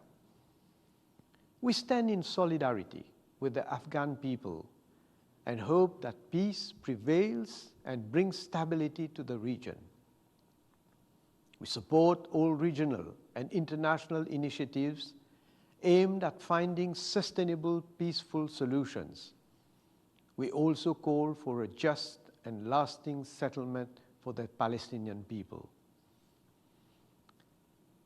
Mr. President, Mauritius expresses the hope that under your presidency, the process of reforming the Security Council in order to make it more representative of the new realities will be accelerated. The historical injustice done to Africa must be corrected. Africa should have its rightful place in an expanded Security Council, which should also include a seat for SIDS. Mr. President, it remains a matter of concern that more than 2 years after the International Court of Justice ruled that the decolonization process of Mauritius has not been lawfully completed in view of the unlawful accession of the Chagos Archipelago from its territory prior to independence, and that the United Kingdom has an obligation to withdraw its unlawful administration from the Chagos Archipelago as rapidly as possible, we still see no action on the part of the colonial power. And yet, the findings of the ICJ have been affirmed by the UN General Assembly Resolution 73/295, and in January this year, a special chamber of ITLOS has held that those authoritative determinations of international law by the ICJ have binding legal effect, rendering it beyond legitimate dispute that Mauritius is sovereign over the Chagos Archipelago as an integral part of its national territory. The ITLOS Special Chamber also underscored that in adopting Resolution 73/295, the General Assembly has set out modalities for the completion of the decolonization of Mauritius, which the ICJ has ruled every member of the UN and UN agency has an obligation to support. The ITLOS Chamber will now proceed to delimit the maritime boundary between Mauritius and Maldives on the basis of Mauritius being the coastal state in relation to the Chagos Archipelago. We note with further satisfaction that specialized agencies of the United Nations, such as the Universal Postal Union, have recently adopted by a large majority a resolution to give practical effect to General Assembly Resolution 73/295, thereby ensuring respect for international law and its obligations under the agreement it signed in 1947 with the United Nations. Mauritius looks forward to further implementation of Resolution 73/295 by other international and regional organizations with the support of UN member states. Mauritius remains committed to implementing a program for the resettlement in the Chagos Archipelago of Mauritian nationals, in particular those of Chagosian origin who were forcibly removed by the UK from the Chagos Archipelago in violation of their basic human rights.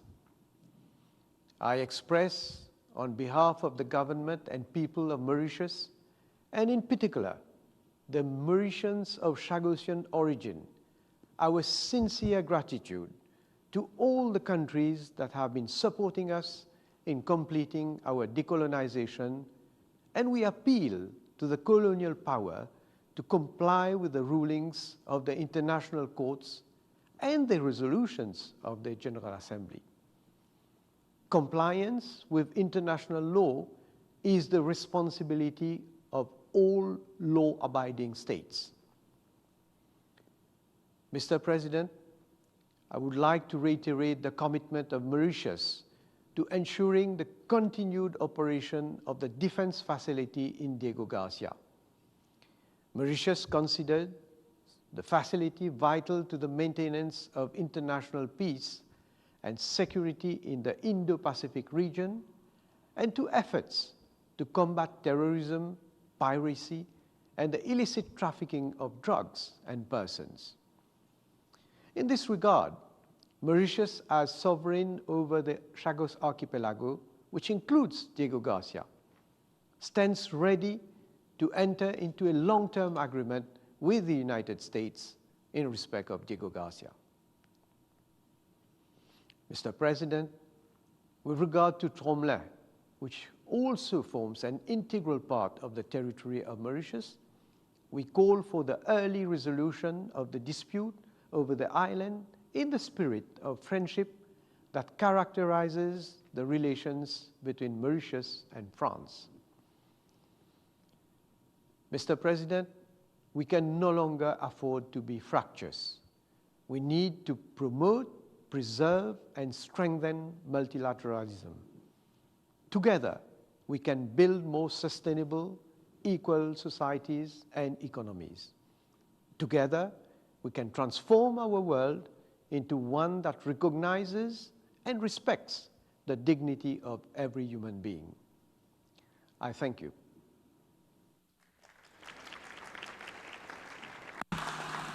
On behalf of the General Assembly, I wish to thank the Prime Minister, Minister for Defense, Home Affairs and External Communications, Minister for Rodrigues, Outer Islands and Territorial Integrity of the Republic of Mauritius for the statement just made.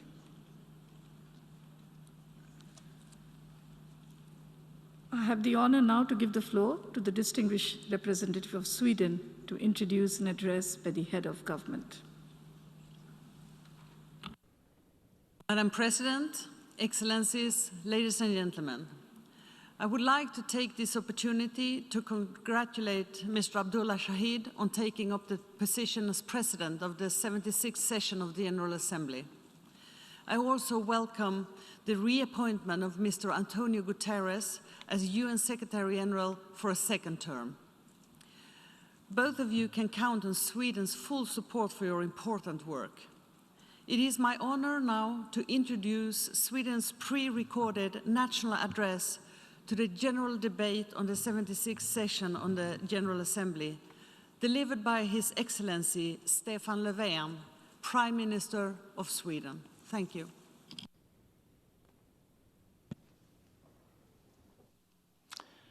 Excellencies, this year marks 75 years since Sweden became a member of the United Nations. Today's global challenges demonstrate the urgent need to strengthen international cooperation with the modern UN at its core. The devastating impact of the pandemic has tested the resilience of our societies and put pressure on the multilateral system. More than half of the world's population have not yet been vaccinated against COVID-19. Making sure that vaccines are accessible equally to everyone must be our priority. COVAX remains our best instrument. Sweden is its largest per capita contributor, and I'm proud to announce that we intend to increase our support for global access to vaccines. We look forward to cooperating with all member states in identifying ways to improve health system prevention, preparedness, and response capacities. Excellencies, the extreme weather events we have witnessed with forest fires, flooding, and heat waves underline the urgent need to act against climate change. We must listen to the science and transform our societies, and we must keep the 1.5-degree goal alive. Lower emissions, adaptation, and protecting of biodiversity must be our priority. Recovering from the pandemic will provide an opportunity to build back greener. This year, we need to stand up to the test as we gather at COP26 in Glasgow, COP15 in Kunming, and prepare to conclude a legal instrument to protect biodiversity in the high seas. Next year marks 50 years since the world gathered in Stockholm for the first ever UN conference on the environment. In June, we will host Stockholm Plus 50, which we expect will be a catalyst for necessary transformative actions for systemic change as with regard to the environment and climate change agenda. Let's take this opportunity to help redefine humankind's relationship with nature. Excellencies, a renewed commitment to strengthening international cooperation must be based on our joint responsibility to uphold international law. Human rights are universal and apply to all. We reiterate our strong support for the Secretary General's call to action for human rights and advancing human rights across all of the work conducted by the UN. We remain deeply concerned that respect for democracy continues to decrease globally. Sweden will continue our strong support to democratic institutions and processes and to defenders of democracy. Through Sweden's cross-regional Drive for Democracy initiative, we aim to push back against authoritarianism and promote democracy worldwide. Excellencies, the pandemic has exacerbated critical gaps in equality, particularly gender equality. Women and girls have been disproportionately affected.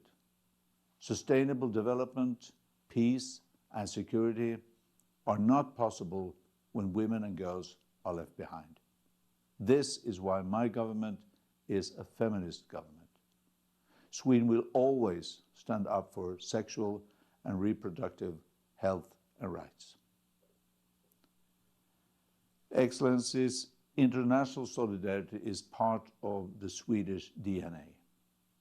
We remain firm in our global commitments, including to provide 1% of GNI to overseas development assistance. Free, fair, and sustainable trade is key in order to create new jobs and increase prosperity. The World Trade Organization has an essential role in upholding a rules-based international trading system. We must ensure that we have the means to build back better and greener. As chair of the ILO governing body this year, we will promote labor rights. Excellencies, the pandemic has also increased the suffering of the most vulnerable. The number of people in need of humanitarian assistance to survive has reached a new record level. Global hunger, driven by armed conflicts and climate change, is soaring. We urge member states to urgently step up funding to save lives and alleviate suffering. Sweden remains one of the largest humanitarian donors. We need to find new ways to support the Afghan people to sustain the achievements made in the last 20 years. The increasingly acute humanitarian crisis and the protection and promotion of human rights, in particular regarding people belonging to minorities, women, and girls, must be addressed. In this, the UN plays a critical role. Sweden's long-standing engagement and our support to the Afghan people remain steadfast. Excellencies, Sweden continues to be a champion for long-term peace building, and we are a substantial contributor of personnel to UN peace operations. In Yemen, relentless fighting has worsened the humanitarian catastrophe. Sweden remains deeply engaged.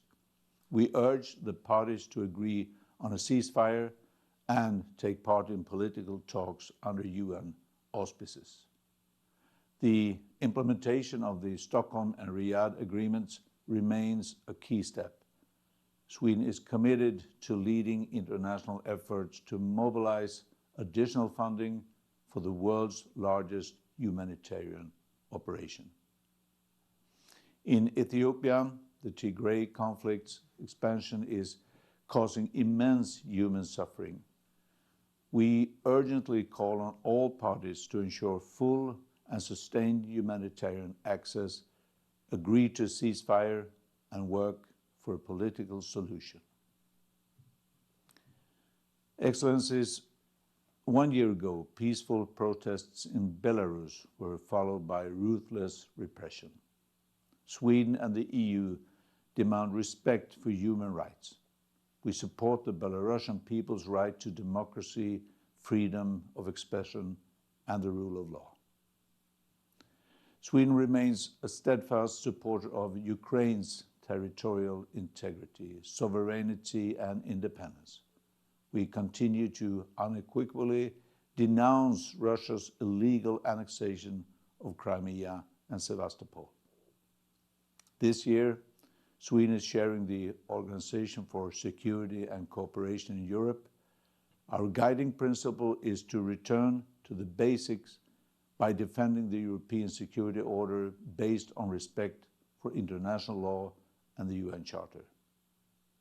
Strengthening the OSCE's cooperation with the United Nations is a priority, not least on the ground in conflict situations.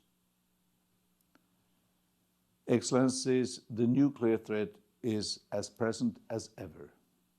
To reverse this negative trend, we welcome recent steps such as the extension of the New START Treaty and the US and Russian joint statement reaffirming that a nuclear war cannot be won and must never be fought. The Stockholm Initiative for Nuclear Disarmament aims to ensure that concrete steps towards nuclear disarmament are taken, not least in view of the upcoming review conference of the Non-Proliferation Treaty. Some progress has been made, but much more remains to be done. We call on all states, in particular nuclear weapon states, to do their part. We call on the Democratic People's Republic of Korea to adhere to its international obligations and take steps towards denuclearization.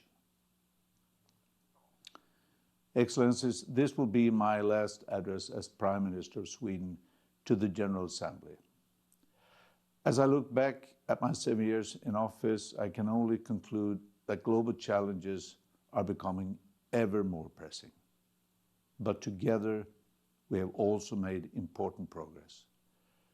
Sweden remains an active champion of finding common solutions to the challenges we jointly face. Our roadmap is global implementation of the 2030 Agenda. Gender equality is the unfinished human rights struggle of this century. Gender equality has always been a key priority in decision-making and resource allocation in my government, and I have promoted gender equality globally. Climate change is the defining issue of our time. In 2017, the Swedish Parliament adopted the most ambitious climate reform in Sweden's history, aiming at net zero emissions of greenhouse gases by 2045. Together with India, I'm proud to have launched the Leadership Group for Industry Transition. Inequality has further accelerated. Together with the ILO and the OECD, I launched the Global Deal Partnership for Decent Work and Inclusive Growth in 2016. The objective is to improve the global labor market and enable people to benefit from globalization. In October, I will host the Malmö International Forum on Holocaust Remembrance and Combating Anti-Semitism. Remember, react.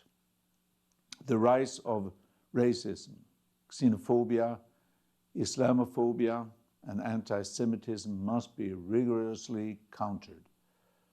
The Forum aims to take concrete steps in the work for Holocaust remembrance and the fight against anti-Semitism. Excellencies, last year's adoption of the UN 75 Declaration, co-facilitated by Sweden and Qatar, was a recommitment to strengthening international cooperation with a modern, innovative, and inclusive United Nations at its core. Together with the Prime Minister of Spain, I have launched a network of leaders to support the Secretary General in taking the common agenda forward. Future generations should be at the center of these efforts. We look forward to contributing to the preparations of a Summit of the Future in 2023. Sweden joined the United Nations 75 years ago. Rest assured that we will continue working with all of you, all towards a peaceful, green, more equal, and healthier planet. We will remain as committed to international cooperation in the future as we have been over the last 75 years. Thank you.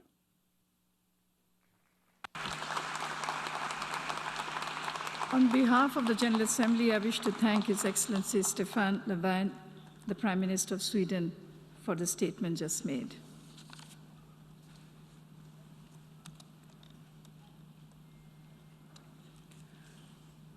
The Assembly will hear an address by Her Excellency Mia Amor Motley, Prime Minister, Minister for National Security and the Civil Service, and Minister for Finance, Economic Affairs and Investment of Barbados.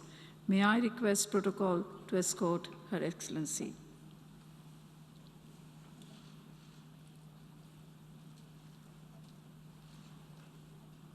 I have great pleasure in welcoming Her Excellency Mia Amor Motley, Prime Minister, Minister for National Security and the Civil Service, and Minister for Finance, Economic Affairs and Investment of Barbados, and I invite her to address the General Assembly. Madam Prime Minister. Thank you very much, Madam Vice President. Please permit me at the outset to congratulate the Secretary General, Antonio Guterres, and the Deputy Secretary General, Mina Mohammed, on their reappointment as to the post here, and also to the election of the President for this 76th General Assembly. If I use a speech prepared for me to deliver today, it would be a repetition of what you have heard from others and also from me. Equally, how many more times will we then have a situation where we say the same thing over and over and over to come to naught? My friends, we cannot do that anymore.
মানুষের জীবন কি গল্পের মতো?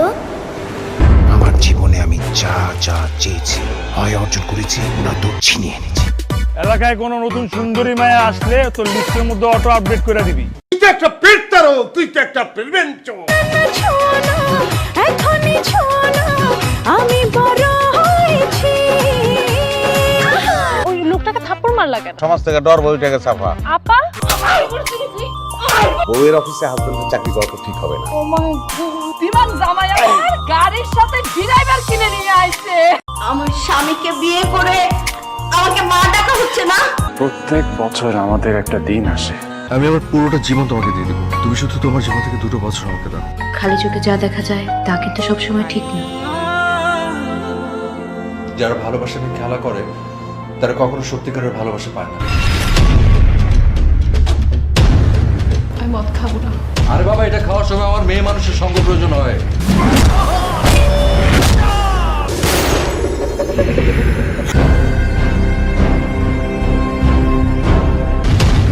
হয় মারতে হবে নয়তো মরতে, খেলতে হবে সবাইকে।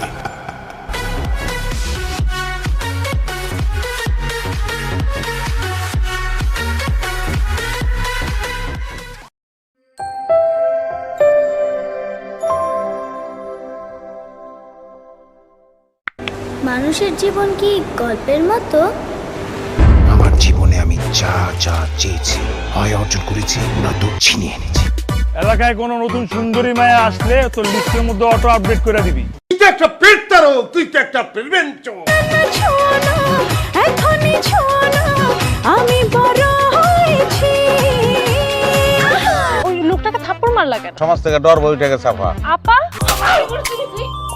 বউয়ের অফিসে হাজবেন্ডের চাকরি করা তো ঠিক হবে না। ও মাই গড, বিমান জামাই আমার গাড়ির সাথে ড্রাইভার কিনে নিয়ে আইছে। আমার স্বামীকে বিয়ে করে আমাকে মা ডাকা হচ্ছে না? প্রত্যেক বছর আমাদের একটা দিন আসে, আমি আমার পুরোটা জীবন তোমাকে দিয়ে দেবো, তুমি শুধু তোমার জীবন থেকে 2 বছর আমাকে দাও। খালি চোখে যা দেখা যায় তা কিন্তু সবসময় ঠিক না। যারা ভালোবাসা নিয়ে খেলা করে তারা কখনো সত্যিকারের ভালোবাসা পায় না। আমি মদ খাবো না। আরে বাবা, এটা খাওয়ার সময় আমার মেয়ে মানুষের সঙ্গ প্রয়োজন হয়।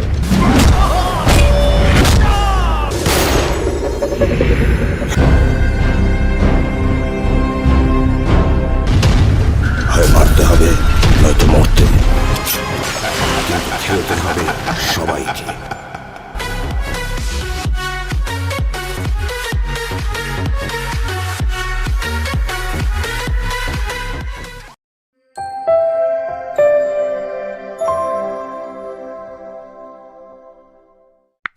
মানুষের জীবন কি গল্পের মতো?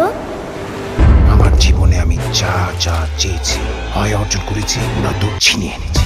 এলাকায় কোনো নতুন সুন্দরী মায়া আসলে তোর লিস্টের মধ্যে অটো আপডেট করে দিবি। তুই তো একটা পেটতারো, তুই তো একটা প্রেমেন্ট। এখনই শোনো আমি বড় হয়েছি। ওই লোকটাকে থাপ্পড় মারলা কেন? সমাজ থেকে ডর বই উঠে গেছে আপা। আপা বউয়ের অফিসে হাজবেন্ডের চাকরি করা তো ঠিক হবে না। ও মাই গড, বিমান জামাই আমার গাড়ির সাথে ড্রাইভার কিনে নিয়ে আইছে। আমার স্বামীকে বিয়ে করে আমাকে মা ডাকা হচ্ছে না? প্রত্যেক বছর আমাদের একটা দিন আসে, আমি আমার পুরোটা জীবন তোমাকে দিয়ে দেবো, তুমি শুধু তোমার জীবন থেকে 2 বছর আমাকে দাও। খালি চোখে যা দেখা যায় তা কিন্তু সবসময় ঠিক না। যারা ভালোবাসা নিয়ে খেলা করে তারা কখনো সত্যিকারের ভালোবাসা পায় না। আমি মদ খাবো না। আরে বাবা, এটা খাওয়ার সময় আমার মেয়ে মানুষের সঙ্গ প্রয়োজন হয়।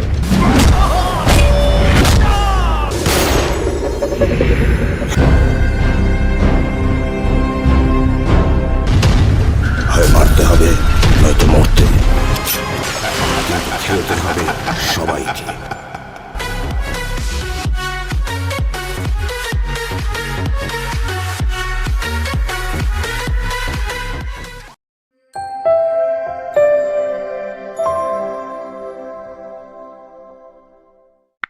মানুষের জীবন কি গল্পের মতো? আমার জীবনে আমি যা যা চেয়েছি হয় অর্জন করেছি নয়তো ছিনিয়ে এনেছি। এলাকায় কোনো নতুন সুন্দরী মায়া আসলে তোর লিস্টের মধ্যে অটো আপডেট করে দিবি। তুই তো একটা পেটতারো, তুই তো একটা প্রেমেন্ট।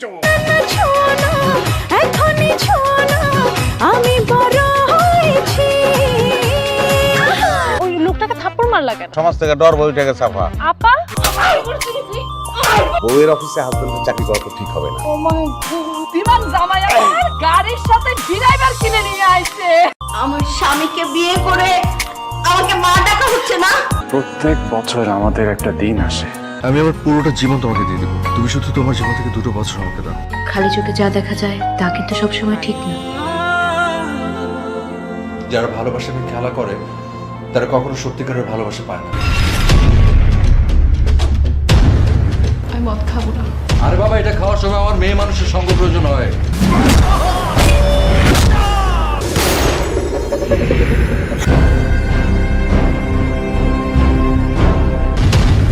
হয় মারতে হবে নয়তো মরতে, খেলতে হবে সবাইকে।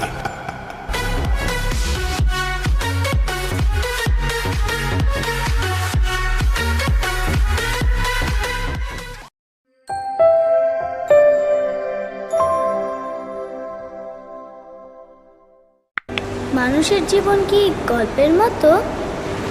আমার জীবনে আমি যা যা চেয়েছি হয় অর্জন করেছি না তো ছিনিয়ে এনেছি। এলাকায় কোনো নতুন সুন্দরী মায়া আসলে তোর লিস্টের মধ্যে অটো আপডেট করে দিবি। তুই তো একটা পেটতারো, তুই তো একটা প্রেমেন্ট। এখনই ছোনা আমি বড়।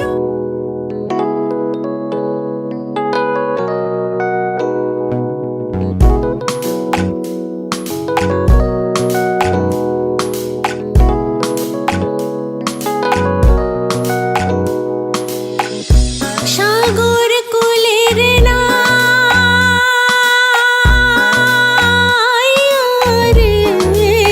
অপর বেলায় মাঝি কোথায় চলছ ভাইয়া রে অপর বেলায়।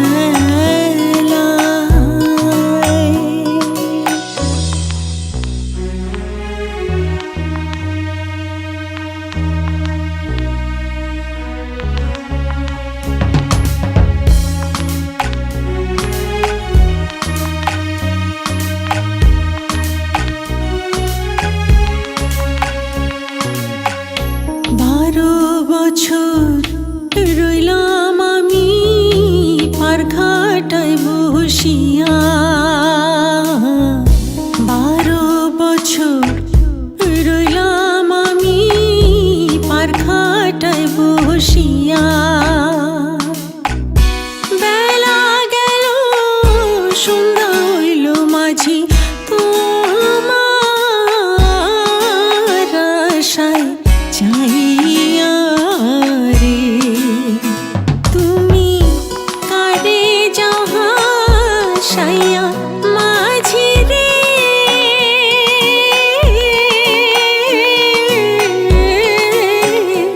মাঝি আমায় যাও কান্দাইয়া রে অপর বেলায়।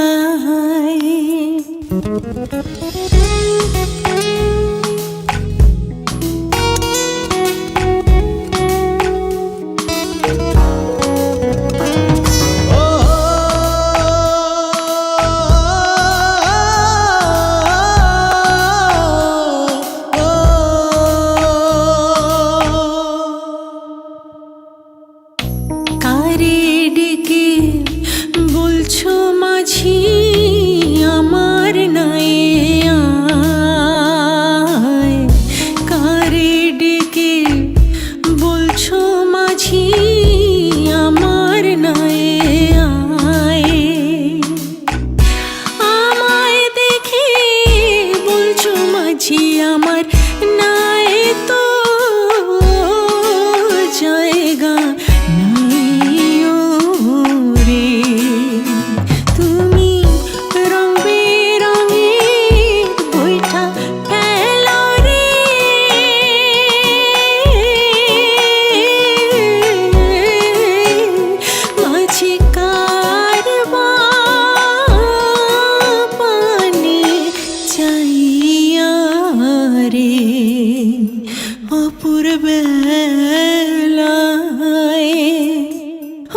মাঝি